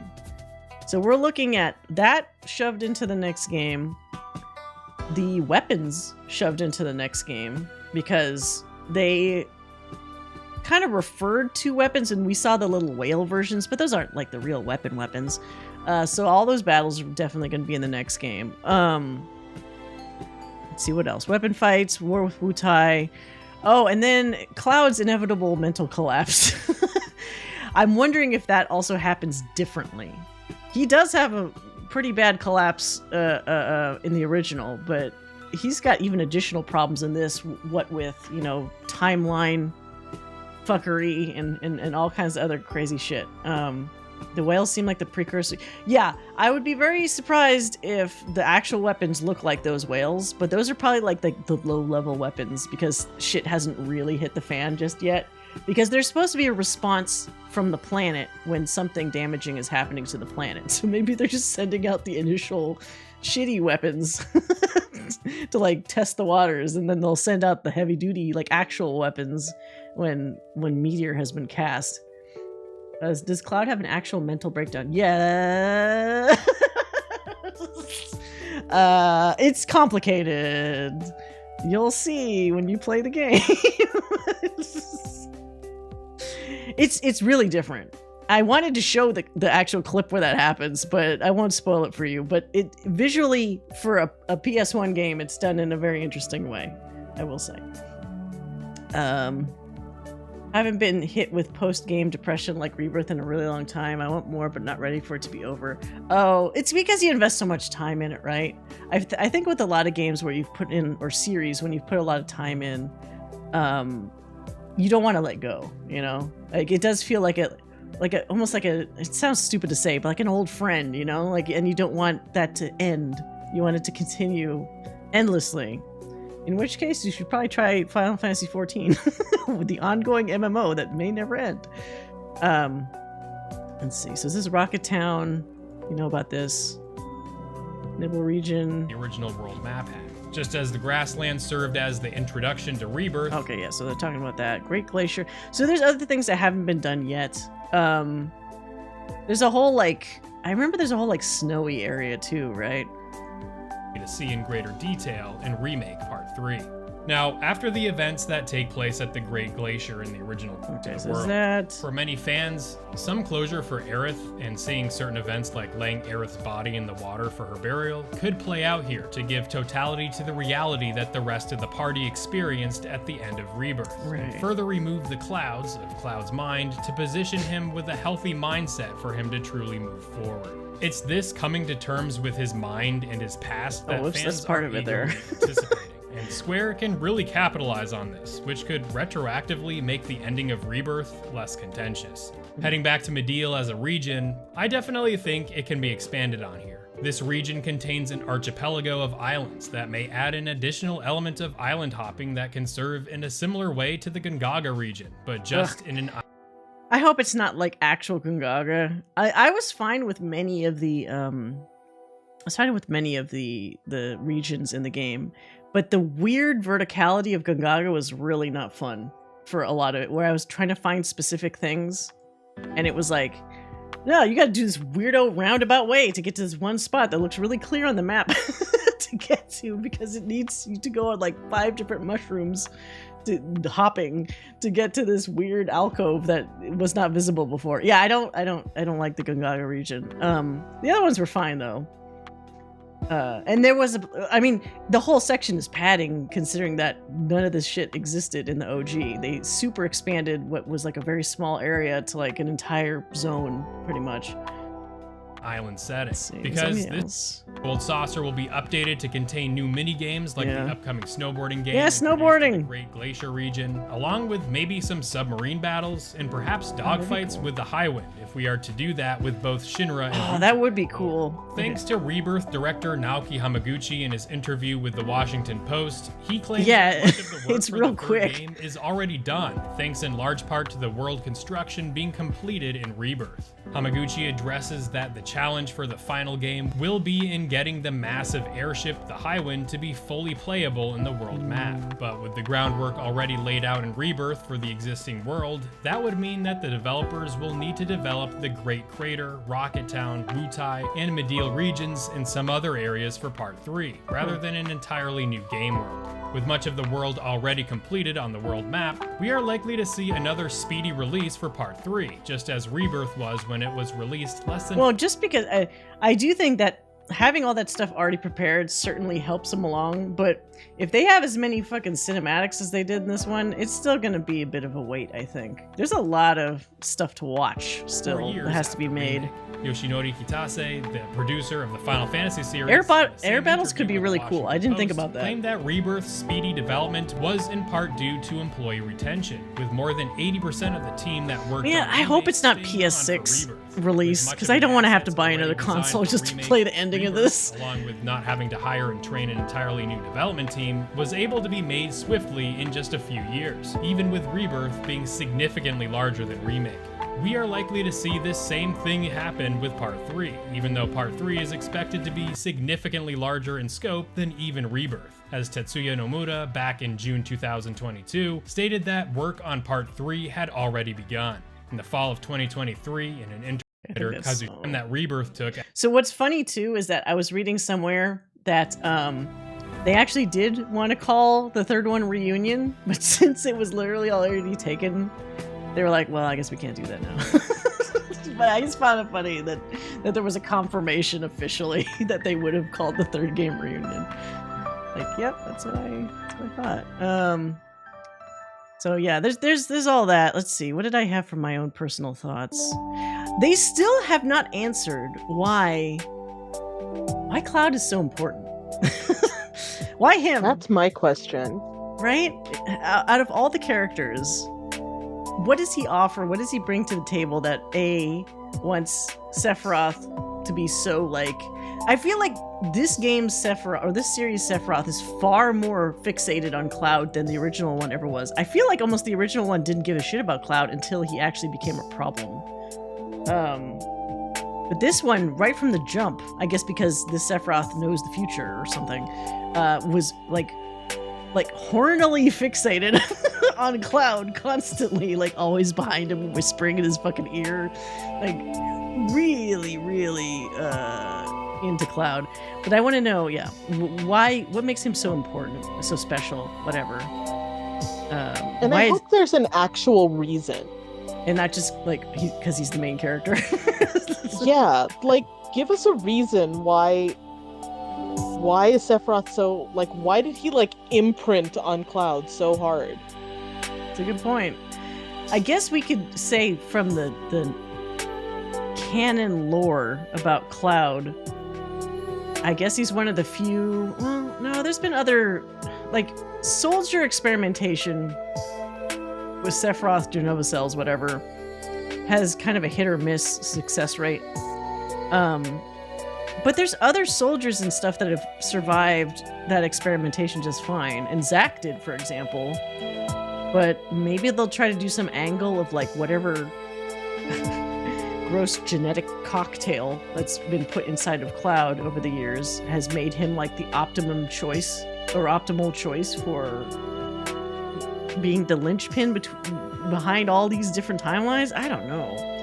He's got a lot of Mako infusions in him at this point. He's not like a Cetra like Aerith, but I don't know. He does seem a little like it's the problem of like, hey, because I'm the main character, like main character syndrome, because I'm the hero, I just automatically am like the most specialist person ever. Level 0 Cloud beat. Oh, so okay, here's a really cool thing that I saw in a video just the other day. When I was rewatching, I was like, how the hell in the lore, it's canon, did Cloud get the jump on Sephiroth in the past? So like, what they haven't shown you fully, I think, and they'll show you eventually because it's part of the OG story, is that in that whole Nibelheim thing from 5 years prior, or 7 years prior, whatever it was, Zack gets his ass kicked trying to go toe-to-toe with Sephiroth after Sephiroth goes nuts at the Genova thing where he pulls the head off of the thing. And he gets knocked out. And then Tifa was already knocked out when they came in because she got slashed by Sephiroth. Cloud comes running in. I don't know if I should just show it, but like Cloud comes running in. And he... Right! Okay, so Weissman, that's the whole the punchline. When you look at the materia that's equipped on Cloud during that sequence, he has preemptive strike equipped. And most people playing the game don't think much about it because it's like, okay, you get your default materia equipped, whatever.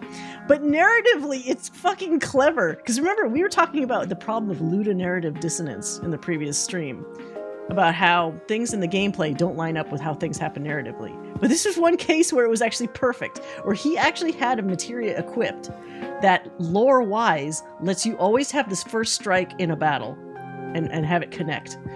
And so he was so pissed that when he charged Sephiroth with the Buster Sword, that first hit was a guaranteed hit. And oh boy, did he fucking skewer Sephiroth with it and damage him.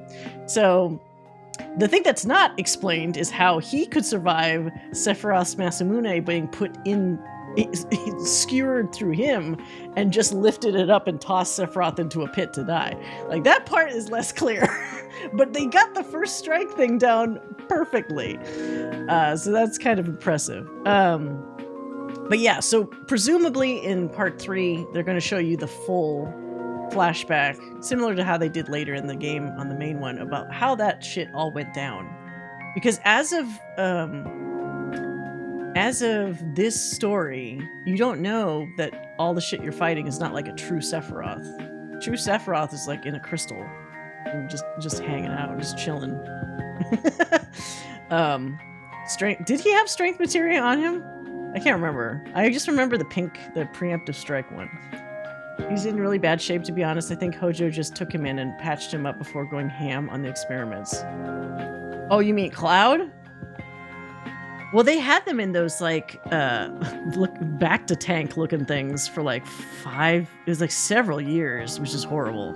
Just doing all kinds of crazy experiments on them before they escaped. Although Zack seemed okay, but I guess it's because he was already a soldier. So having that stuff added to him is less intense than being someone like Cloud, who never had any Mako infusion and just suddenly being experimented on 100%. So that's why he was kind of like, ugh. like poor Cloud couldn't even like formulate sentences or words. He was so fucked up when Zack saved him from the tanks. But yeah, let's look at real quick. Oh, where's the Twitter? Where's the Twitter window? Oh, why is it not showing up? Twitter.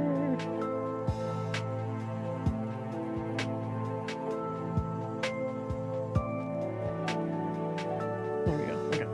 So this handy, helpful person, Audrey, that you see here, she acquired the Ultimania book, which apparently has tons of developer like interviews and secrets, lore, all that kind of shit. So she went on a rampage doing a bunch of translations for things. So I kind of want to go over that because that might also help explain some of the things that we're talking about here as well, right? I think they stated in OG that there was no apparent effect noticeable in Zack. Yeah, because like he acclimated fine with his soldier shit, right? So he was good, relatively speaking, which is unfortunate for poor Cloud. I like how they explain Cloud's false memories and the side effect of Genova's shape-shifting abilities. In the OG or in this one? In this one, they do. When he thinks Tifa is lying, he says that thing about how Genova can like take the form or shape of people we care about, blah blah blah blah. But I don't know if we actually saw that properly. Ultimania was a huge deal. Yeah.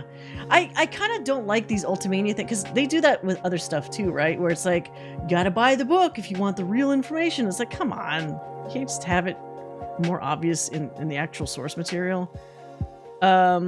Okay, so it says that there's at least 6 different worlds based on Stamp's appearance. So that one I kind of figured, because there were a lot of different dog variants for Stamp. So many dogs. Too many doggies. Let's see. Profile for Rude says he might look scary on the outside, but he deeply cares about his comrades. The book mentions he shows a side of himself he deeply misses. He deeply misses his partner after keeping up with Elena and her temper. Wish you were here, partner. So they don't. I wonder who his previous partner was. It's not Reno, or maybe it is. maybe this is turning into a fanfic. I wish you were here, partner. Because didn't Reno at one point need like some medical attention, or am I forgetting this? Oh, it's Cisne. Cisne is confirmed to be 22 years old, 136 centimeters. What is that in feet? And blood type A. What is the fascination with blood type? Is that just a Japanese thing? It's a Japanese thing about it, like it's sort of like a horoscope. Like there are certain personality traits associated with different blood types. Huh. Because I've always noticed that. I find it so funny because Americans couldn't give a crap about what somebody's blood type is. I always forget what the hell mine is. I actually might need to look into that. But it's like this is blood type A, I guess, like outgoing and optimistic or some kind of shit.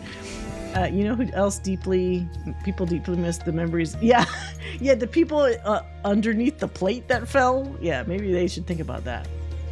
I think it's the Reno VA had passed away, so they wrote him off for a bit because they weren't ready to. Oh, did he actually die? The Japanese voice actor? Ooh, that sucks. That could be a nod to that, maybe, yeah. Her weapon of choice is a large shuriken. She worked with Shinra in the past, the Turks, and was friends with that person, Zack, and is watching over his hometown in his parents' absence. Aerith's fate is we simply don't know, lol. Here's the summary. Aerith's fate. What is this? Oh, Jesus Christ. It's hard to tell whether she lives or dies. Yeah. Based on what we see, it can lead to different interpretations. However, what is confirmed is the party sees something completely different than Cloud. Okay, we got that part.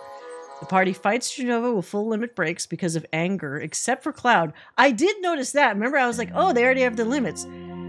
Oh, that's fucked up. So his copium is so extreme that she's not actually dead, that he's not pissed enough to get a limit break about it. That's kind of interesting. There's a scene where Cloud is holding Aerith and speaking something, but it's drowned out by the noise, so we don't know what's said. Okay, we already talked about that. He's saying the original lines. After the fight at Forgotten Capital, Aerith appears next to Cloud, but Tifa cannot see her. So that was the green-hued thing that we were talking about. Party seems to be sitting at the edge of a lake where Aerith should have been laid to rest in front.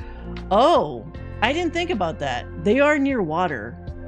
So I guess when we inevitably get our flashback of the actual putting her to rest in the water, it might be at that spot. But that means we basically skipped over that. And when we get back to Cloud, we're at the edge of the water, but her body is probably already way down in that water. The black feathers in front of a praying Aerith is such a wallpaper-worthy shot. It is! It's interesting. Yeah, that one. I love that they did that. Makes sense and a nice nod to his thought process there. Oh, for the limit breaks? Yeah, it's like the preemptive materia thing all over again. It makes sense both in-game and narratively. The party seems to be sitting on the edge of a lake. Oh, no, I said that. It's unknown how and where Aerith came from to aid Cloud in the last fight against Sephiroth. I actually think it could be both. It could be either his mind, because they were saying it could be something where she helped him in his mind, like manifested there. You know, like it's like Dumbo with the feather. When Dumbo has the feather, he believes he can fly. So Cloud just needs a thing in him, whether it's manifested from him subconsciously or not, that helps him get what he needs to finish the fight, as Master Chief would say. Is the Aerith at the ending actually alive, or is she from the live stream? She's not. I think people are huffing some copium where they want her to actually be alive. Is it just me? I think there's some copium there. Is she a hallucination made by Cloud? Possibly. At the moment, we do not know. The world where Zack is alive, or the world where Aerith and Cloud appeared in the Sector 5 slums, has a crack in the sky. Does it signify the end of the world, or... Now, the crack in the sky, I'm starting to realize,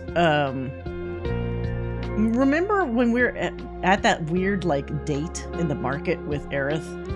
And, all the vendors are saying, like, here, it's the last chance you'll get this, or whatever. Other people, not the main characters, seem to know that the world's going to end. But I guess the question is the thing in the sky actually an indication of it? Or is that only things that Aerith and Cloud see, and people know that the world is going to end for, like, a completely different reason that we're just not, like, seeing? I mean, I guess it doesn't really matter that much, but... I love when story beats affect the gameplay. Limit break, except Cloud is a good example. Yep. I'm on that good copium, not gonna lie. But it's just because I want my Aerith and Cloud happy ending. I think a lot of people held out hope for Aerith surviving due to the theme of Define. If they had made some of that stuff at the end a little more vague visually, maybe I could make a case for Aerith being potentially alive. But if you see the other teammates and how clearly they're sad and, like, torn up about stuff, they would not be like that if she was alive. It's just too obvious, at least to me. The book says Reno is bored out of his mind while he's taking his extended vacation to recover from injuries, but he's ready to jump back into the fray as he's ready to get his revenge against Cloud and the others. Ha, lol. Good luck, you fucking twink. You're not getting any revenge. Sang is the leader of the Turks and has watched over Aerith since she was a child. How old is Sang? He doesn't look that old, right? If he's watched over Aerith since she was a kid? Who can tell? I mean, how old anyone is. He's more mature personality-wise than the other Turks, for sure, but you'd have to be at least... Okay, how old do you think you'd need to be to look over somebody? He's got to be, like, at that age, he had to be at least 18, right? At least. To be in a position like that and to watch over a kid. And so she's, what, 19? So he's like at least 18 years old than everybody else. He ages well, I guess. Early teens? Are you really gonna make him a Turk in his early teens? They show Sang in Remake where he looked like 17. Did they? I had to rewatch some of that stuff. That's weird. I want to know what his age is. Najima says regarding the Gold Saucer date... Oh, this is what we were talking about before. So I did hear this. The Gold Saucer date resolution scenes. Because people have high expectations of the event, he hopes you can enjoy it as a fun part of the game that is slightly removed from the story. He says, what they've created for the Gold Saucer affinity dates kind of reminds him of a dating simulation game, lol. Note, this answer was given after a comment was made by the interviewer regarding Tifa and Cloud kiss scene during the Gold Saucer. So this is kind of where he's like, enjoy it, but it's not really the main canon. That's annoying. Yeah, it's funny. Nojima confirms there's indeed multiple worlds in the game, and that aspect of the story with the mystery surrounding Aerith's white materia will be made clear. Well, it has to be made clear. You can't just leave that shit, like, unclear. In fact, he says he's almost done writing the main scenario for Part 3, and there will be a tumultuous buildup of events leading to the ending. I mean, it seems like with both of these games so far, there was a tumultuous buildup, so that's not a surprise. He also mentions he hopes to bring an amazing conclusion to the world of Final Fantasy VII in Part 3. This interview was made in February 2nd, so he should be done by now. Okay. Made clear, like the materia. What if that was a fucking reference? I don't think it was, but that could be. Yeah, stop backtracking, just pick... when Elmira's talking about the Turks coming knocking for Aerith. Oh, you might be right. I thought he looked like a similar age. Sang is just maybe one of those, like, ever young kind of looking guys, perhaps. Maximilian calls it fan service for the fans. The date is definitely fan service, but I would love them to have the guts to commit to one of those. The wiki says he's 30. Oh. Well, I mean, that kind of does line up with what I was saying then. Maybe a tad younger, but that's about right. He looks good for 30. Let's see, spoilers. Should have been put at the bottom of this tweet. Scrolling up the feed, you can't help but... 70... Wait, what?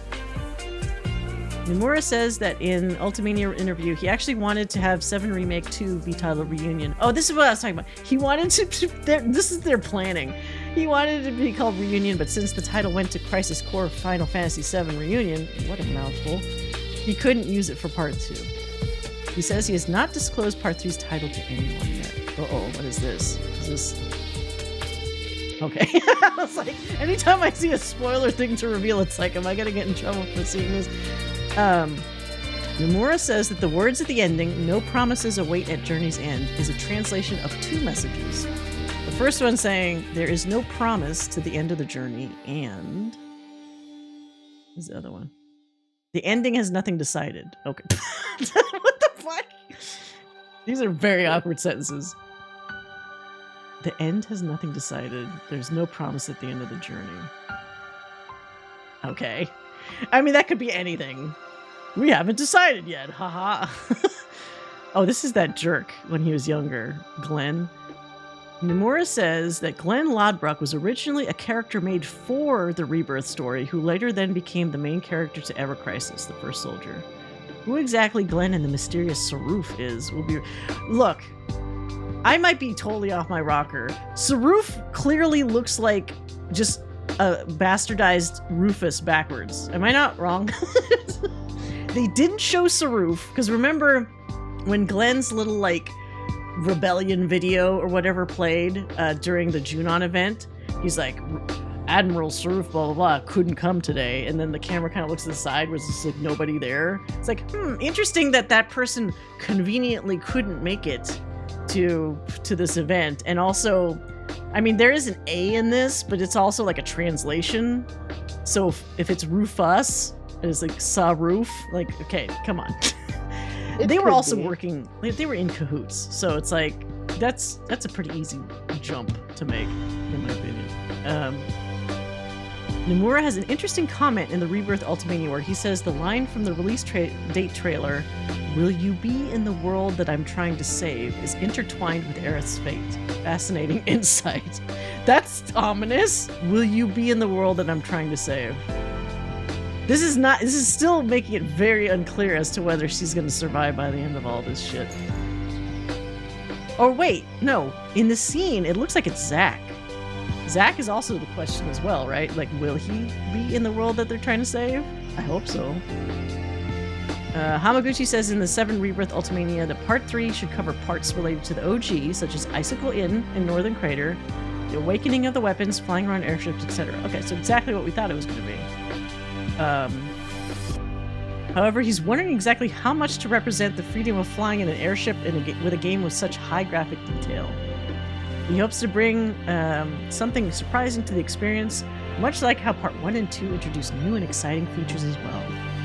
I mean, being able to fly an airship through the whole place is definitely going to be an accomplishment in and of itself. Oh, we didn't look at Yuffie's date. He asked the team to add in Yuffie's first love story in her Gold Saucer date. Weren't one of you guys in the chat saying that she had a crush on Zack because she's like a kid when Zack comes by her place, like in Crisis Core? So she's crushing on Zack and not really realizing it, I guess. He explains when he first saw the remastered scene where Yuffie first meets Zack in Crisis Core, he wanted that moment to leave an impression in her memories. Thus, he asked the team to include that little tidbit about her first love. Her date's wholesome. It's definitely a one-sided romance because Zack is definitely not into Yuffie. Interviewer asks why there was a single falling feather that showed up at the start of the journey. Nomura laughs and says, perhaps it's something to do with something like an angel in quotations. Angel? Like, oh, not from Crisis Core, is it? I wonder if this is just her guessing. I don't want guesses, I want actual confirmation from people. Oh, here's an update. The story has been completed, and Nomura thinks they'll perhaps start voice recording in the near future. Really exciting. He remarks that Kitase proposed an idea to him about something very important to include, even though it wasn't in the original game. What is this something in quotation marks? And Nomura is pondering about how to deliver. He thinks it will surely make people happy if they can do it well. Kitase hopes to deliver an amazing product for Part 3 without having to sacrifice quality over time. He says the reason why 7 Rebirth was such an efficient oh wait, okay, I think we saw some of this in the video. I'm just glad they retained the same team instead of doing the thing that a lot of devs often do when a project is over and you just like get rid of like almost everybody. So I'm very happy that they're keeping their staff. That's enough to fuel my copium for years to come. Aerith is back. Just start celebrating already. Aerith's making a comeback. It's confirmed, practically. Been theorized that something is Advent Children reference. Do we have to do Advent Children references? Am I the only person that didn't like Advent Children? Visually, it's great. It was great at the time, and it still kind of holds up, except I don't think Sid looks that great. But, narratively, it's a fucking mess. It's an awful, stupid story. It's not good, okay? And I know a lot of people saw it when they were younger, so you got the nostalgia goggles on for a lot of that, honestly. It was cheeks. Rebirth took 3 years to develop. That's pretty standard nowadays, I think, in terms of development time. I was 10, I thought it was the coolest movie. It still looks cool. Just the narrative is, oh my god, I can't roll my eyes enough for that. All I know is Cloud versus Sephiroth is the coolest thing ever. And at the end of Remake, they essentially kind of did a nod to that, right? Because a lot of that cutscene with the fight with Sephiroth looked very reminiscent of the fight with him and Advent Children. Imagine if they release Advent Children Part 2 after this game. No Part 2. Please don't continue anything with those 3 dumb Sephiroth cloned guys. Although I guess they died at the end of that one, right? Wait, did I read this one? Kitase has hopes that the world of 7 may continue on even after finishing. Oh no, they're doing this again. They're gonna spiral these things off into like side games again. Please, no more Dirge and Cerberus type games, please. They need to wrap up Part 3 first and foremost. He thinks Part 3 will perhaps be his last involvement with a game in the 7 series due to his age. How old is Kitase? Maybe in his 50s. He wants to finish the trilogy on a positive note without leaving behind any unfinished business, but that's just his own personal opinion on the matter. That's got to be a hell of a thing to have worked on the original OG 7, to work on these ones, and like it's so much of your life, just dedicated to a series. Call of Dirge? No, thank you. Like a first-person spin-off game? Holy moly. Nomura has an interesting remark about when you fight Sephiroth during the ending battles. Sephiroth's existence can actually transcend worlds and exist at the same time in multiple worlds. Oh, isn't he fancy? When Zack comes to help Cloud fight Sephiroth, they both exist in a moment where the two worlds join, okay? Further, when Zack, Cloud, and the other party members all fight Sephiroth Reborn, though they are presumably existing in separate worlds, they are still fighting the same entity. So everybody has a little fun with timelines, or worlds, in that moment. So Sephiroth basically does what, like a heightened version of what Aerith can do. Because Aerith, it feels like just her consciousness can go into different timelines, but he's just like fully popping in and out of all these ones, apparently. Maybe make part 3 absolutely massive and then just expand on the game over the years. I wouldn't mind more DLCs if they had interesting stories to tell in the world. There's a painting in Cosmo Canyon showing Nanaki when he's a baby cub, as well as a female cub too. Female cub? The female cub is from 7 before Crisis, and her name is Dania.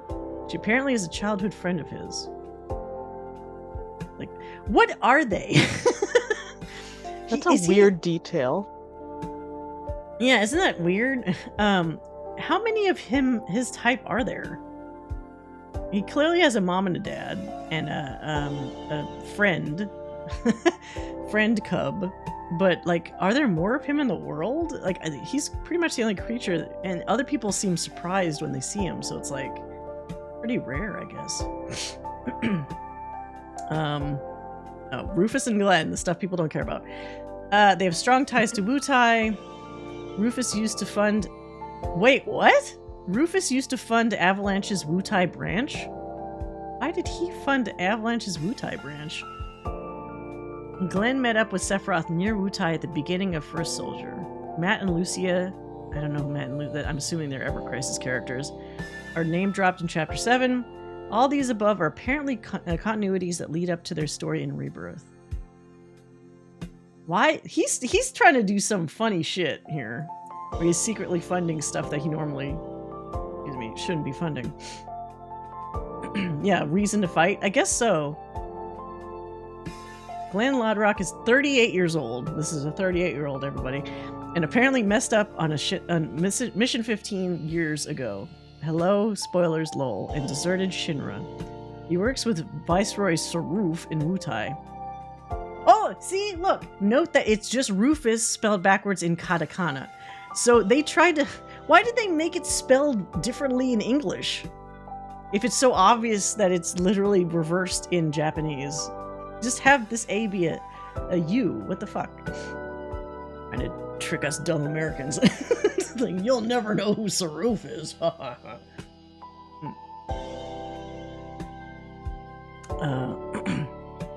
For us? Wait, what? No, but I mean, if no, it would just be the reverse. So it should be S-U-R. Wait, yeah, S-U-R-U-F instead of no, what the fuck? Hold on. Yeah, just a U here instead of an A for Saruf. But I guess maybe that's too obvious for folks or something. Vincent's real age is unknown, but he looks to be about 27. He sleeps a lot because he wants to suppress the monsters within him. What an edgelord. He's also super bad with technology, as seen when he didn't even know that the Shinra card reader was out of battery. Is it silly of me to find that somewhat endearing? He's so fucking dumb. That's why it didn't work. It was out of battery. Like, he's smacking it.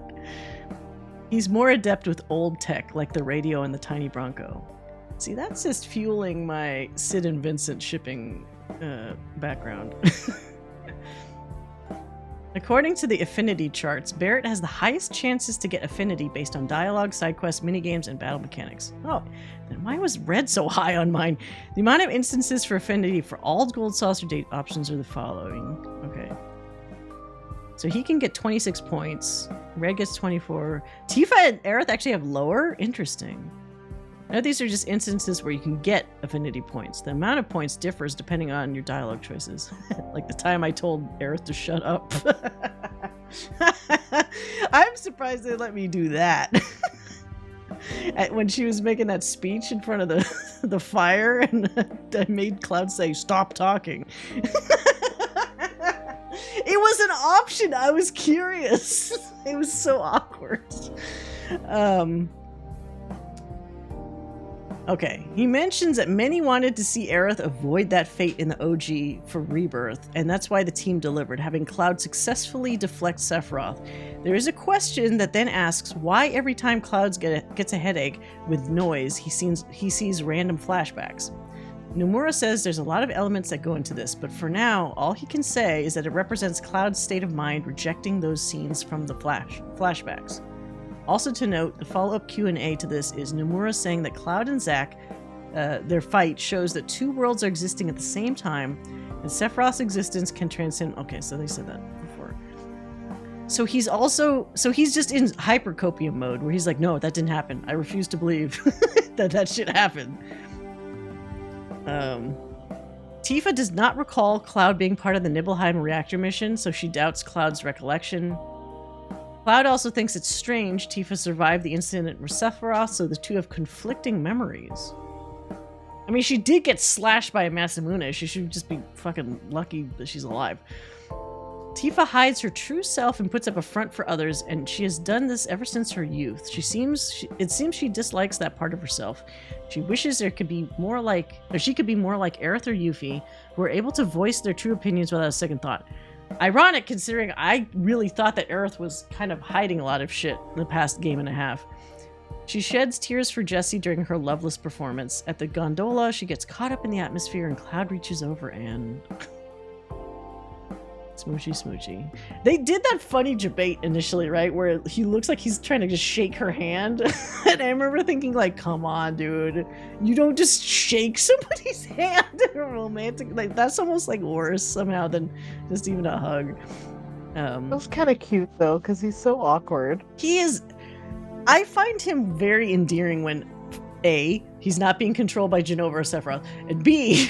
He just doesn't know how to deal with people, because even as a kid, they indicate, like, he kind of had a hard time just interacting even with other kids. He's very much an introvert, but it's kind of cute. He looked a lot more comfortable in Tifa's date, believe it or not. Oh, compared to, like, Aerith's or somebody else. Well, I mean, he straight up did kiss her in the Aerith, I mean, the Tifa date, because he didn't kiss her in the Aerith one. It's like, she just leans on his shoulder or something, and I think that's it. Cloud is an upbeat side that he rarely shows. This stuff was cute. He's done this a couple times at Gold Saucer. The time he was happy when he actually won the initial brawler thing with Dio, he actually looked legitimately happy. And then that last time when we were fighting that stupid Shinra middle manager, and he finally won, and he did that breakdancing routine that everyone was like, yay, go! I was like, wow, Cloud can actually have fun when he wants to have fun. It's cute. It comes out when he's excited, as when he's doing his speech at Shinra Troopers, or at Junon, or when he's won the tournament. I'm guessing this can be interpreted as Cloud's real personality? Yeah, when they hold hands if you get the good ending. Oh! Yeah, the Tifa Cloud, like, Ferris wheel date was really cute. It felt very real, like, emotionally speaking.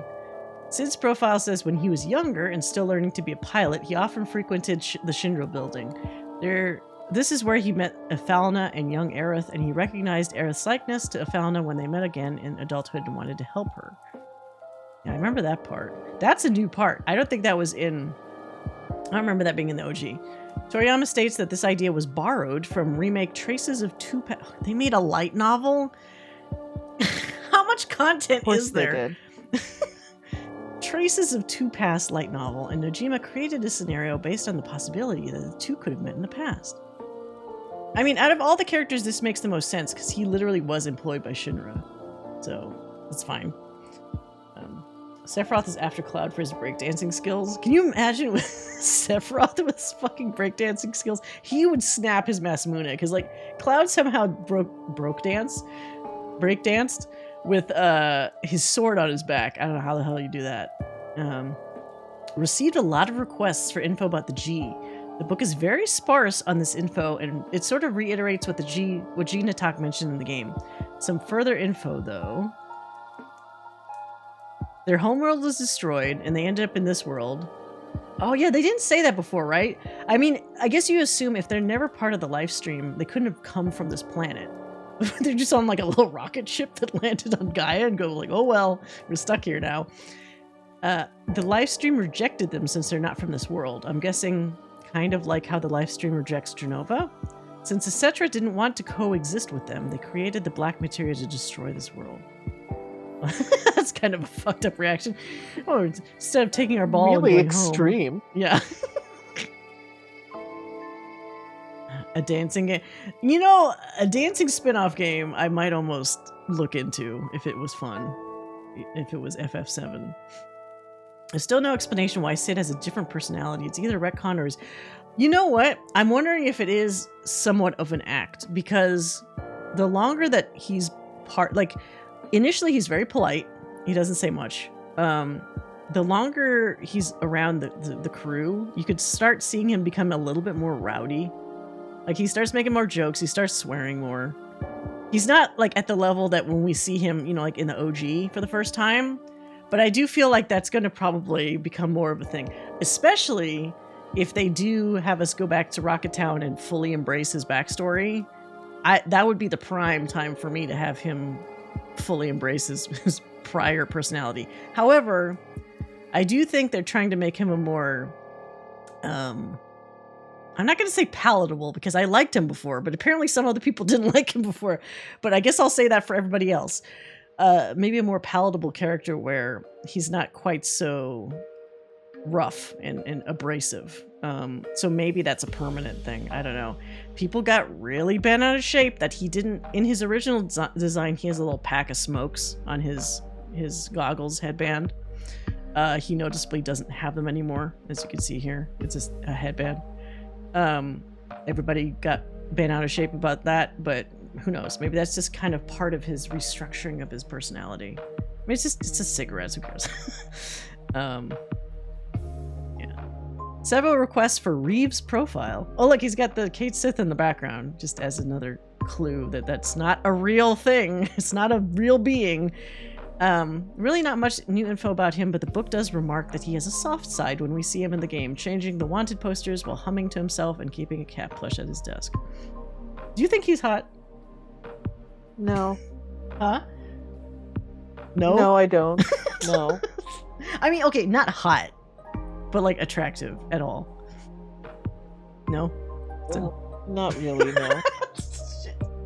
I think he's kind of cute. Not cute enough to like override some of the other characters, but I don't know.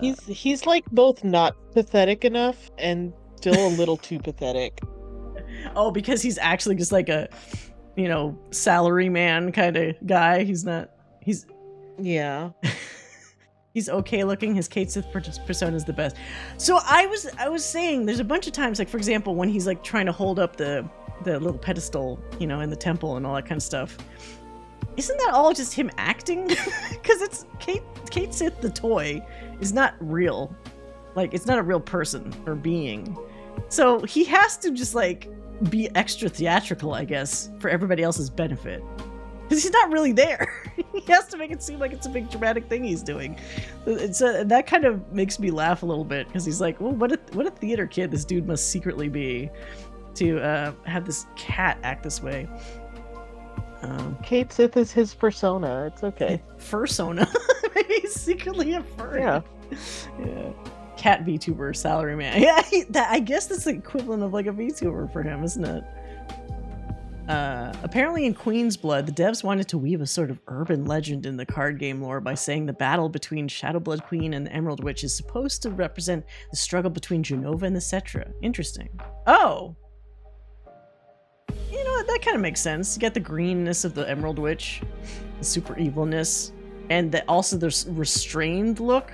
Because like Genova in the OG, or at least part of it, looks like a restrained female form for some reason in the tank, even though we know the rest of Genova doesn't even look like that. So this kind of lines up, checks out.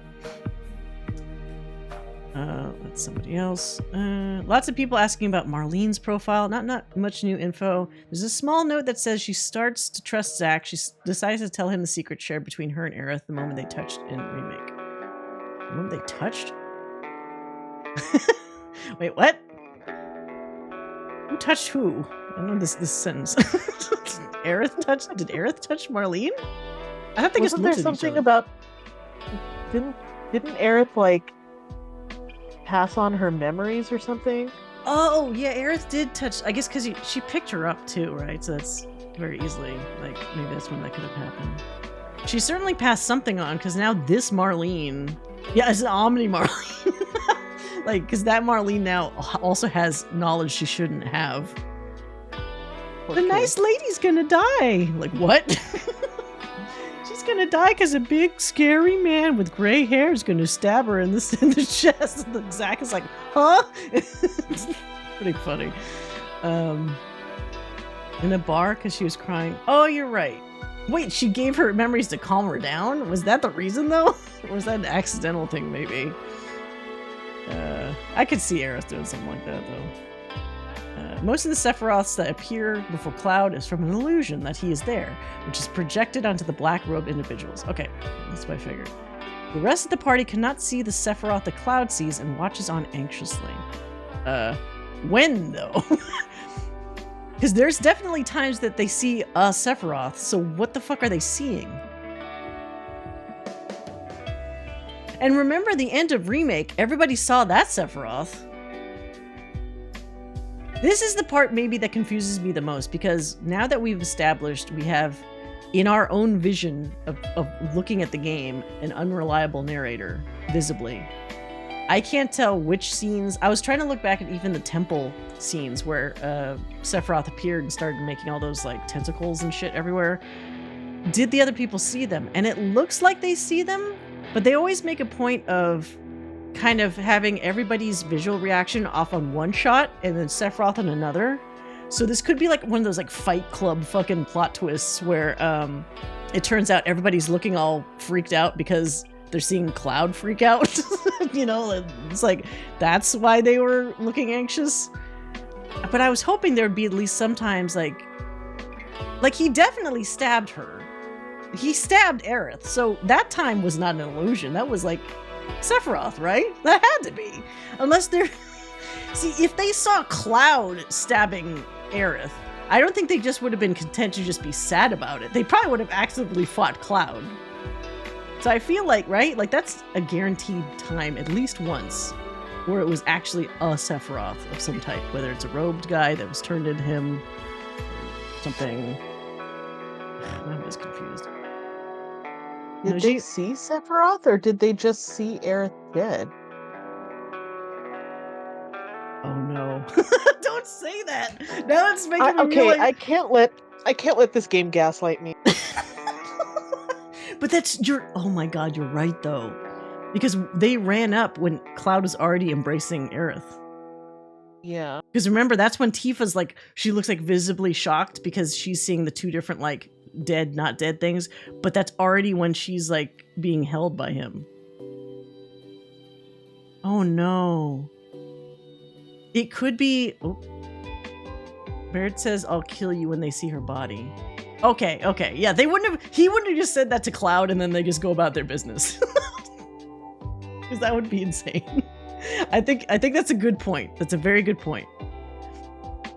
Yeah, it did, because it got the kill part, the automod. Okay, all right. Joe, you really almost got me that one time, but I think Barrett's line saves us, that it's actually Sephiroth that time. Najima says when he was writing the lyrics for No Promises to Keep, he tried to put himself in Aerith's shoes. It's funny for me to imagine that for some reason, and wrote it from her perspective. The lyrics speaking of meeting someone, but that person doesn't mean only Cloud or only Zack, but instead refers to all the people she loves who she met by chance, not by the fate she's bound to as a Cetra. Oh, okay. I love everybody equally, kind of. We finally have clarity on what Cloud is saying. Okay, so this is the OG lines he's saying. My mouth is dry, my eyes are watery or whatever. You just picture him in the air without, yeah. What would I be like if I was a young lady pining over my many friends and family and whatever? In the ending battle with Sephiroth, he says, I underestimated you. This, of course, is directed towards Aerith as she put a stop to his plan to rejoin the worlds when she appears in this moment. And up till now, he didn't think that she would be that powerful. So,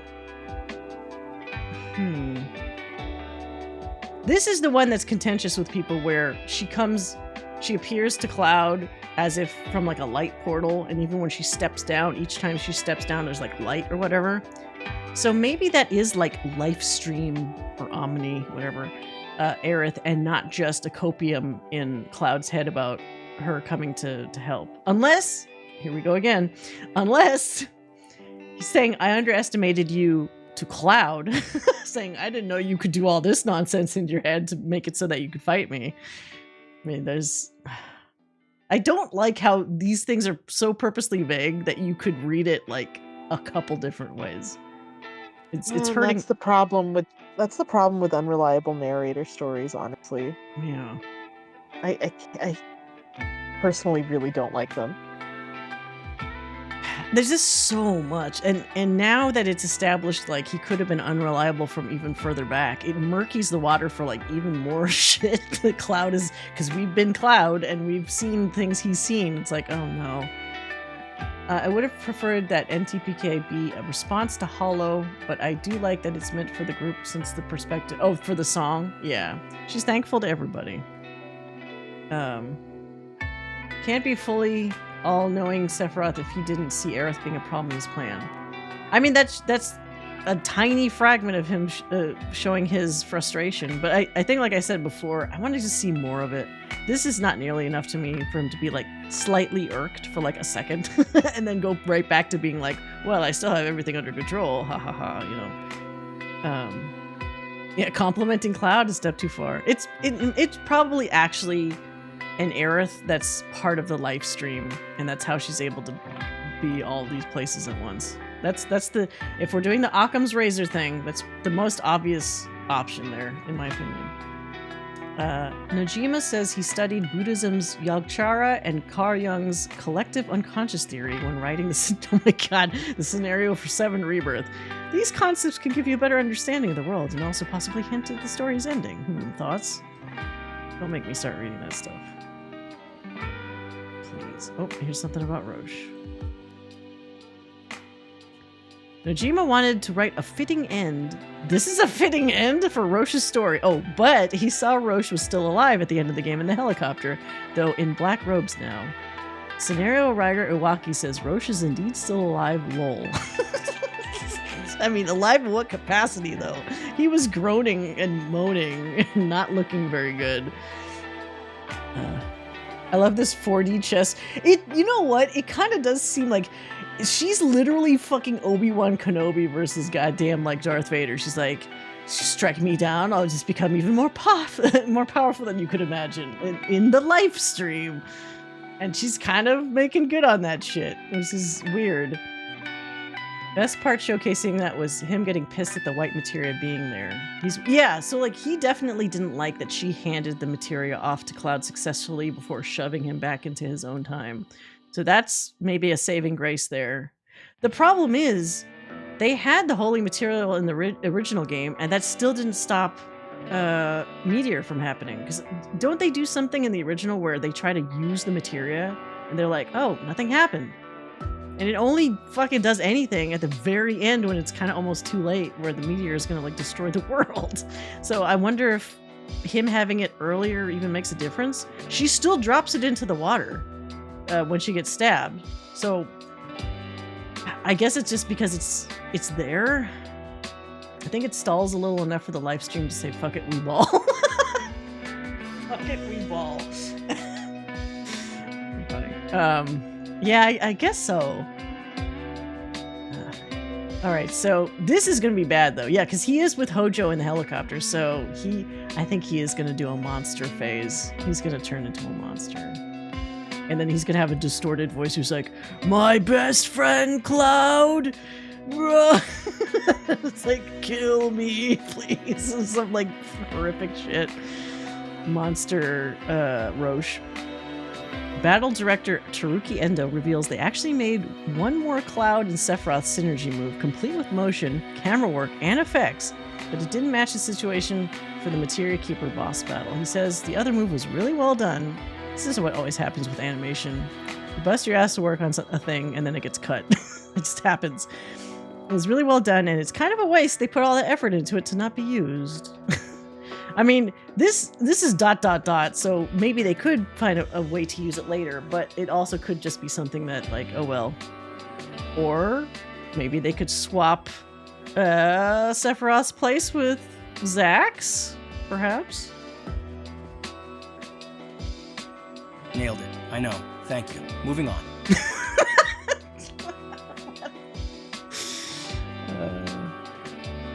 Ew, he's gonna have a flesh bike. That sounds disgusting, Austin. That's no. Nope. Ugh, gross. I hate that phrase. That's so gross. Flesh bike. Yuck. Ugh. I don't. It would sound disgusting too when it's like zooming around.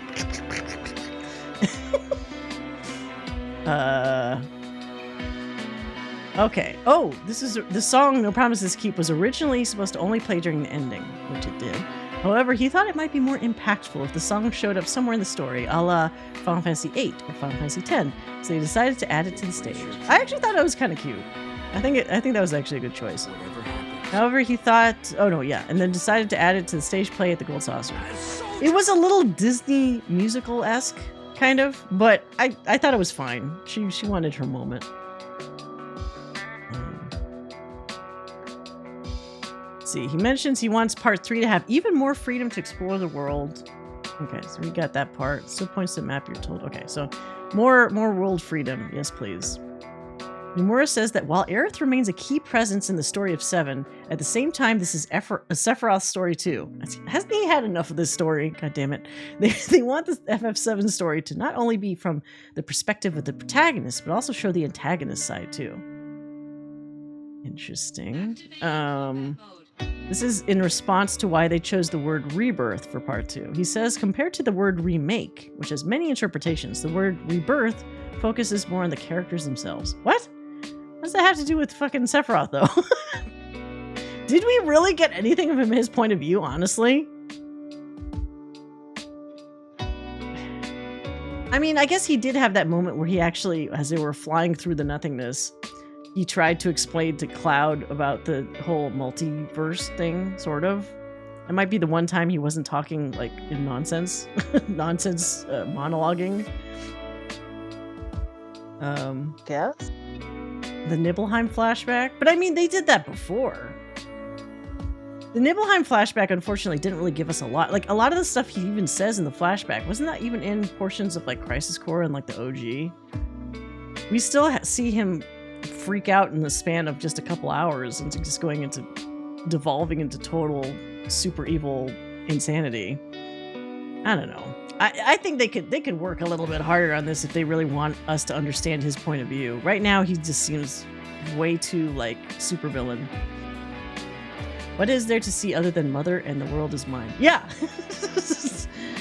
Yeah. Some gameplay elements Nomura is wondering how to best create in part 3. Where to land an airship realistically, that's got to be a pain in the... That thing is huge. The airship is really large.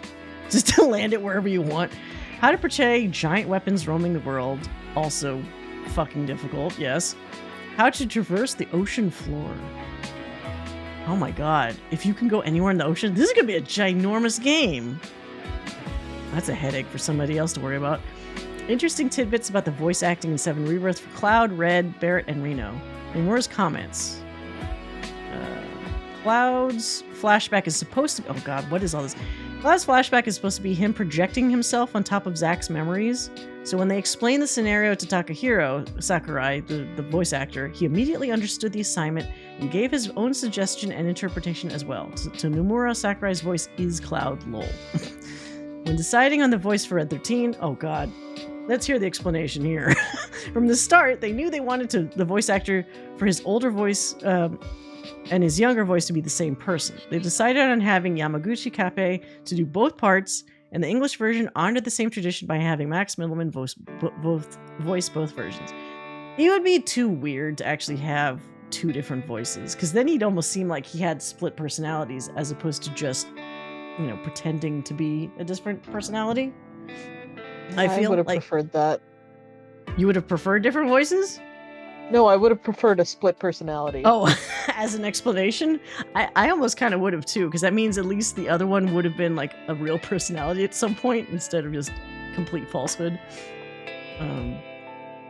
Land how it is in Junon, I guess. Maybe have it hover and get it. Yeah, I feel like for the High Wind, since it's physically so ginormous, since everything is really to scale now, it's probably going to restrict where you could go. Because in the original, as long as it's not like a weird corner of the map, you could practically land like almost anywhere, really. As long as it's not straight on top of a city. There's no way you're going to be able to do that like in this. It's going to have to be more restrictive. Probably like what they did with the Tiny Bronco, where there's like pads, like docks or whatever. Maybe make more of those so you can land there, perhaps. Or have a requirement where the land flatness needs to be a certain amount to be able to account for dropping a huge fucking airship down.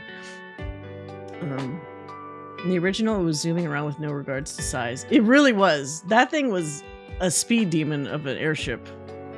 Let's see. Nomura mentions the remake project concept is to touch upon all compilation works, whether that be games, movie, light novels, etc., and to include that in the remake project games' story. They've applied this to remake, and the same goes for Rebirth.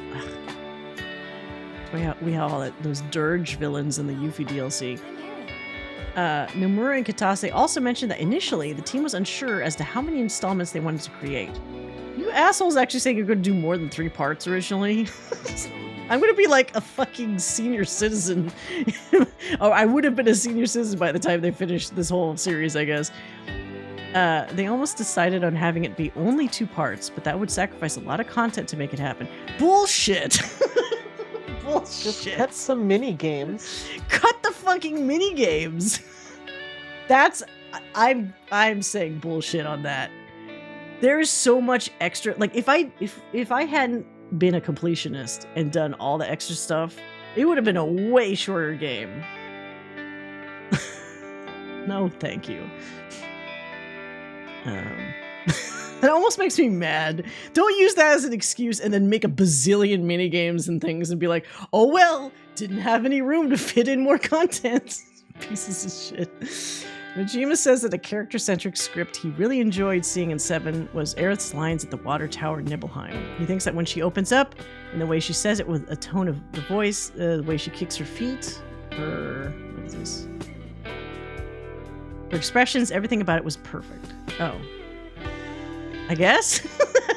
I guess, like as a creator, there can be some points that aren't necessarily like important, but they just hit like exactly what you imagined visually. Because I know that's happened to me before.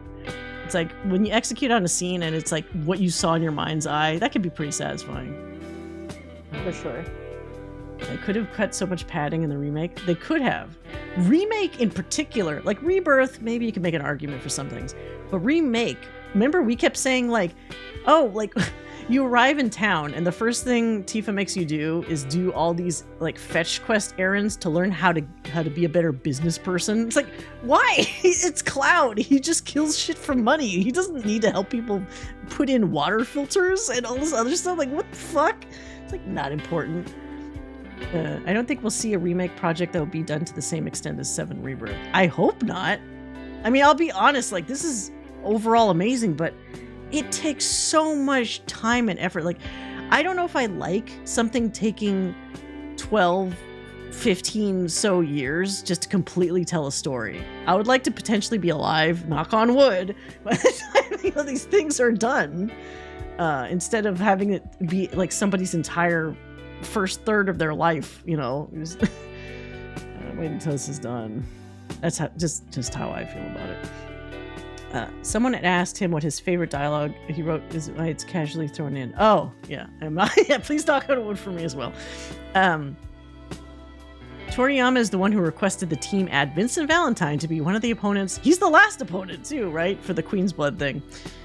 He wanted to add in a unique and formidable challenger towards the latter part of the questline. Since Vincent didn't have many scenes in the main story, Toriyama thought it would be fitting for Vincent to show up for at least the card game. It's funny that he's an amazing Queen's Blood player, considering that he's so emo and like edgelordy, and like the closer you get to the end of the Queen's Blood thing is when things really ramps up into like you know, people getting murdered and there being this super dark entity, and like I guess that kind of, it does suit him well.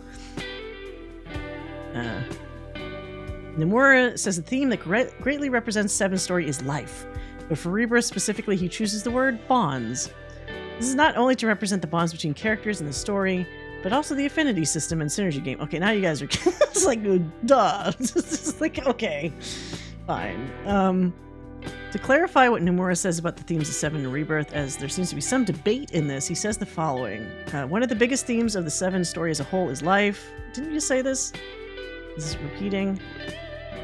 Oh, regarding the capital scene where she gets stabbed. In the OG7, a concept they wanted to portray was suddenly losing someone important to you, with Cloud's helplessness in stopping Sephiroth.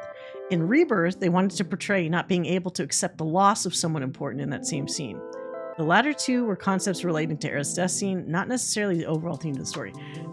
So I found this kind of interesting because I was reading somewhere else that the original Aerith death, I think one of the reasons why it shocked people so much was because it was so sudden, and it kind of, in the context of the story, sort of did come out of nowhere. It wasn't really, aside from the fact that you can get her ultimate weapon really early in the game, even though everyone else's weapon is later, there wasn't that much foreshadowing to her being doomed or to getting killed that early. And so it left a lasting impression on people, even myself included, that a lot of games prior to that, if some character was going to die, or even in like other media, it was kind of obvious, you know? Like they would set the breadcrumbs down so you could figure out like what was going to happen. But in this, they wanted it to be not, I don't want to say real life because none of this is like remotely like real life, but the concept and the feeling of immediately having somebody wrenched from you via death is a very realistic thing, because you don't know when somebody's going to go. When their time is up, their time is up. So I think it's one of the more effective reasons for why they handled Aerith's death the way they did, because they wanted it to be a very realistic feeling of loss. Not loss like the meme. Control-Alt-Delete meme of loss. But like actual loss. And I do think, although it's a little overdone, obviously, in Rebirth, Cloud's copium for not being able to deal with the fact that she really did die is actually kind of interesting to me. That either he is crafting a separate Aerith in his head because he can't come to terms with it yet, or that, you know, she's a ghost and also still dead. I found that really interesting. And it actually makes me feel even worse for him, because it's like when that does hit eventually, it's really gonna fuck him up. Yeah, there's so much to do after. The end of the game would be where you'd expect death, but this was like not even halfway there. Yeah, it was on disc 1 in the original one. It was such a surprise when it happens. Depressed. Was he in Advent Children? Was he depressed, or was he just like super introverted? I can't remember. He opened up by the end, right? And I think the whole point of those little kids having that geostigma bullshit was like to open him up. It's like, hey, Cloud, interact with kids. Feel good again. Yay. He was more guilt-ridden. Yeah. Hamaguchi said there's still 4 summons from the OG that have not been included in the remake project yet. He knows everyone's waiting for the Knights of the Round. This is gonna look insane. I almost feel like the Gilgamesh thing with his different poses and stuff is just a teeny slice taste of like what you're gonna get, where I mean, for people that remember Knights of the Round, each one of these guys gets a moment to do a cool thing and hit the enemy. So it takes a while just to watch every single person go through their move. But I can't wait for that. Let's see. Insight on Reno and Rude's synergy move called Stakeout, or Noir Session in Japanese. The move symbolizes how good they feel finally together again as partners after being apart. Oh, so that partners line from Rude really was about missing Reno. Okay, start the fanfics. I guess the fanfics have already been started long ago. Reno and Rude are still more in tune with each other than ever before, and Nakagawa wants the player to think, wow, they must have been having a good time, lol. Wow, they must have been having a good time. Alright, fine. They definitely are like the peak bad guy couple to me, Reno and Rude. They're always around each other. They kind of know what each other is thinking if they don't immediately say it. Like, if that's not a true bromance, I don't know what is. According to boss battle design coordinator Shiriichi, Seng uses a normal cadet's gun because a Turk should always be able to perform to the best of their abilities no matter what. This is quite the contrast to newcomer Elena's customized and decked out gun. Oh, the fucking bedazzled fucking Uzi. Look at that shit. Oh, it's got all kinds of shit that I didn't even notice. It's so funny. And he uses a boring gun. Is that a crown pin or something? Yeah. There's a crown, there's a flower, and maybe another little flower, oh no, that's the iron sights on top, and then it's pink with fucking jewels. Oh my god. It's pretty funny though. Let's see, we're almost at the end here. Boss battle designer mentions that Seng has a very majestic air about him in the way he moves and walks, and Nakagawa wanted to show that in his battle moves. Since he never appeared as a boss before in the entire 7 series, it was difficult to figure out his fighting style. The only time when you could control him was in Before Crisis, but not in battle. So he's never fought anybody? That's kind of interesting. Because there's been a lot of spin-offs and remakes and all kinds of shit. Like, it's interesting he just didn't do shit before. He thought of having Seng cycle through moves adapted from Rude, Reno, and Elena, but in the end decided on giving him a martial arts type of moveset. Yeah, he read to me very much as like martial arts monk kind of character. Which I thought was a thing with his little, like, dot. Like, maybe he's got, like... Because he had, like, chi attacks and whatever. Interesting. Okay. The VFX supervisor says the team put very special attention in portraying how the crack in the sky appears in the ending CG movie when Cloud looks up at it. This distortion will be an important factor that affects the story in 3. The distortion is important? Yeah, there's a lot of information from this. And I'm assuming this is just the choice bits, so there's probably even, like, more stuff. I wish I could read Japanese. Why is... I mean, it has that same rainbowy kind of effect that was around Zack, so clearly that's a component. What fucking clue am I supposed to derive from this? Cloud's helmet disguise in Junon, he says originally the helmet was supposed to cover his face more than what we see. However, if they went that path, Rufus wouldn't recognize him, so they had to make it, because Rufus is a big dum-dum, and he wouldn't recognize Cloud if he didn't see his fucking face. It's kind of funny. But the problem is it went the other way, right? Because it's too obvious it's them. Maybe if they hadn't done a mask on him, but did one on these two... Because, like, all those Shinra people have seen Aerith before. Wouldn't you think you'd want to hide her face for sure? Weird. Barrett in a sailor suit. Main character Mamoru Suzuki mentions initially they were going to remove the Shinra logo. Oh, yeah, why? That shouldn't be on there. From Barrett's sailor outfit. However, they decided on a concept where Barrett wanted to remove it since he hates Shinra, but sucked it up since it was a disguise after all. Lol. He could just rip it off? Does it have to be on for the disguise? That just feels like somebody didn't get around to doing that. He would end up just ripping the whole sleeve off. I get with his strength, probably, I guess. Yeah.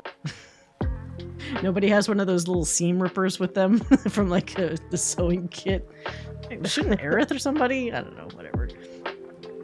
I was disappointed that they didn't have like a hot beach outfit for him. So he had hot outfits for everybody else. He does have a silly sailor suit outfit in the original, which yes, it's calling back to that. But other people also had multiple outfits. So why didn't he have a secondary outfit that looked hot? Speedo Barrett? Well, they were just afraid of what that would do to viewers. They'd just be so distracted they couldn't play the rest of the game. He had a Speedo Barrett running around. Oh, that's the end of it. Did she add more? Hold on.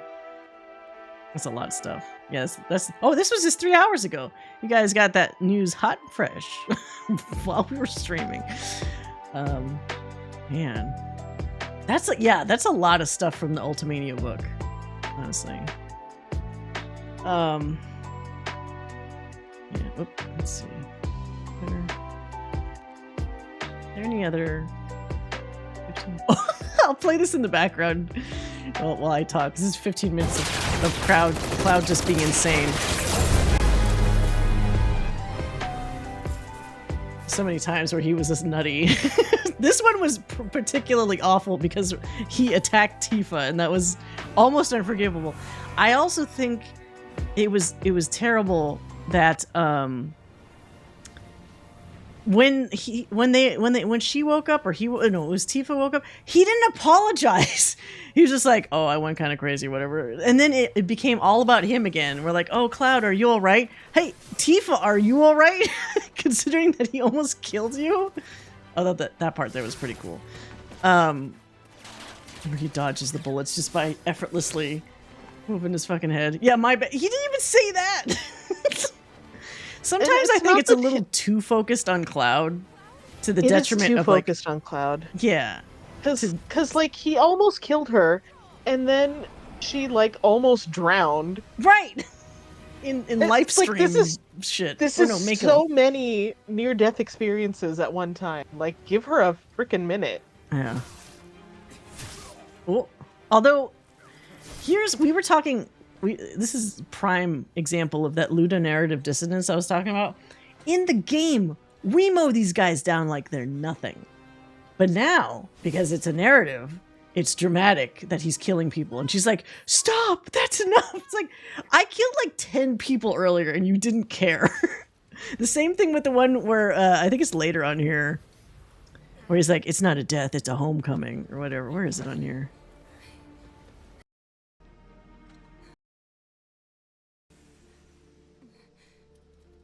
Come on. Where are you? Oh, yeah, here's the bad part. Which I don't think he did in the OG version. Did he attack Tifa in the... I don't think he did. Yeah, this one. This one guy out of all these other faceless guys that begs for, like, please don't kill me. Nobody else did that. And he's like, no, I think I will kill you. But this one time everybody's shocked by what Cloud did.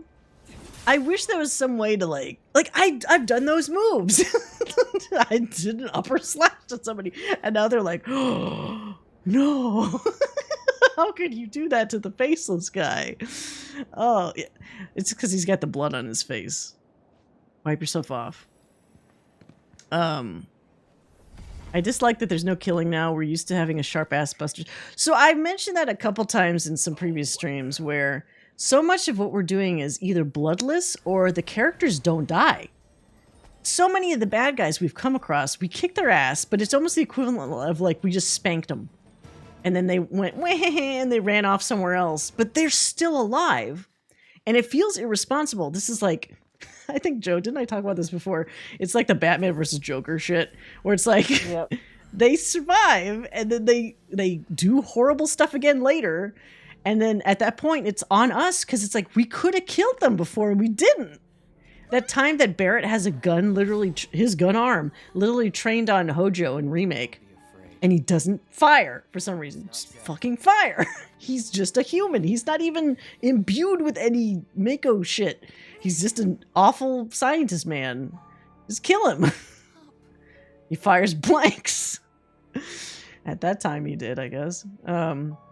It can at least become battle damage or look flawless. And then there's other times where like Barrett gets his arm chopped off, which I think we actually see, but we don't see it because it just his arm looks okay. Like there's some things that they're afraid to like show actual gore for, or even an approximation of it.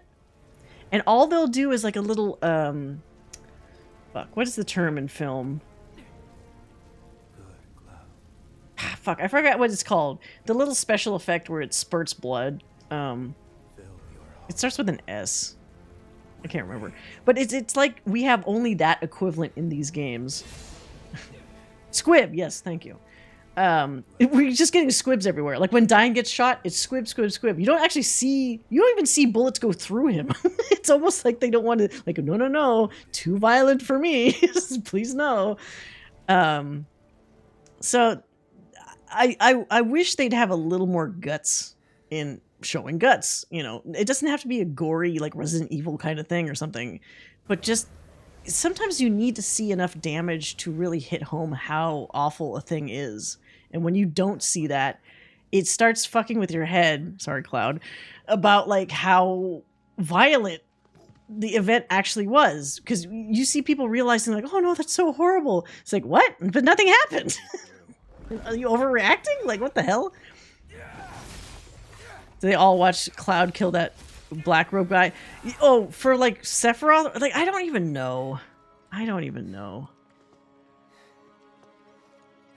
It's like, do they not care about him killing a potential innocent person if it just looked like a black robed guy? These are things that they started blurring the lines of like what we can trust in terms of what we see. It's like my brain is like, ow, my brain hurts. I'm not like him. He's dead on the floor. Yeah, like. Anyway, I do think overall, coming back to general feelings on the game, now that all of this is kind of processed or attempted at processed, it's still really a really entertaining game.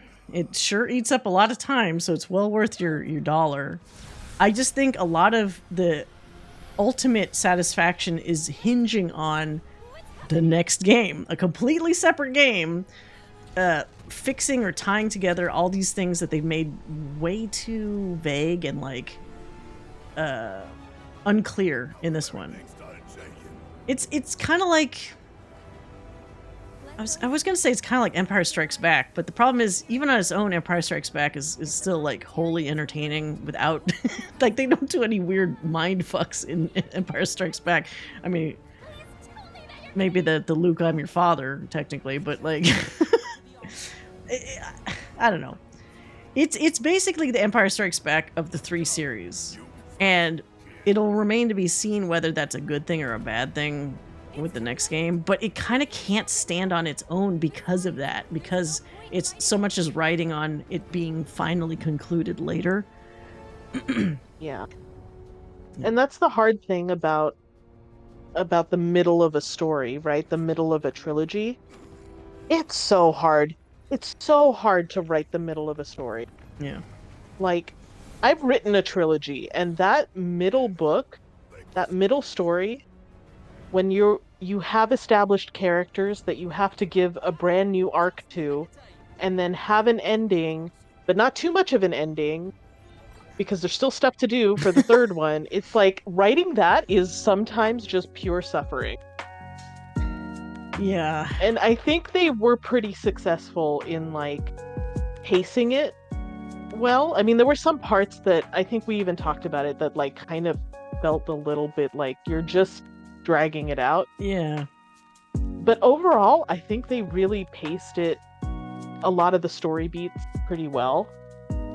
Yeah, much better than the first one. Remake was, I think, had a lot of pacing problems, and it seems like maybe they took the constructive criticism to heart, because I didn't experience that same feeling in this.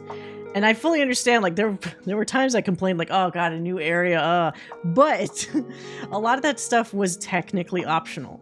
It wasn't like Remake, where it really did make you do a bunch of that filler bullshit that had no real bearing on the plot. This one, I could have skipped it. I didn't, but I could have skipped a bunch of it. It would have let me do that. So that is an improvement, actually. He just tosses that materia there. But yeah, better characterization for a lot of folks, so that was great. Sephiroth's still annoying, almost more so that's not great. But I am a little bit more intrigued now that this game has come out to see what the last one holds.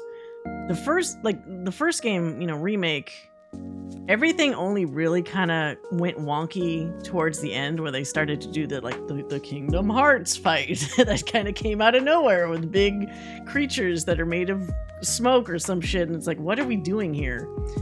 But now, I mean, we did have a weird fight here, but now at least it's tied to stuff that we can kind of parse a little bit better, and it's been building as well, so it's not like it's coming out of nowhere as much as it kind of felt like it did on the previous one. To be honest, I think yeah, I agree. The ending of the story, and in this one in particular, sticking the landing on this is probably going to be real hard, because even as you saw just with the Aerith death, there's already kind of divisive opinion about just that, and that's an established thing.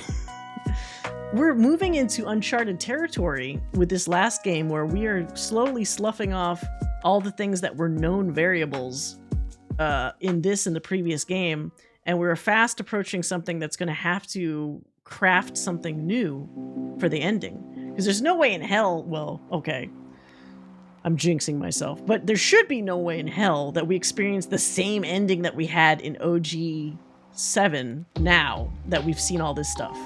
It definitely has to have a different ending. There was a point in time before when that might have been a little more unclear, like maybe it could still work its way back to the original ending, but so much is wonky, crazy timeline shenanigans, timey-wimey stuff has happened now where it can't. It has to be something different now. Personally, unless they don't do a different ending or whatever, I don't see the point of the series not being one. Right! That's a good point. It has to be different. Otherwise, you're entirely correct. Then this was kind of, I wouldn't say a waste of time, but it's a weird exercise in futility, where it's like, why, you didn't have to do all this. Why wasn't it just a one-for-one remake then? I realized both games had a Whisper Bahamut fight in the boss rush. There was a Bahamut again, wasn't there? I wonder if there's a reason for that, or if that's just a coincidence. But you're right, there was Bahamut Arisen this time around. And the other one had that, like, the more Kingdom Heartsy Bahamut that was like a creation of those the three, like, Whisper creatures or something, right? And with all the things that happened at the end of 7, is already stacked with a bunch of things going. Yeah, they have so many spinning plates that I'm a little concerned for them on being able to stick the landing. But I do feel like, remember how before I was worried this would turn into kind of Kingdom Hearts nonsense in terms of plot? I don't feel that way now. This is still, granted, this is still very vague and confusing and whatever. However, there's something about the way it's crafted, especially with the unreliable narrator, that I'm feeling more optimistic now than maybe I was before about the chances of this being resolved in a way that makes more sense. Because Kingdom Hearts, it just never makes any sense. They toss stuff out, they change stories with the was it Organization 13 characters or whatever the fuck, and it just never has any inkling of being not comprehensive, just making any sense whatsoever.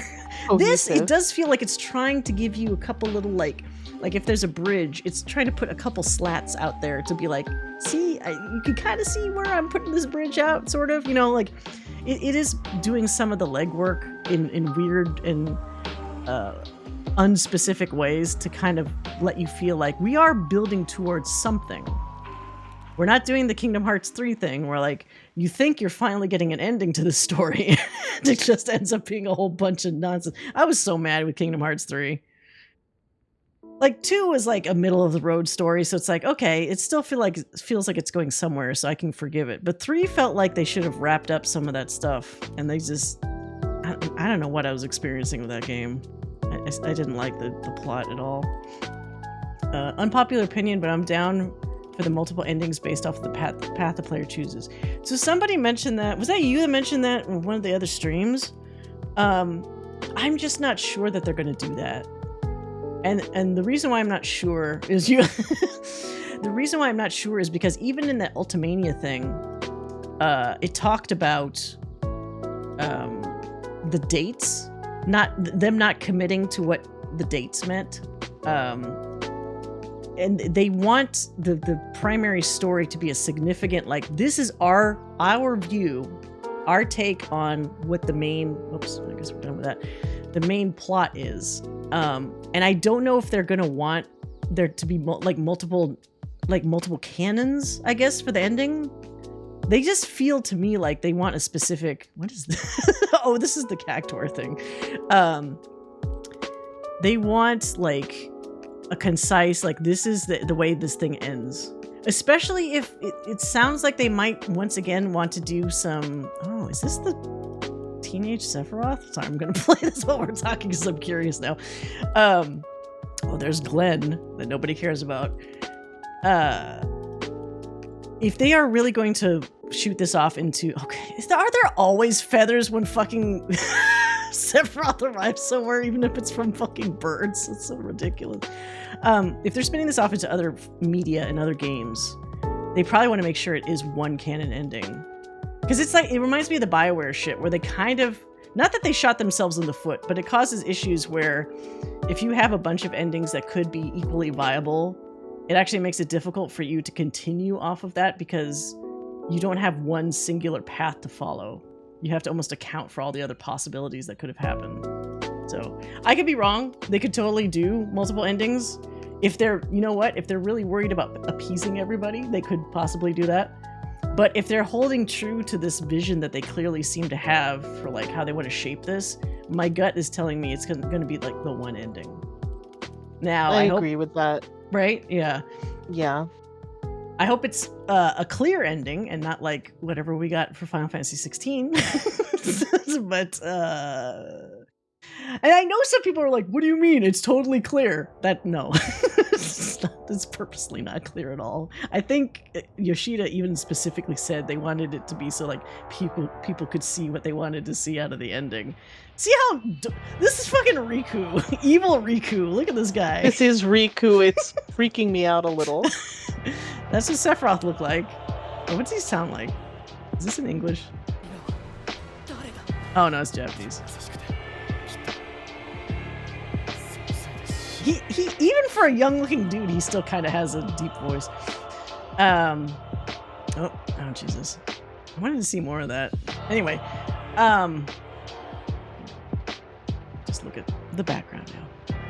Yeah, so I have decent hopes. I wouldn't say necessarily high hopes, because I almost feel it's like better to have low expectations so that when you go into something with lower expectations, it's not as easy to get disappointed, right? Because you'll still find some good elements out of something if you weren't like expecting only the best. It's quite the undertaking that they've had, so I do salute them for all the effort that they put into this series. This is far more complicated than if they had just done a remake, like an actual remake. Do I like that more though? I don't know. I think there still will be like a lot of one-to-one recreations of scenes from the original game, because I think that they're gonna want to give people that. Oh yeah, absolutely. That doesn't mean that is actually gonna be the ending that it all keeps. Like I'm kind of envisioning a sort of, because we have the multiverse and because being multiverse gives you whatever you want. Yeah. Like you're gonna get to see the timeline of the original. Like I think we're still gonna see that. I think we're still gonna see, you know, the water burial or whatever, and maybe that's where that flashback will happen. They're definitely, I have no doubt that they're definitely gonna have to show the burial, because that's the thing everybody got mad about. There's a lot of mad people that they didn't see that specific scene. So I do think yeah for sure. That and I thought it was interesting. Huh? What? What were you gonna say? Oh, I thought it was interesting that Nomura was researching, what was it, Carl Jung's collective unconscious theory? Yeah. While writing this, that's interesting to me because that theory, if I'm remembering it correctly, that's basically saying that like people are born with certain knowledge that is shared across like human experience throughout time. Mm-hmm. So when you're thinking about like the multiverse and Sephiroth wanting to like collapse the multiverse, it's like, so are all of these different versions of Cloud and of Sephiroth and Aerith and stuff, are they all just gonna merge? Is that where we're going? That's a good, yeah. So that's when we were talking about like rejoining versus like merging or something like that. That's the question I would pose to somebody. Like, do you have a clean merge of all this stuff, or does it also eliminate some of those other consciousnesses of what, like, are we truly sharing? Do people, like, for example, do people just not realize that their one consciousness is somehow shared between these different realities? Like, maybe Aerith is one of the few people that can tap into that and actually use that to hop around. Like, they said even Biggs and Zack and Biggs, to a certain degree, remember memories that they didn't actually have. So maybe the merge is not so terrible, because if that truly already existed in people, they'll all just smush together and maybe be fine. But then it could also be horrific because you're merging people that have multiple memories from different lives, and I don't know if those cleanly merge together, you know? Will some people not survive just that rejoining process?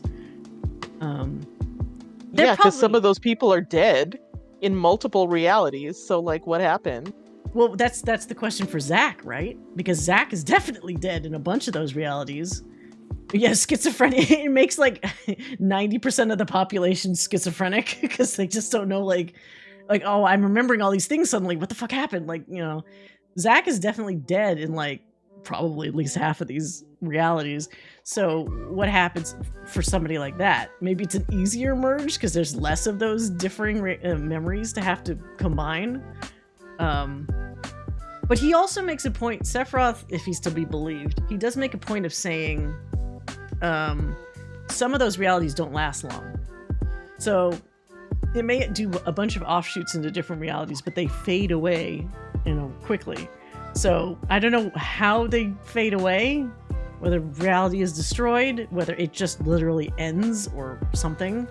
Maybe that's supposed to be the significance of seeing the tear in the sky, like similar to Loki or something like that. There may come a time where that reality just rips apart because it can't handle being itself anymore, and then that's just the end of that one, maybe.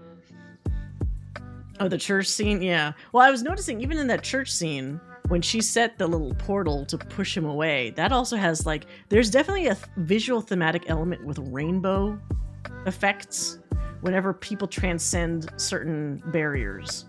Zack does it a bunch when he picks which way to go because it causes an offshoot timeline. And then that happens to Cloud then, and also when he thinks he initially deflects Sephiroth's sword.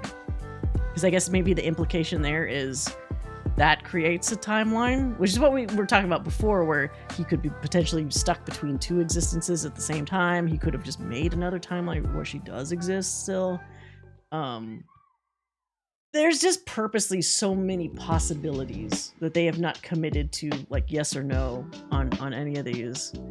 It's almost easier for them, I bet, because they've opened the door too wide here. So everything and anything is possible. And so they probably already know exactly that one path that they're taking to get to the end. But we're going to keep our wheels spinning for like however many years it is, just thinking like, maybe it's this. Oh, like a year later, someone comes up with a brand new theory that I never thought before because I played the game like 50 times and now I discovered something new on the 50th time that I played. You know, like, people will get real deep into this, I'm pretty sure. I'm going to be done with it as soon as because that was the point of me wanting to have this nice which has been great, is post-game discussion, because that's how I just get my thoughts out, and then I can fixate on something else entirely. But there's other people where this is going to be their fucking life for a while, probably.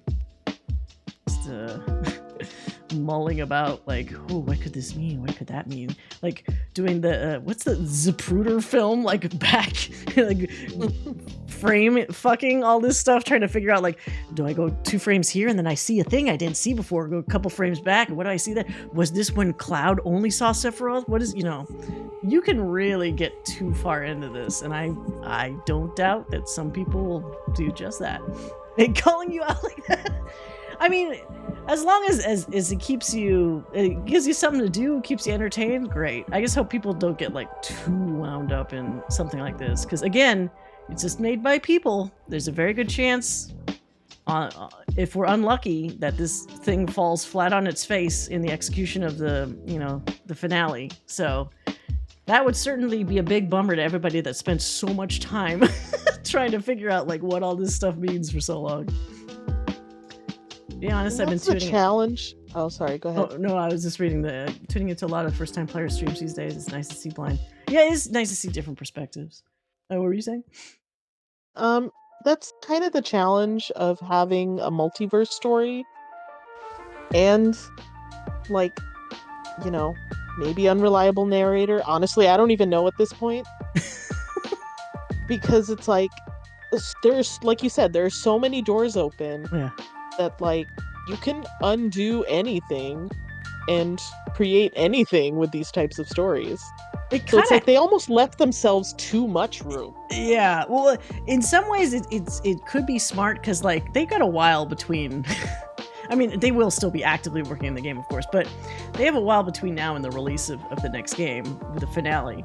If for some reason somebody kind of put a wrench into the plans in terms of like they ripped apart a theory or something like that actually was what they were going for, they probably still have a little time to course correct, because they've given themselves such a big expanse of like, it could be this, it could be that, it could be all these things. They could always course correct to something that works better and that they realize will have like be better received by the audience potentially. If it is better, because like, yeah. As long as they don't do the J.J. Abrams thing that he always does, where it's like oh, Lost. somebody guessed it. Yeah. Somebody guessed the ending. I can't do that anymore. I'm just gonna do this other stupid thing. Yeah, they really screwed up Lost a lot. I'll never forgive them for that. He does it on every show he ever does.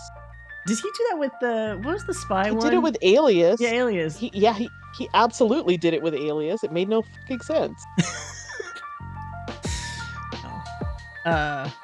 The day the trailer drops is going to be fun. People are going to scrutinize that next trailer to insanity, because like it's going to hit a fever pitch, I think. When you're in that fun, like like the year that it's going to release, and everybody's like really intensely like, I got to figure out the theory first. I got to be the one that figures out because you know there's that weird nerd pride in being the person that's able to say like, I called it, and I had a video that said exactly how it was going to happen. You know, it's going to be a bunch of those for sure. 7 is an endless classic because it never ends. They won't let this shit end. They could have remade 6. They could have remade Chrono Trigger. They could have done all these other things, but they always keep coming back to 7. 7 is like the golden goose that they will just keep forcing the eggs out of. Come on, goose, you can make another one. There's one more egg. After seeing the trailers for this game and beating it, I have to say I have to stay away. It had so many spoilers. Oh, did it have a lot of spoilers in it for Rebirth? I can't remember. You do have to be careful, because like they even have like, they love to do their little hints with like the text sometimes that they have in the trailers and whatnot. So it's like they may inadvertently spoil something, although you don't have the context of the actual game, so it's kind of hard to tell. Make a new game that becomes 7. A new game where the plot twist is that it actually takes place in the 7 universe. Although nerds are nerds, and they'll probably figure that out before they even say what the twist is, probably.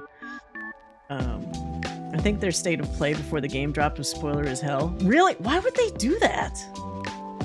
I don't understand that. Sometimes it's... maybe the company is too proud of its game or something. I've seen some trailers where it's like, the equivalent of those movie trailers that basically show the whole fucking movie in the trailer, and you're like, cool, save $20 or however much movies cost these days. Yeah. They straight up talk about the journey being one that ultimately decides Aerith's fate. Well, I don't know if that's so much of a spoiler, because everybody's been heavily conscious of that since the first, remake. Because obviously, even myself, I was thinking, what's the point of them doing the series? Is it just to save Aerith? Is that where we're going? So I feel like saying Aerith's fate is not... yeah, it is technically spoilery, but I think in the grand scheme of things, it's probably not what people weren't already thinking about. There was a blind streamer that said, wait, what? Oh no, so somebody that just never played 7? The original? Okay, that I could see. Well, that's kind of a bummer for them. That's a bummer. They're the one person that didn't know that Luke was Vader's son, I feel like the Aerith death, even the person that made that trailer probably assumed just everybody knows that Aerith originally died. And then there's that one person that didn't know. It's like, well, fuck. You're right. That is a bummer. I didn't think about that. I always have to be careful too, because we were saying earlier in the stream, I was about to show a whole bunch of stuff from OG7 as a talk for comparing things, but then it's like, oh shit, some people haven't actually played the OG one, so it's weird. They don't want to be spoiled, even though there's a lot of the same plot points in these two past games, but things do happen differently, so it's not exactly the same. Launch trailer showed Cloud and Sephiroth's sword clash when saving Aerith. Oh, clash, you mean? Cloud chasing Aerith for the materia. Wait, what? Really? The scene where Cloud enters the temple? Maybe I didn't see this, whatever this last trailer was. I probably was I was playing Baldur's Gate, wasn't I? I was distracted with other things. With everybody holding the way open.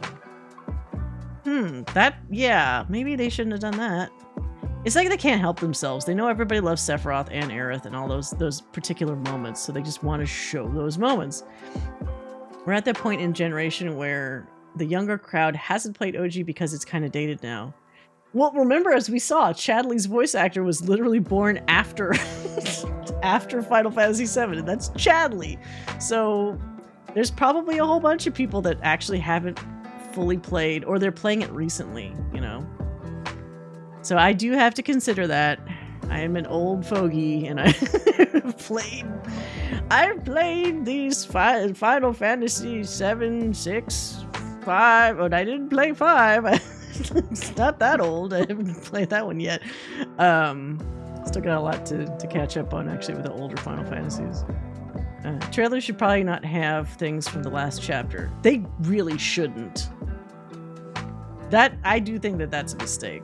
I think as long as you have a spoiler warning, it should be... But those things don't, though, is the problem. So many of those just here's the trailer. That's why I think, Max and those guys, I've seen them before. They will purposely not watch a lot of the trailers that land close to the release.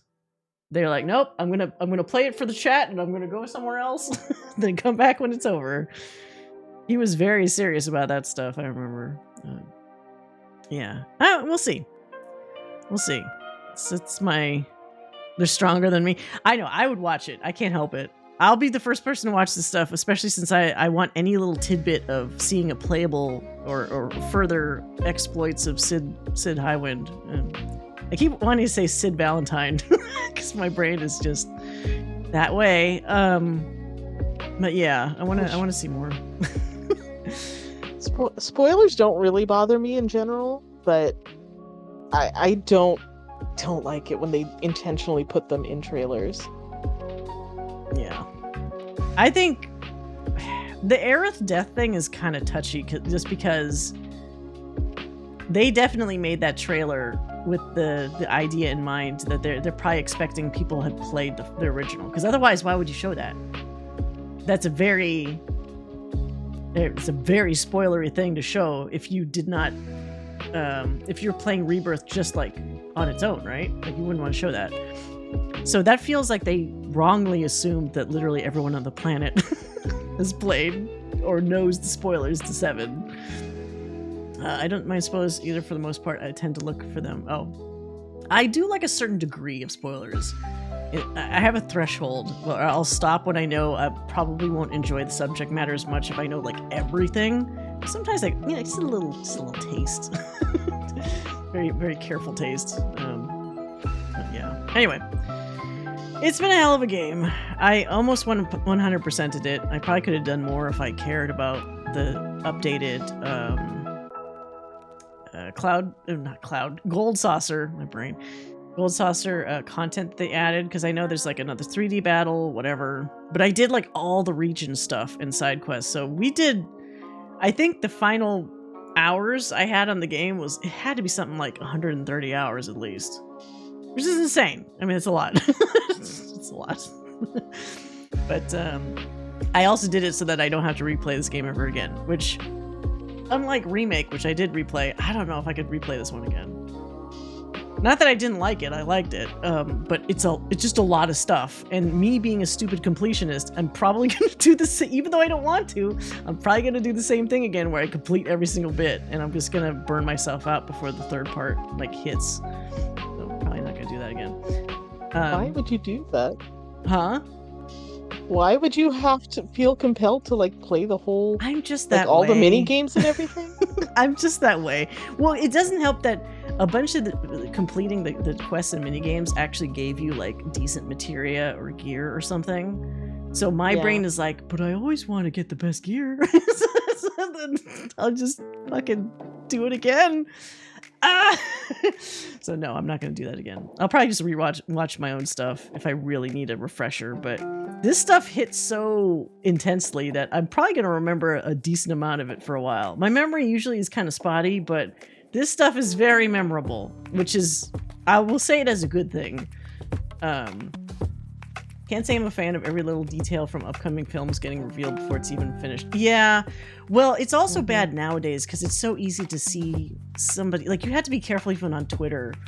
Like, somebody just straight up leaks spoilers. Hey, I saw the shoot of this film, and here's a bunch of shit already.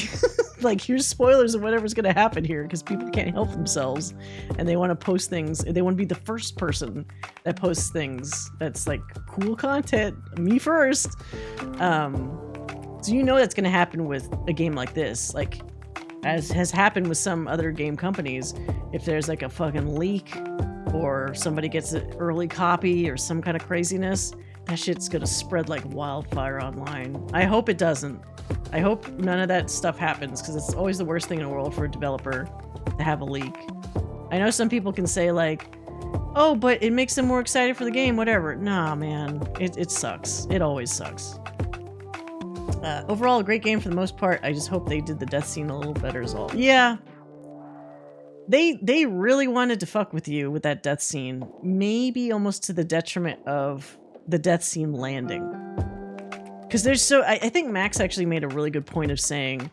Because, you know, he's... Actually, I think we're kind of similar in that. I can't help but hyper-process what's happening and not just let it wash over me. I'm already thinking about shit that's happening when it happens. There's the flashes, there's the is she dead, is she not dead, there's the expressions from the other people, there's is Sephiroth here or not, there's so many spinning plates at the same time during the scene that you can't just absorb the sadness of what's happened, and that actually it's a detriment, I think. And I think that might have been kind of not a great call for them to do. I'm not sure how they would have done it differently if they still really wanted to emphasize the alternate timeline potentiality of... Is potentiality a word? Of that, but I think that might have been a bit too much from my point of view. Maybe that's why that one scene that you were like, oh, this comes off kind of creepy or unsettling. I think at the time when I was watching you play it, I was just like still really sad. Yeah. So like it didn't hit me that like, oh, maybe this was intentionally unsettling. I'm just feeling my feelings right now. That's the thing. Like, you're still having the overlap feeling from the shit that just happened. That your brain hasn't had time to process all these things like separately. There's this overflow, from the abundance of confusing shit that just prior happened. So yeah, I get it. I think that's maybe something they could work on. They clearly are so proud of their multi-dimensional time trippy shit that maybe it's slathered on a little too thick. Yeah. Just be a bit more conservative with it, or just, I don't know. If there was a new caution I would have them take in terms of pacing, it would be that. Like, make sure this stuff is presented in a manner that's in the kind of bite-sized chunks that somebody can absorb without having to immediately stop and think about what they're seeing.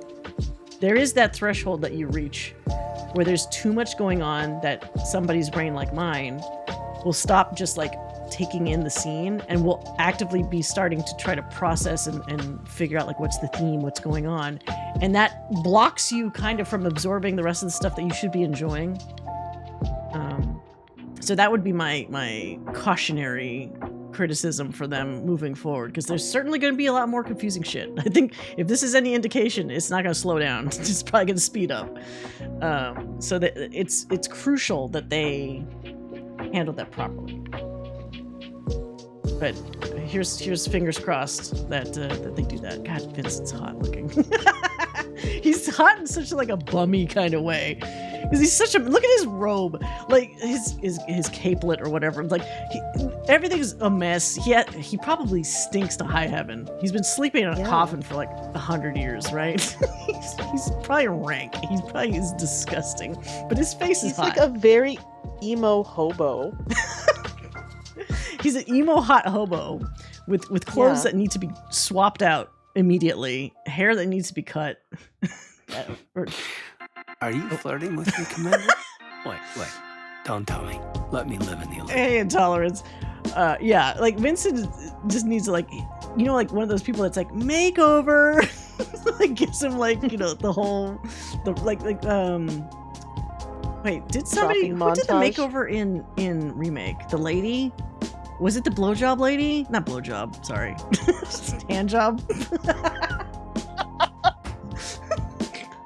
The hand job lady. She gave him a makeover, right? So the lady at Walmart, I made the joke when I replayed a remake that she gave Cloud a hand job. Because she did. She massaged the shit out of his hands to the point where it almost looked like hand massage. And it was a job because he paid for it. See? Right. Anyway, so she was the one that gave them the makeovers, right? So you just need them to take Vincent back to her, give him a nice non-hand job makeover, and everything's great. This is weird. See, we're looking at this now. The high-res version of their faces is almost off-putting to me because I was so used to seeing their in-game faces like the entire time. And so now you see Sephiroth with his surprisingly less curvy-lipped version of himself, even though it's higher quality. And I'm like, what? This isn't the Sephiroth I was looking at. But then his hair moves a lot better. There is that. I heard there was a hand job and I started paying attention. Yes, unfortunately, that's the end of that conversation. I think Cloud is the model that looks the most off. He does too. Like, what I don't get is they look so good in game. Why not just have a higher resolution version of what they look like in game? This looks like he's specifically modeled differently here. This is weird. You're right. Actually, he looks, and now they're back to the in-game one, which is like, what? He almost looks like his eyes are weirdly red-rimmed in the high-res version. They're probably trying to add, like, that natural red that you have underneath your skin, like on your face, but like it's a little too exaggerated, so it makes it look weird. I think it's the mouth. Yeah, the mouths definitely, because as I mentioned, it's a little too obvious when you've been seeing close-ups of their mouths throughout the game. It's like, that's not the same mouth. That's a less sexual mouth. It doesn't look nearly as like come hither, when he talks. It just looks normal. Yeah, anyway, sorry. It's that kind of evening. Yeah, anyway, I hope you guys enjoyed this. I didn't realize we'd talk this long, but there is kind of a lot to talk about, so I'm glad we got all that out there. Just like the game, it ends up going way longer than you think it will. It always does. Very true to that. Yeah, so that should close a nice... Yeah, exactly. See everyone in 3 years. That should be a nice pause on the Final Fantasy epic until we get more news. In terms of the stream, now that we're done with Rebirth, we will make a return for a little while to Baldur's Gate 3. I'm going to do a Dark Urge run starting next Saturday. I'm going to actually take this week off. There's a couple things I've wanted to update, like graphically on Twitch site and some other things. I want to change the header and do other stuff. I just need time to do it. So we're not going to have a Monday and Wednesday stream this week. We will have the next Saturday stream, which will be the evil makeover. Oh, what for the Dark Urge? I think I'm going to use the same character. I love my bard. I kind of want to see what happens when he goes Dagnast evil, you know, like what that's going to look like. I also want to see if I can actually make my character evil, if I'm going to have the conscience to be able to do that. Because I always kind of falter when I do, like, you know, like if you do Knights of the Old Republic and you do like super dark side shit, I kind of always stop myself. I can't go like super dark. But yes, we will return to Baldur's Gate. We'll do the Dark Urge run. First time playing it, so no spoilers, please. I haven't done Dark Urge before. And then we'll figure out something else to do afterwards, because we'll probably, unless it takes forever to play Dark Urge, we'll probably have a little bit of time in between Baldur's Gate and the Dawn Trail expansion is for Final Fantasy XIV. So maybe we'll go back to some retro games, or maybe if you guys like these sort of conversational streams, we might maybe do some more of these with different topics if you guys would be interested. But yeah, we'll gauge reactions and maybe go from there. But we still have Baldur's Gate to play, which will definitely keep us busy for a while. Even if you blaze through that game, and I think it still takes a little while. That's called a conscience. It is, but like, if you know these aren't real and you think I just want to be evil, like, is it still easy to do? I don't know. We'll find out. But yeah, thanks everybody for coming by. It's a lot of fun. Really, my throat kind of hurts because I was kind of talking a lot more than I usually do. But hopefully you enjoyed it. I had a good time. Thanks again, Weisswind, for the resub. I appreciate it. Thanks, ToughToff15 for the follow. Very kind of you all. I appreciate the support, even if you're only lurking. Support's always appreciated. Again, we will start Baldur's Gate Dark Urge run Saturday at 8 p.m. Pacific, so look forward to that. All in all, I hope you guys have a great week upcoming and have a great end of your weekend next day or two, or next day, I guess, depending on where you're at.